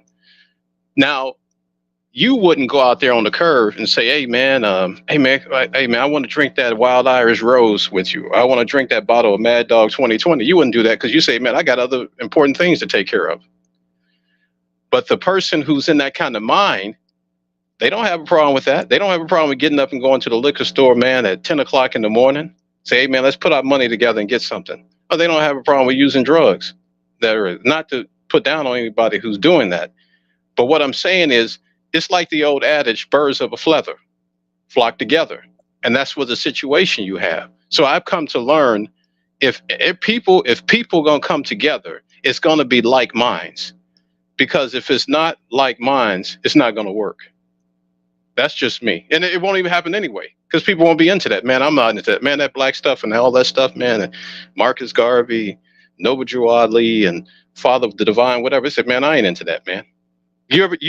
I'm sure you went through this at one time in your life. You say, man, if we can just get this information, man, we could see a change overnight. But everybody's not interested. Oh, yeah. Oh, yeah. Oh, yeah. But now you hear me talking about 8% and 2% of us gonna make it. I can't. Man, I've always been this way. I never had a platform to vocalize it. It wasn't like that. But I always loved these types of discussions. Being in the barber shops when I was younger, being around my father, being around people in the community, and just, like I said, I come from that era. I'm going to say it again. Black News, the McCreary Report, Like It Is, Tony Brown's Journal. Man, I used to watch shows even so young and just feel a glow in my heart. And just being where I was in New York City. And even though I grew up in Queens, I was born in Manhattan, my father's shop was in Manhattan. And we would always go there. His machines were there, his business was there. And I had a connection there. When you see these old pictures of Harlem, I wasn't born in the 40s and 50s, but all through that time and era, those places are familiar to me. I understand, and I know the feel of it. That's the thing. That's what keeps me passionate today. I know the feel of it. I know what it was like as a young boy to feel the most Black love we probably ever felt out of slavery and until now. The most unity that was the joyous camaraderie. You had heroin addicts. You had people who stole. You had people who did crime. But that community feel, I'm hurt because I'll probably never realize that the way it was in America. It ain't going to be that way here. It can be a love. There can be some unity, whatever. But you're still dealing with the flip side of the coin, where you see the results of the brainwashing and feeling inferior. But that period, I will never forget, and I want to always reflect that. And there'll be people who don't understand me, but I'm going to always reflect that, but I'm not going to waste my time on anybody who's looking to destroy that. Because I've known some beautiful times growing up, and it should be about beautiful times, right? We all African people, Black, millennials, they want to call us, but the thing is, it's not to push anybody else away, because if you see a store that's owned by a different race, they welcome your money because they also have the money from their people coming in there. They're not going to turn you away. I'm not saying this is anti anything. Oh yeah, if you anti me or destroying me or my people, I am anti you and will come for you. But when left alone, why can't we build our beautiful symbolic village, even if you live somewhere else? Queens is my village. Brooklyn, the Bronx, Manhattan, Staten Island, Orlando, Florida, Raleigh, North Carolina, different places I've lived, all the places I've touched, and the people I've had conversations with that you'll never hear because there was no recording device. My best conversations, YouTube has never heard. And it's not me talking, some of the things that I listened to. And I wish I can go back and put a recorder there. Conversations I've heard at home, single-digit ages, bedazzled me. I love righteous conversation, meeting of the minds, intelligent conversation, people who can share their feelings and make you see it, make you hear it. We can grow from merely talking, but too many people want to talk at you and never listen and absorb. This is a talk show. When I get on and I'm doing my little monologues and stuff, I know it's better to listen, but you're not coming here to hear silence. Well, you know, Lance, I think Lance, Lance, I think you would agree, Lance. Say it again. I think you would agree. I said I think you would agree, and I think most of the listeners would agree that we are all the sum total of our life experiences. Exactly. Whether we grew up with two parents or one parent, or maybe grew up in a foster home or had foster parents, not necessarily our birth parents. I think sometimes, Lance, we guilty. I know I'm guilty of this.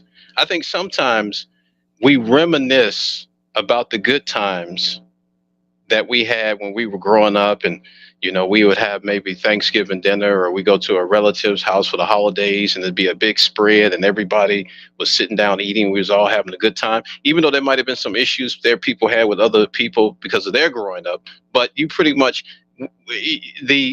we weren't as demoralized as we are today as human beings. There wasn't an issue of if we look between our legs, we didn't know. We wouldn't have no say, well, am I a man or am I a woman? When you ask politicians, people going for Supreme Court positions, and you ask them, what's a woman? They say, I don't know. I'm not a scientist.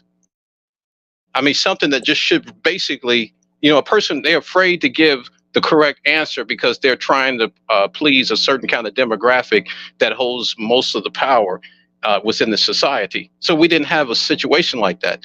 And if you put us in a time machine, we probably would go back and we would like to be there. But I think we know deep down inside, we would feel out of place because all those experiences was meant to prepare us for this day and this time.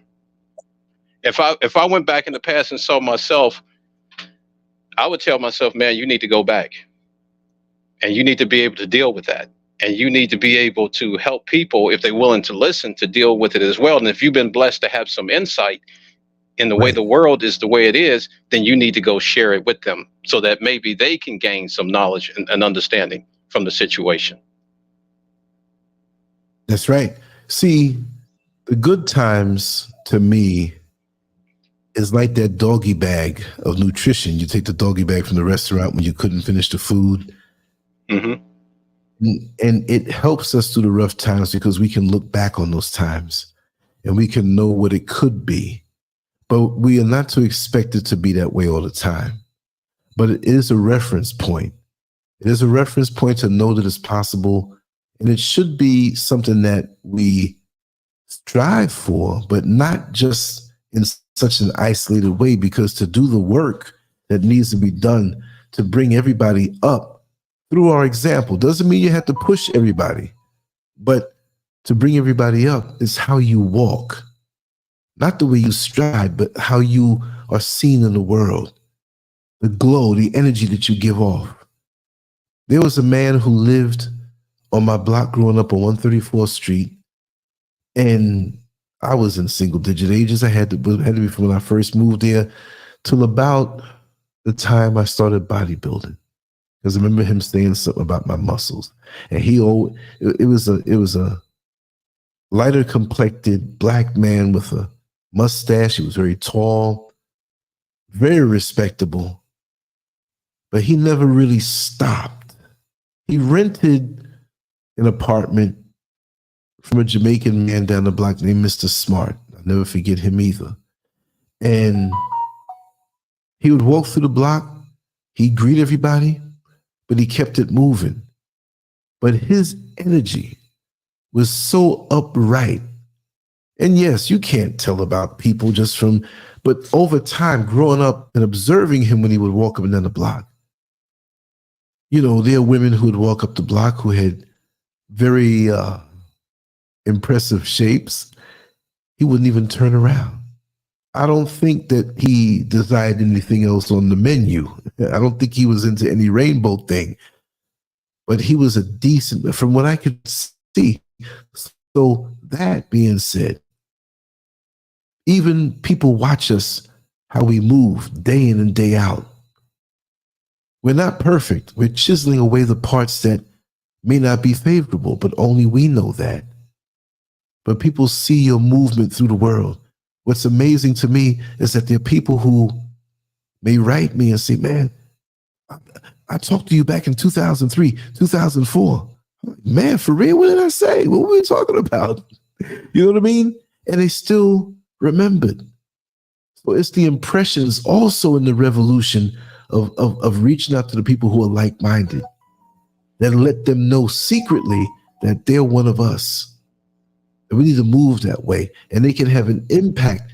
I'm not set in stone at 61 years old. No, please influence me. Please educate me.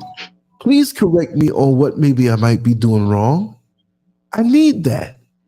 And I'll take, just like Earth Angel said early, I'll take the good and I'll leave the rest that doesn't serve me. That's how we have to do. But we have to be in our best possible presentation possible to the world, because that also has a big impact. When I walk through, you'd be surprised. There was a cab driver that I took his cab one time, and he saw me again, and I took the cab years ago. It's funny for me saying years ago, and I'm out here in Africa, right? Been out here for years. He says, "Oh, my brother, every time I see you, I saw you with this little camera in your hand." Really? And I saw you videotaping one time, and you were talking into the camera, and it wasn't just normal. I said, "This brother's doing something." And we talked more and more and more, and it ended up being the man who is going to apply the stones to my studio wall in a week or two. But see how people observe you? If I was a mean mugging the guy, and what you looking at, man? You see? And we do a low score on the synchronized swimming scorecard. Mm-hmm. But for the most part, at this point for me, it's about ascending. I'm going to enjoy life without certain stresses on me that come unique to America. But I love the world. And I have issues with certain factions in the world. But I'm passing through. I am not going to change the world. But at least I would like to shine my light to affect those around me while I'm here. That's all. I don't have to have 2 million followers and subscribers. It would be nice that we can funnel out good feelings and good thoughts even more so, but you know them people ain't gonna let us do that. You put your name in something, Lancescurv, bing, bing, bing, the bells ring off. And I'm telling you, I notice more and more as a fact, and I ain't the only one, but they don't want us talking like this positive. I wouldn't be surprised if homegirl there who came on the show got a phone call. They're talking that deep stuff. You know what we pay you for. You better get on that Lancescurv show and just turn the whole show around. Well, you see, Lance, but see, that's the thing. But that's the thing about social media today. So you got to understand something. I would tell anybody, if you think about it, so some people say social media is a curse, but I said it's also been a blessing. And the reason being because now people can't hide anymore. They can't hide. If a guy wants to get with a girl wants to get with a guy, let's say they want to build a relationship, you can see what people are doing today. No, I mean, unless the person has no social media presence, then you might have to do a background check. But for the average person out there, they showing you what they into, they showing you what they're about. So it's not a person can't say, "Well, man, I didn't know." I was like, dude, you saw her on TikTok and her videos. You saw her taking her clothes off, which is linked up with her OnlyFans. So what you mean you didn't know? People are showing you what they're about. So it's really, whether it's good or for bad, people are showing you. So it's not like people have an excuse to say, "Well, man, I didn't know, man. If I would have knew, man, I wouldn't have done that." I said, dude, you knew it all the time. But you just acted like you just didn't want to know. So people, what I'm saying is, social media can be used to wake people up, and it can be used to keep people asleep. And there are certain people that you all mentioned earlier in conjunction with some other people that wants to keep the masses of the people, particularly in America, asleep. Yes. You're so right. Let me just say, I see Tracy J still here. You sleeping, sweetheart? You can come on in, you know. No, I said I listen way more than I speak, but I'm enjoying the conversation. I'm just actively listening. I'm just taking everything in. So Yes, yes. And this topic, I know it answers a lot of questions. And there's still a few points that I wanted to say off of what I jotted down, but I never, things are so mysterious. See, I was up till 6 a.m, couldn't sleep, but that was in preparation to have my hours shifted back. I'm thinking, even now, I just looked at the time. I'm not ending it now. It's at 1:30. Wait a second. But I don't feel like 1:30. That's because I was up and I slept late and I felt kind of bad. I was like, oh man, I'm not gonna be able to do the shorts that I want to do. I ain't gonna be able to do the one in the yard that I want to do. I said, but you know what? Boom. That's why. Because of the energy needed for this show. So you never know what's coming. I'm just amazed. And this show could, let me turn this sound down on this phone. But I'm just amazed at how things work out. And I see why now. I was to rest up. And it's a beautiful thing. Oh yeah, but I want to go deeper and deeper and deeper into these topics. We need to speak about that. And I hope that many from over here in the motherland respond and speak. And we can have a dialogue. And I'm going to have more dialogues like that. Seriously. But I want to just run through some of the remaining points to know that, well, everything I wanted to share was coming. And we all can talk about it. This whole thing where it just has to be me talking. But let me find where I left off about expectations in reality. I know that, okay, wait now. Okay, I think I did that one already. The healthcare, racism. Okay, I did that one already. God, dog, let's see. Okay, here's one. Let me just see how many points I have. Oh man, you know what? I don't think it'll take me about 8 hours to get through all of these, right? Hey, Lance, can I ask you a question? Sure. So what do you think, to go back to your original statement about moving to Africa, based on what you heard tonight, what do you think the general consensus or the general conclusion was? As far as the majority of those of us globally, but mainly in America, how we feel about Africa, and you mean the possible ignorance and stuff? Well, just from what was said tonight, and then what you are today, rather, for some people, and what was said in the comment section, what would you say? Okay, and yes, I will, Diane. All of the shows I do are going to be something, some slice. I'm gonna answer you, brother. Some slice in a surgical precision way. I have a long list of shows, and when it pops to my head, I jot them down, and it's going to be about that, the real stuff, not just some show where they just want to talk lightly or whatever. We're gonna get down. We're gonna say some things that other people ain't saying, right? The general consensus, aside from those in the chat and those regulars who are listening, who texted me too and everything, other than us, there's a lot of ignorance out here. We opened up the garbage can that contained the ignorance, and we saw how much it stunk. That in 2024, with all of the information that is out there, that no matter how much research is done, how much propaganda is debunked, that because of our emotional wounds and past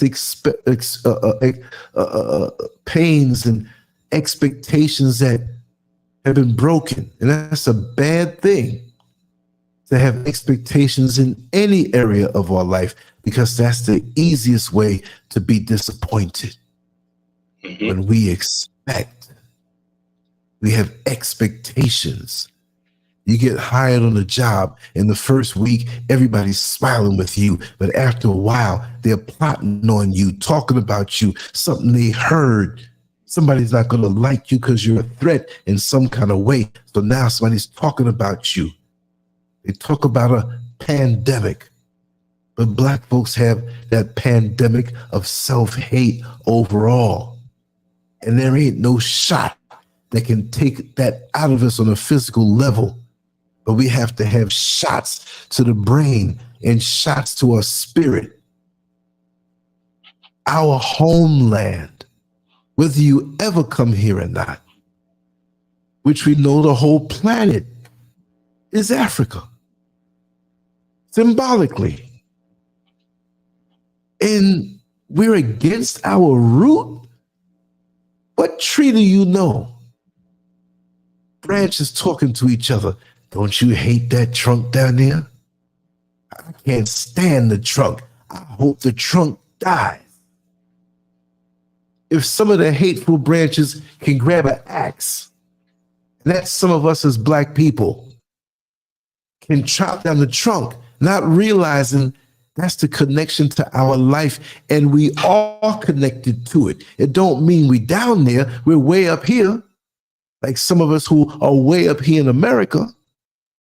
But the trunk, the root, that's pulling up the nutrients, getting the water to you after it rains. You, the leaf of the branch, might catch a few drops of water on you, but you're not absorbing the water from that. The trunk is what's holding you up. And like I said, if you take Africa off the planet, if you take the trunk and separate it from the branches, what the branch is going to do? But we are too stupid. Stupid. S-T-U-P-I-D.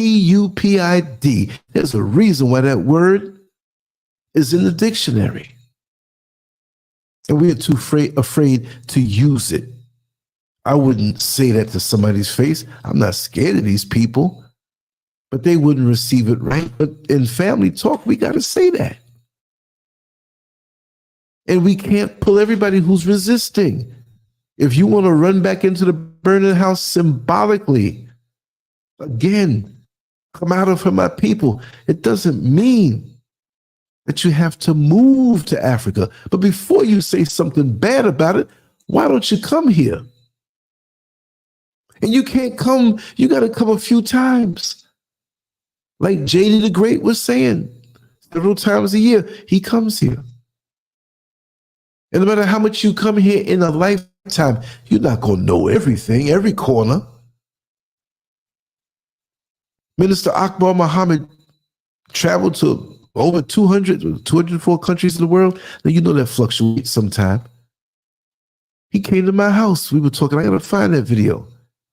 The powers that be don't like that. This man would talk to a little guy like Lancescurv. They don't want us coming together. I've had Judge Joe Brown on the show. I know people in the media. There you go, Tracy's back. Yes, let me let her back on in. Come on in and talk when you're ready, sister. There are people I know. Lucius Scant. I did artwork for his book. In the South, he's big in the media from back in the 70s on up. He's older now. I don't spill my secrets that way, and it's not a secret. But I can't say, and people say, oh, you know this guy? And who said that I was not popular? I'm not trying to be popular. We talking. You don't hear me? Hit the like, y'all. Hit the like. If you want to hit it, hit it. But go to my channel, y'all. Go to my channel. Go to my channel. Support me. Oh, Cash App. It's there for when you want to see it, a PayPal or Zelle. People got things they doing. The support is nice that way. But undergird something on a spiritual level. Send some positive energy out to me. If I'm off, correct me. Pull my coat. Hey, Lance, man, I don't think that was right what you did. I'm here to ascend. Help me. I'm not here to be a dictator. I'm not here to be a dick. Excuse my French. I had to say that one. But I'm a normal person, and I feel things, and I see things, and I see things circulating online that piss me off. That's why I can't really be online. There's a few people that send me things, and I know it's for a reason. I don't mind the funny business sometime. But at this point, I want to make every day count. At this point, I want to be very efficient with my energy. A dude here, hey brother, I see you online all the time. Me and my friends are getting together and going down to the titty bar down in Accra. And also, you need to come down and go to the titty. Why do I need to go to the titty bar? Why am I going to pick myself up and not do a show at night just to go and do what? I would be mad. I wouldn't do that. But I mean, I'd rather stay home and do what I do and make everything meaningful. I take my walks. I talk to people. I keep my camera with me. I have my deep thoughts. Ain't nothing going on over here that's immoral or wrong. We're home, relaxed, doing what I love to do. That's why I'm building that studio, so I can ride out. I don't know what time the creator's going to say, hey, it's the end of the run for you. You just made it. If you was leaving 20, 30 years ago, I might not say job well done because you had some catching up to do. But yeah, those of us who have our head in the right place, we're going to make it. And I'm very confident about that. But it's going to hurt seeing the most of us not be able to land on our feet, because we are going to be attacked in so many different ways. And it's going to tax our mental, physical, and spiritual resources. So on all fronts, we've got to be ready, because things are going to happen that will really make us feel like, wow, this is worse than any movie I've seen. And it's set up like dominoes on a windy day. And they're stacking up more and more dominoes. When you hit that one in the end and they all come falling down, what you gonna do? I am literally in a rush. Even though my finances keep me at a pace in building this place, I don't want to spend any $1 the wrong way, or CD, because I'm here now, I have to say CD. Very efficient, because I don't want to have to cry out and say, oh God, why did I waste time doing this when I knew the right way? We have to secure ourselves as much as we can. Yes. And yes, Diane, and thank you for asking the question, Gifty. Any specific ideas for shows, I will not refuse, as long as it's something that we can dig deep in. We can talk about anything, as long as we can bring it up toward the end on a spiritual level. But I was going to read off some of these things, but you know what? My voice is actually going right now. But I want to stretch it for a couple more minutes, and I want y'all to talk a little bit. And I'm going to drop the link for the actual writing in the chat room. So those who want to see, because there's different points that I know people would find interesting with the expectations and realities and stuff. Wow. I'm starting to sound like Paul Mooney now. My voice is getting so rough. Come on, Tracy. Well, give us a little talk. Bring that feedback in. I was just going to say that the same problems that people complain about in Africa is almost the same problems that you would encounter in America, just on in a different form. Yes. Why is it that Africa's problems is amplified over America's problems? And I could see plenty of instances where America's problems, that same problem in America, is way worse than it would be in Africa. Like dying by gun violence is a lot higher in America than it is in Africa. Beautiful point. Even dying in a car accident is a lot higher in America than it is in Africa. Yeah. Yeah. But needless it's to like when anything has to do with being black, and when you put, you know, when it's involving black people, it's like amplified. Like the problem is a lot worse. And there's other countries on this planet that have violence, that's impoverished, that, you know, the job market isn't good. I mean, I could think of different cities in America where it's not good to live because of the job market, or because of they don't have that many good neighborhoods, or the education system, they don't have good schools. But, you know, you let somebody with that mentality tell you that's still better than being over in Africa. That's still better. I mean, even though it's still bad over here, I'd rather deal with it being bad over here than bad over there. But actually over here, you know, in some aspects, it's worse. But it goes to show you that people are not well traveled. And when you're not well traveled, then you will have a certain opinion about something. And when you refuse to travel, you're going to have a certain opinion about something. And it's easier to believe your lie than it is for you to actually go out of your way and make that trip and travel and find out the truth. yes, that's right. Well, you know, that's why I had said earlier. That's very well stated, my dear sister, and that's why I stated earlier, initially at the start of the program, the podcast. I said that before, like the brother who was talking about Haiti, and I was saying that as anywhere in the world where you were thinking about migrating to, it's best to go there first. And like Lance said, it's best to even go there twice, maybe 3 times, and see how the environment is, see how the people are before you make a big step. Because moving from any country, transitioning from one country to a next, that's a big step in and of itself. And people, the last thing you want to do is get over there and don't have access to your American funds in terms of finances. Because in most cases, like I see in the Philippines, a lot of guys, they come over there and they're not financially prepared.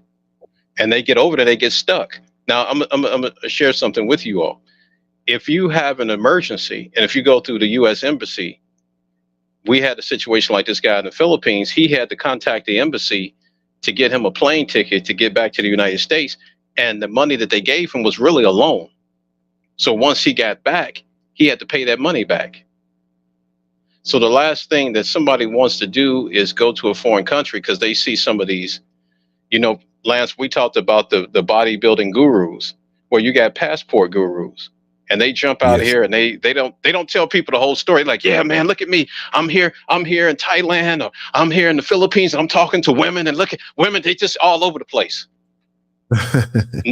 And they think they create this image that all you got to do is show up, get you a plane ticket, show up, and everything takes care of itself. That's not true.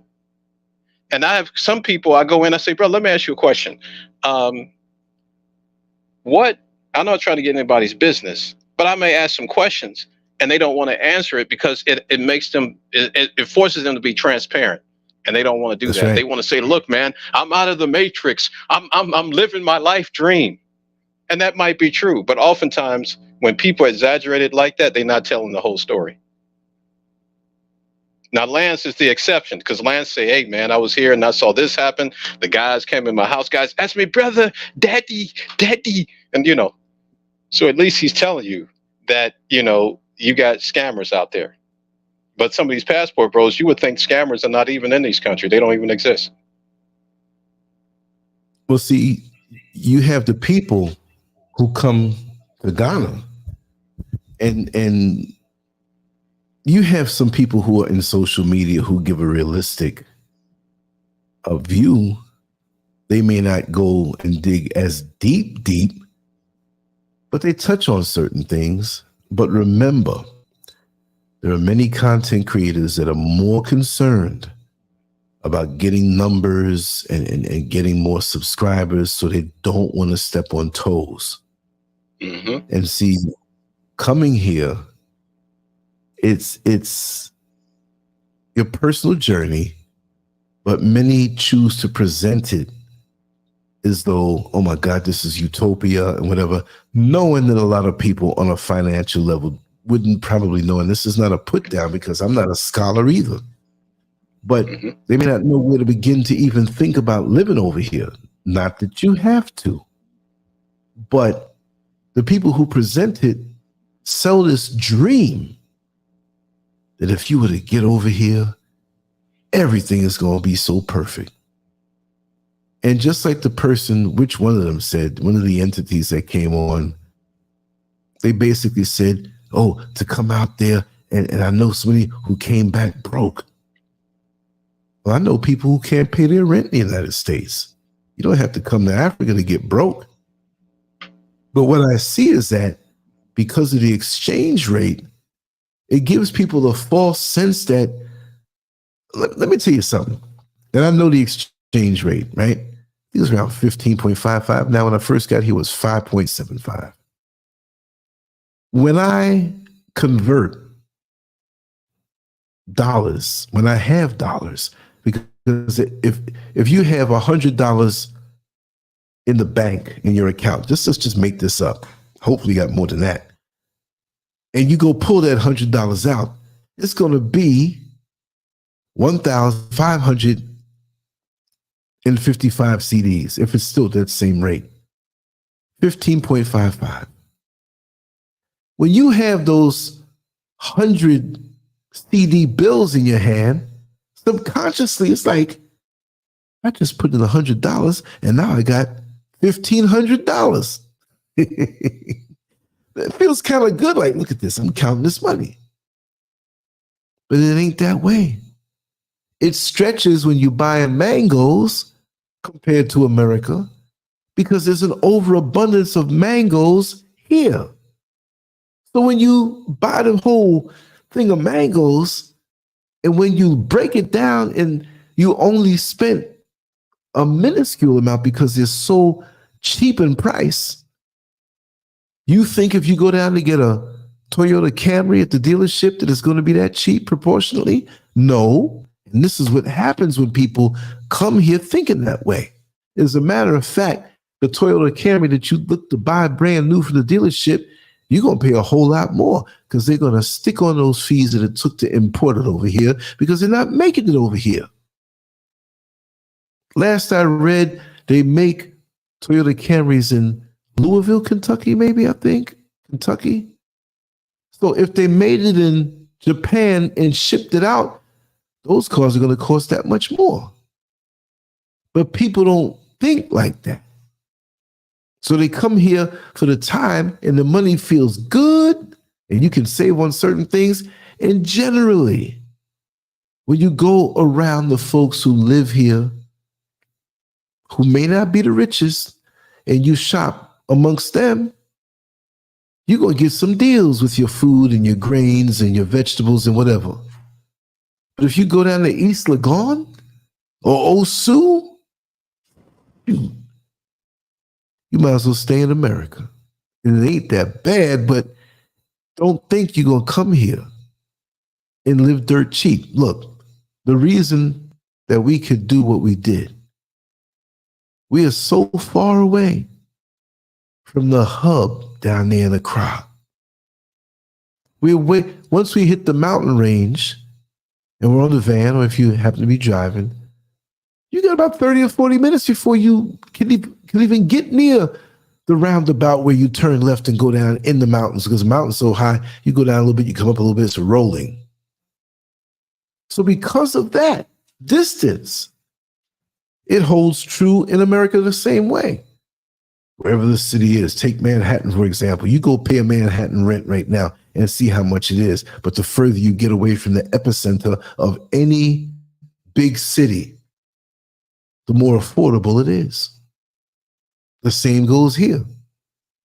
Even though there's no one centralized downtown, once you hit past that Accra Mall and you go down to where the bank, the buildings are, and all these different things, it's a whole different level.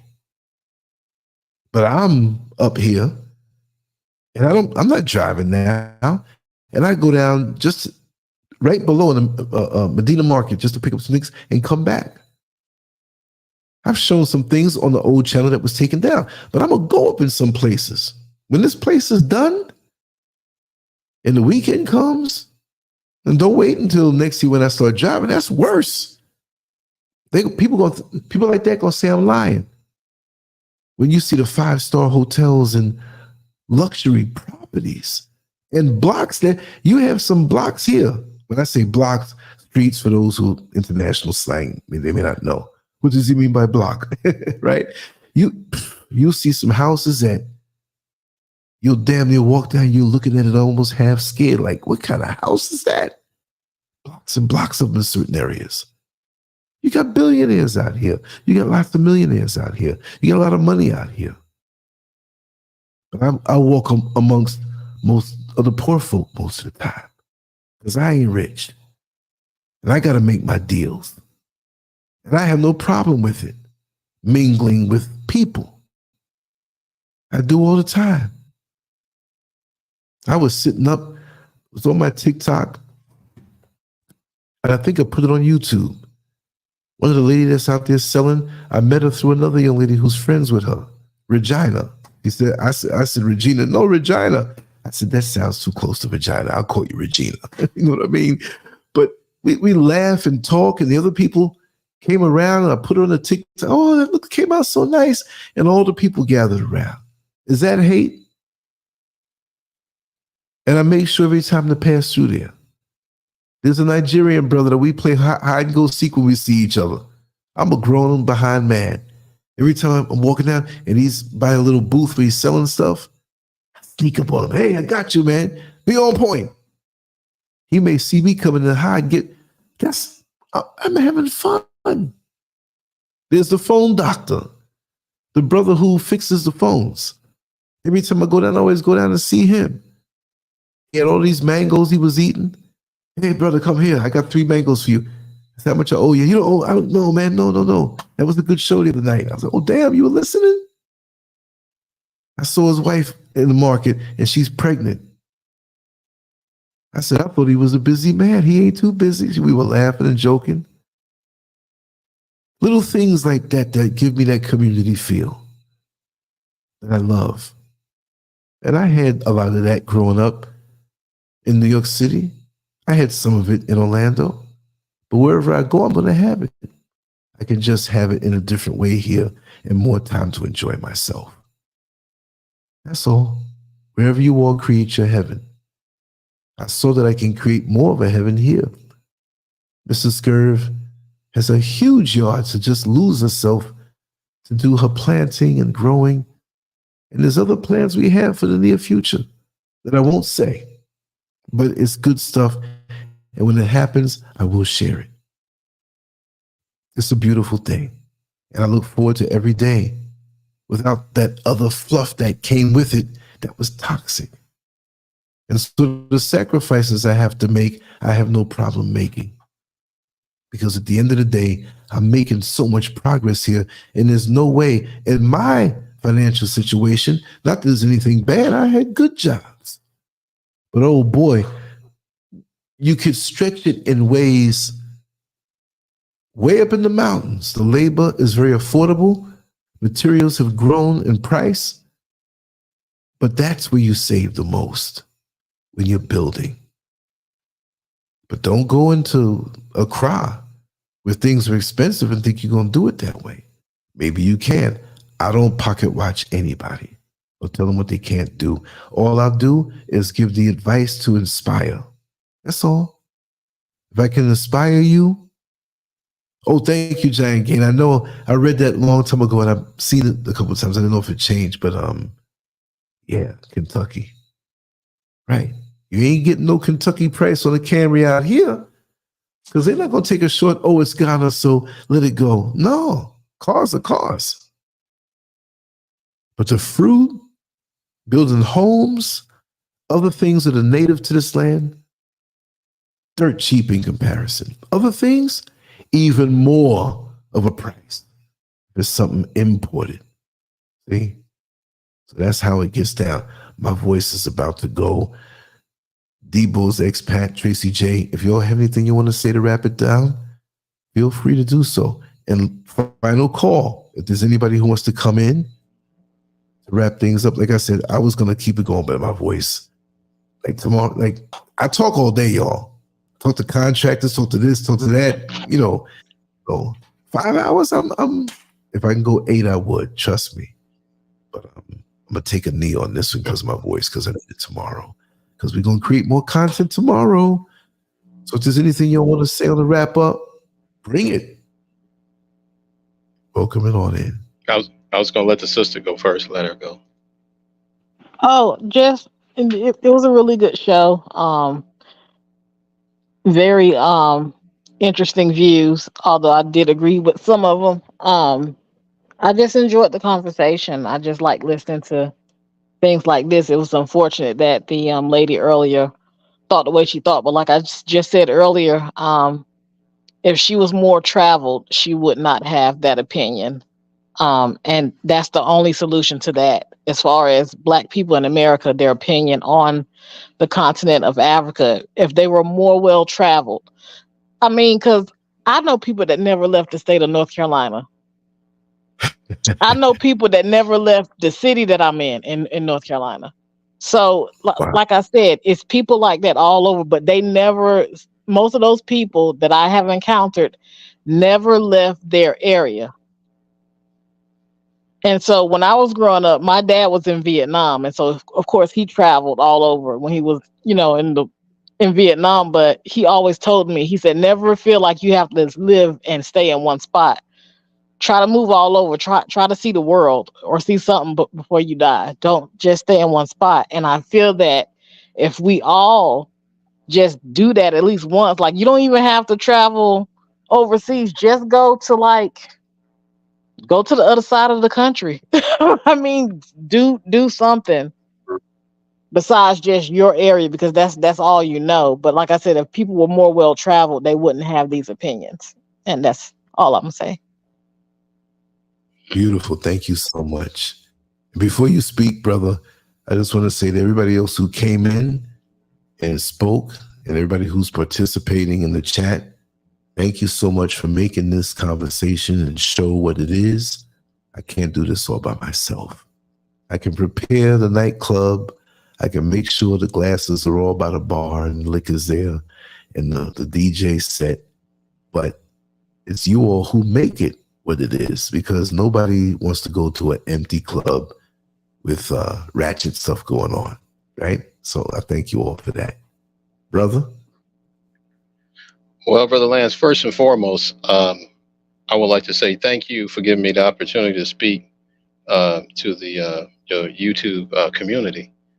And I just want to say that if people, yes, sir, I was going to say if people, if they have ambitions about traveling abroad or maybe particularly moving abroad, I would say try to get to know somebody you can trust that have boots on the ground in that country, and at least could visit there once.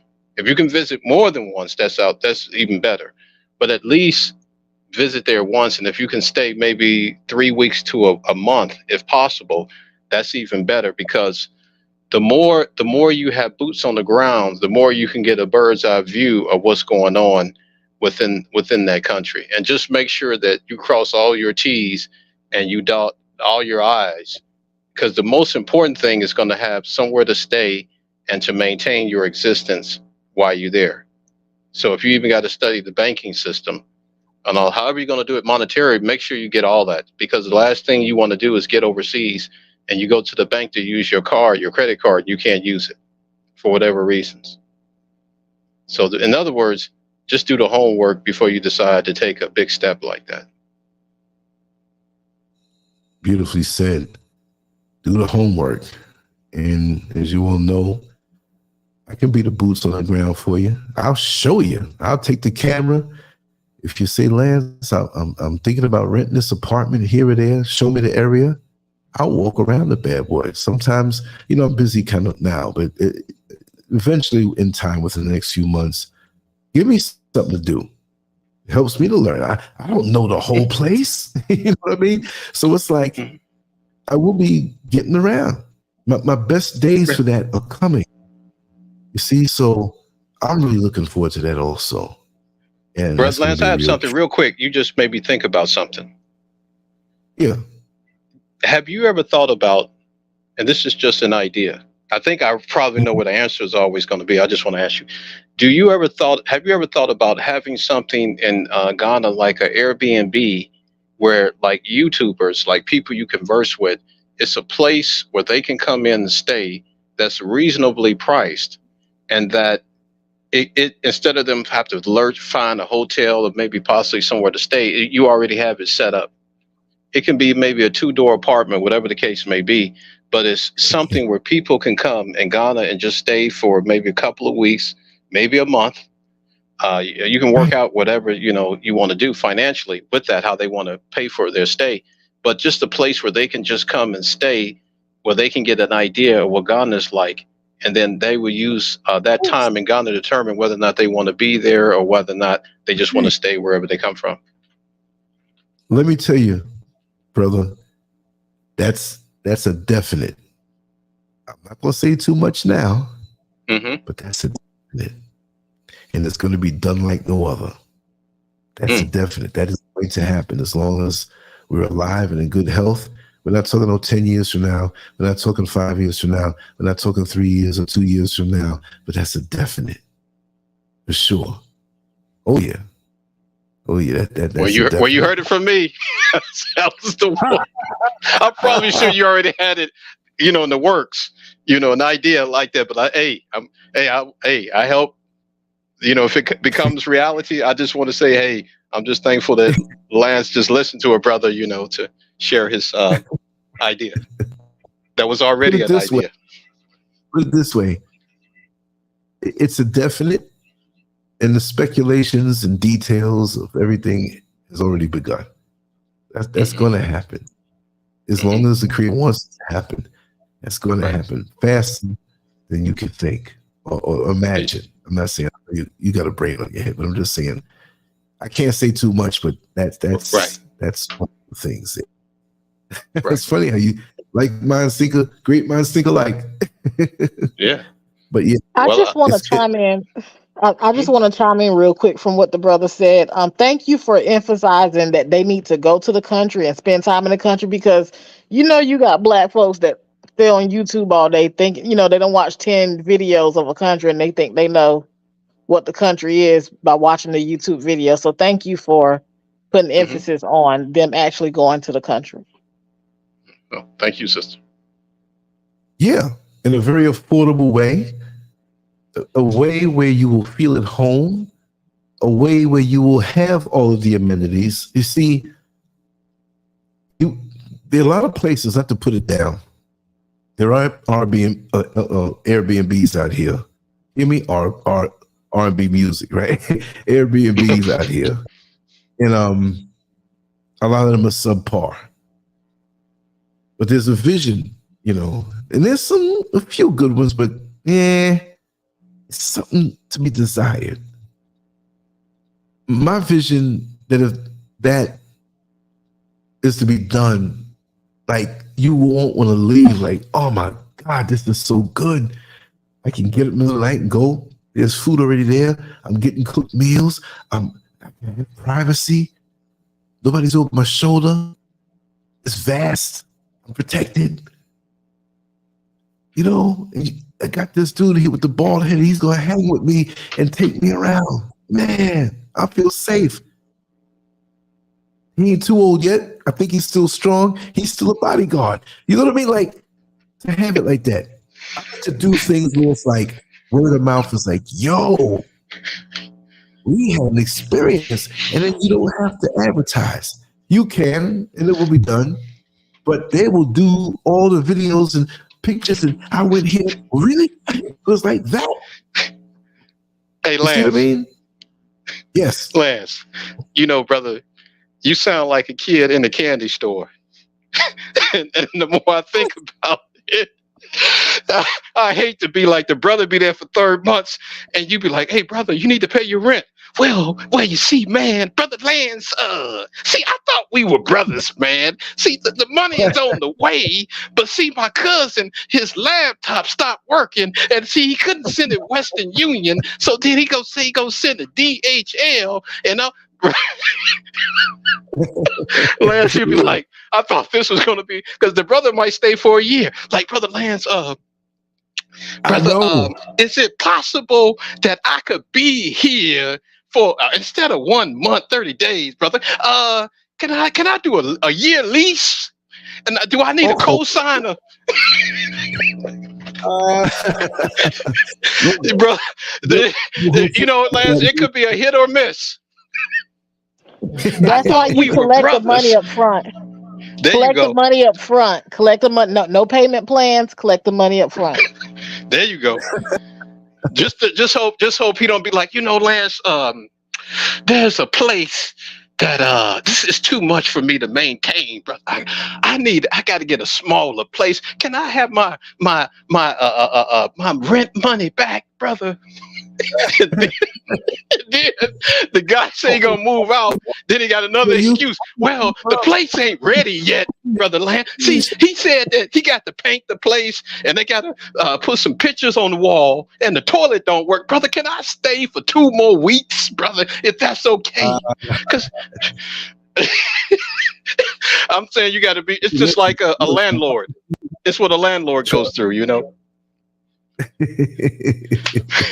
I am in banking. I could draw up paperwork for like credit checks and, you know, contracts for, you know, duration of stay. I could do that. So, you know, when you check in, you've already signed that you're only going to be here for 3 weeks to a month. And then when that day comes, you know, your stuff going to be outside. Does would Lance have to work with somebody there like some kind of, I don't know if they have a hood or nothing like that, but I'm saying, would he have to work with somebody like law enforcement to say, you know, if the person gets evicted, I might have to call the law enforcement to come get them? You see what I'm saying? Because here in America, we have these. Yeah, right. He would have to work that out with the whatever district he's in, whatever city, whatever county, or whatever, however they do that in Ghana. He would have to work it out with them to see how long can they stay legally before he could legally take action against them. Right. Right. So he would have to work that out first to avoid stuff like that. Because you're right, people will do, you know, if it's too good, people will try to stay, and they're gonna try to stay for free. So yeah. And you might have to hold that passport. Right. That's another thing you could do. You could actually hold their passport when they check in and say, hey, you know, this, you know, you need to adhere by these rules. You know, legal we don't hold on to your passport. Yeah. That's so true. That's so true. But listen, right up the road, the police are there, and you grease their palms every now and then. They'll be here right on the double. That's no problem. Also, things are looked at different, and it wouldn't have to go this far.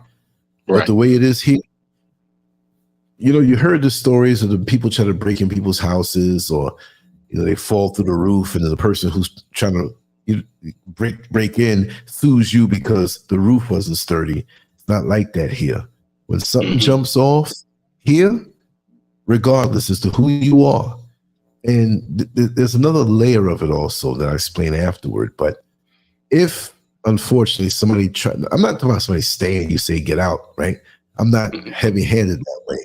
But if somebody were to climb my wall and come inside, they got to break past the bars and make so much noise. I'm on them from then.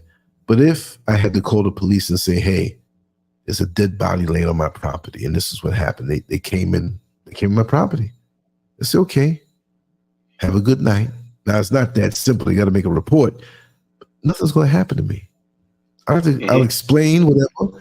But if you go up on somebody's property out here and you get popped, the police don't care. It's not about, you know, oh, well, we have to go through the process to see this and see that. They're not just going to walk away and you live your life. You're going to have to go through some changes, but pretty much with this country, that's the way it is. They do not play. And when now, here's another thing. when you are a foreigner, as far as like growing up somewhere else and you come here and you live, that's bad. They don't like that. Now you're gonna get the white man treatment when it comes like that.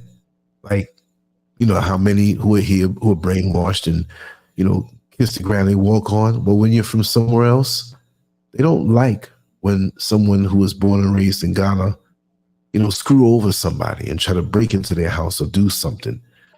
They don't like that at all. I think, did I tell the time when the guy took the bag? I can tell that story. Did you all? I told you all that. I remember speaking about that. There's nothing that is too personal. I'm going to say this and then I'll sign off. But, you know, lots of times when we first got here and the house was being built from the ground up, first it was bushes and trees and bushes. That's it. That had to be chopped down. Then when the guys started coming through the foundation, doing different things, as the basement, the bottom floor went up, because that's, you know, we had to have that on the incline that we're on to support the whole house. We couldn't have it flat. It's not going to be a mudslide, but you had to have a lot of it go under in the ground, because this is a 3-story structure. So at one point it was just flat and certain walls going up, and you know, Mrs. Scurv would come up. I would be up late doing a show, and she's like, I'm going up and I'm going to, because that's her heaven, you know, dealing with the plants and stuff, right? Chopping things, doing things, whatever. So she came up on a Sunday, and I stayed home. And I had some things to do that I had to do that, and she wanted to come do that. And she came home. She was upset. I said, what happened? Well, she had her bag, and in her bag, she had the permits and stuff just in case the people come around, which is not even that. She just likes to cross every T and dot every I. She had the credit cards. She had 2 phones, an iPhone and a local phone. I have a dual SIM card, so my one phone is like 2, right? And actually 3, right?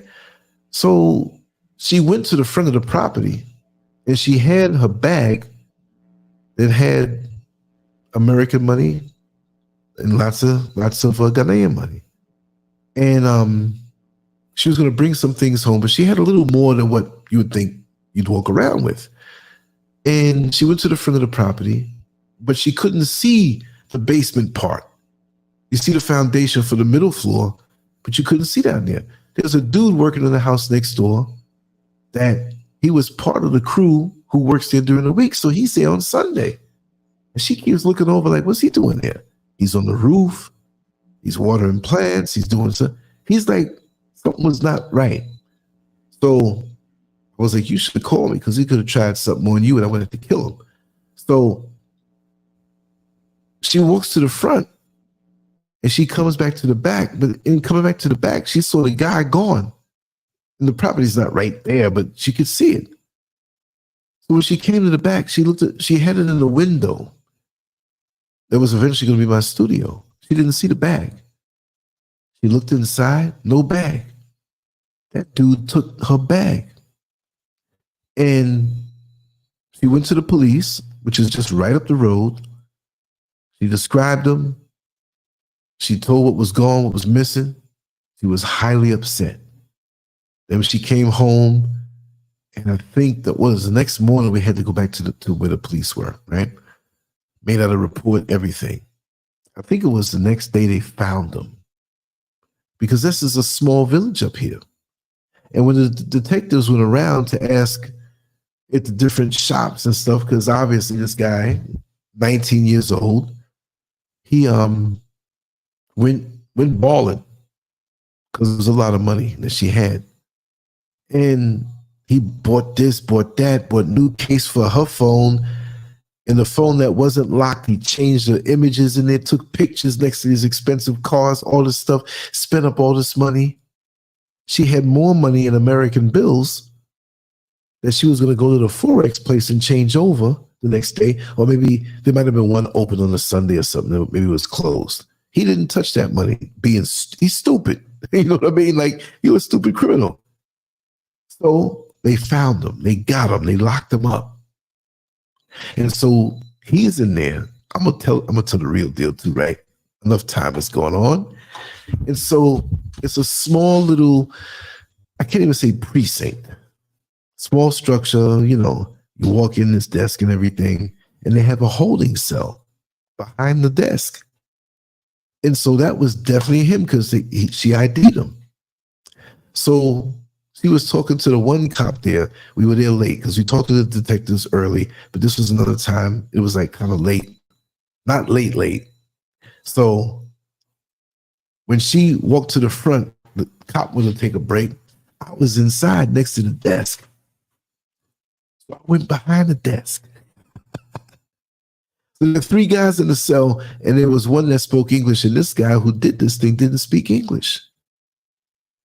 So I was speaking to the other guy, and he says, "Oh, brother, don't be mad, because it was the devil that did it. It wasn't him. It was the devil that did it. It wasn't him." So I'm talking to the other guy nice, because evidently he did something too, but he wasn't in on it. So I walked up, close to the cell, and I'm looking at the guy. I know he doesn't understand me, but the other guy's translating. I said, "Man, if you needed anything, we could have gave it to you. You know, I mean, you didn't have to take it. Now you're locked up. You know, and when you get out, man, if I can help you with," basically, he was like the snake, and I was the snake charmer, and I was going like this.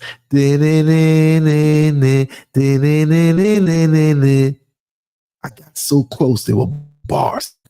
I laid him out in the cell. Pow!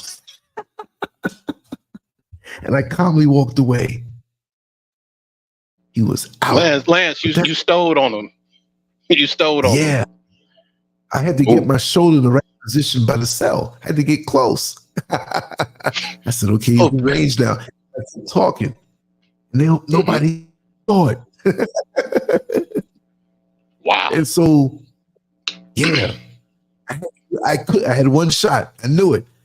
He felt like a ton of bricks. Don't tell nobody, right? So now we get out of there, and they don't care, right? So we come 2 more days because they said, Mr. Scurv was like, "Listen, I just want my stuff back. I don't even care about the money, because the money he spent wasn't much." They got all the equipment. They got all of her stuff back, but a lot of her credit cards they couldn't find. Nobody ran anything up. He went down to the back of the property. There was no wall then. And went way down, way down. There's a stream back there, but it's way down. He had to go all up on bushes and go. I mean, it is thick back there. I guarantee you, there's no way you're going to run. He had to scrape himself up to toss that stuff. He tossed it. And they went back there and they found all of her stuff tossed. All he wanted was those phones and that money, and the permits and everything was in that bag. So they found the bag and everything afterward, right? So now they're like, she's like, "I want my stuff back." They're like, "No, we can't give it back to you because you got to press charges." It's like, "Listen, we just want our stuff back. Lance ain't going for it. He ain't gonna come back." They're like, "No, you got to press charges." "Okay, we got to go to court on Friday. But check this out." "Oh, yes, this is Color Monk. This is live. We still live, right? 5 hours and 22 minutes in. I love it." So we go to the court early. But here's the thing. Law enforcement protocol was not followed because from the precinct, I call it a precinct, right? There was one, it was like a SUV, 3 seats in the back, 2 in the front. So Mr. Scurv sat in the front. I sat in the back. A detective was driving, and there was a detective sitting on the other side of the back with me. Guess who was in cuffs sitting between us? You can't have me sitting next to him. I already popped him. You know what I mean? How you gonna sit? The husband of the woman you stole the stuff from, he's sitting next to me, and then you get out the car for a second and go on your phone. I could have strangled that guy. He was scared sitting next to me. I was just looking at him all mean. He was. So we get in the court, And I was so mad. I'm like, they spoke in Tree and they spoke in English, which doubled the time that we were there. So he's sitting there, his girlfriend's sitting there crying in the court quietly, and he's sitting there with a stone face. I'm like, you probably just going to get a little bit. I'm thinking American style. He just stole the bag, stole a little bit of money. He's going to get a smack on the wrist. Would you believe that after the 4 hours of being there, they gave him 4 years in prison? 4 years in prison. 4. Not 4 months. Which in New York with the overcrowded jails, or prison, you get a little ticket, but you come back to court. You don't come back to court, we're going to get you. But they gave him 4 years. And the prisons down here, it makes prison in America like a luxury Airbnb hotel. And when they gave down the sentence, it came down with it. I'm looking right at him. He didn't flinch. I believe this guy was living so low that prison wasn't a problem because he can eat at least. It's crazy.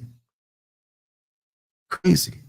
But they do There'd not be all like kind of protests over here if somebody stole some cell phones and got 4 years in prison. You imagine the protest in America if somebody got Right. 4 years behind stealing a cell phone? Yeah. He's going to get out next year. He's no bad dude going to come in. I'm going to go back and get them because he did it. And if you ever think about trying, but that's the thing. That's what I noticed.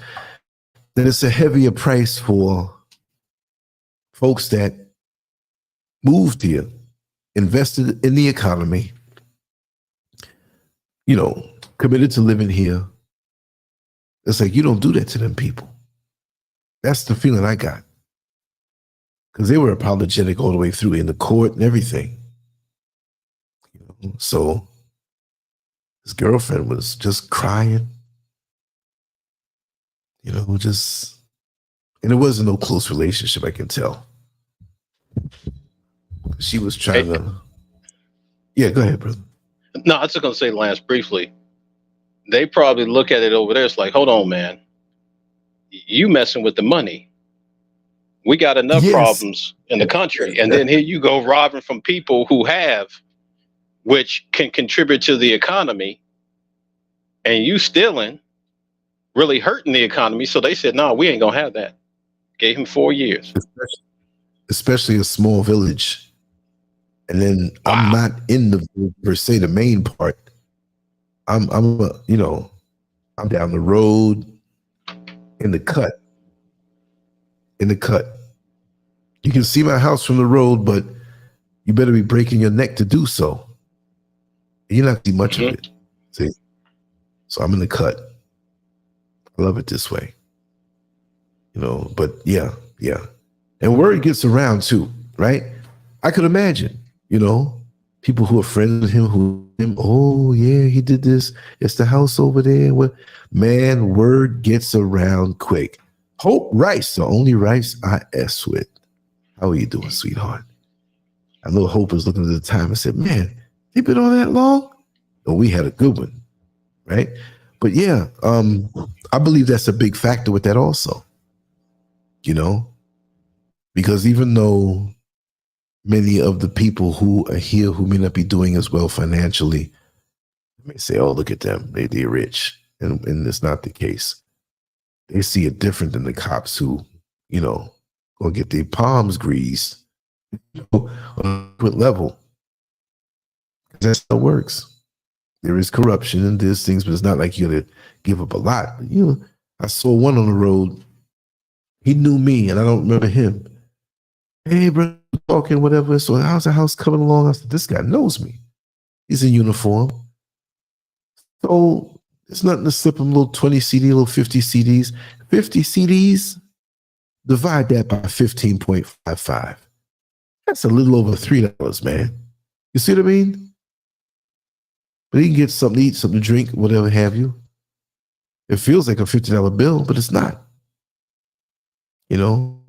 People say, man, you gonna take a cab from the circle going down? Like when I go get my water until we get the thing, for the well water. 25 CDs to ride me down to my door. Divide 15.55 into 25. How much am I paying? Not even $2. So it's things like that. If that was an Uber, the equivalent of an Uber in America, and you have Uber out here, and their prices are dirt cheap. They don't come up as far as where I live, though. Nowhere near. And the only way you're going to get a ride with an Uber up this way is if they live up this way and it's their last fare. But I know how to get around. I get around good without a car. I don't think I'm going to drive no more than 2 days out the week when I do get one. There's no rush for me. I'm so cool being home. I'm so happy being in a place I ain't even done. And I didn't leave the house today. I didn't leave the house yesterday. Some days a week goes by. And I mean, I'll go outside, but when I'm outside, I'm outside. I'm good. And I don't feel like, I've been stuck here or whatever. No, I'll go down a different floor. I'll go sleep, and it's not finished yet, but I'll go sleep on the couch in the living room. Look up at the, have a whole different feel. So just live your dreams and go after it, and wherever you can make it happen. It's not the same for everybody, I worked hard in America all my life. I find myself at this place and I'm going to seize the opportunity because I can't take it with me. We're going to have these good experiences. And yeah, that's an idea that's going to happen. Yep. I look forward to that. But yeah, let me run. What time is it? It's 2:31. We've been on for 5:31. And if it was a little earlier, my throat was, I said, let's go for 6 hours. I like to show, round it off. But there'll be hey, more Lance, times. tell the truth, man. You strangled him to death. You strangled him. you didn't just hit him. You strangled him.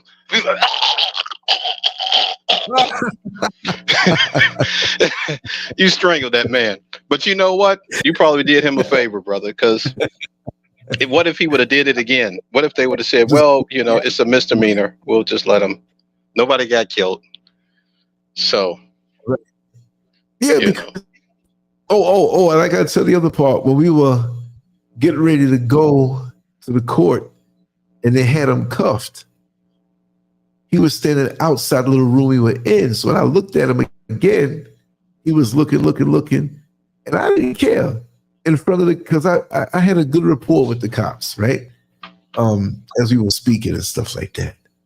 So they thought it was funny because he was about to jab him and come with a right cross. He threw himself on the ground. He was in cuffs though. He did it to himself. They cracked up. They were cracking up. Lance, I'm gonna say one more thing. I'm gonna leave it at this. Yeah, go ahead. You remember Harlem Nights? I mean, not Harlem Nights, but Coming to America. You let's say like if you got a Airbnb, like a 2-flat Airbnb, and you say, yeah, man, you showing the Airbnb to like some potential clients, and brother come falling down the stairs drunk. You remember your boy when he said, hey man, your rich dude, don't give me that falling down the stairs. Your rich dude, mother, don't give me that falling down the stairs. Uh-huh. You never know, man. They come in all different sizes, shapes, and colors, bro. You never know. It's real. Hey, these things happen, man. For real. Man. Yeah. I had a ball tonight. I'm serious. Yes, sir. Like this. When the studio's finished, trust me, I ain't got no problem doing an 8-hour show. I'm telling you. I'm serious. When everything's set in place, and I just push a button and I'm going to show you. You can see me and I'm acting up and making faces and all this stuff and telling my stories, whatever. We're going to have a ball every night. It's going to be a hangout, well decorated and everything. It's going to be true, and I'm looking forward to it. But you all Have a wonderful night. The energy. Yes, sir. You too, brother. It's been enjoyable. And I just want to thank everybody for being here. Another little classic. And again, doesn't have to be 1 million people. Just the faithful few, and we're going to have a ball. And the energy, I love it. The camaraderie, I love it. It was intense. And I want to listen to that part when I got in that lady's side. I didn't mean to be that mean, but I had to. Yeah. Well, all in good spirit, bro. All right, man. Thank you so much. All right, then, brother Lance. Thank you, brother. Thank you. Thank you, brother. Be back tomorrow. Peace.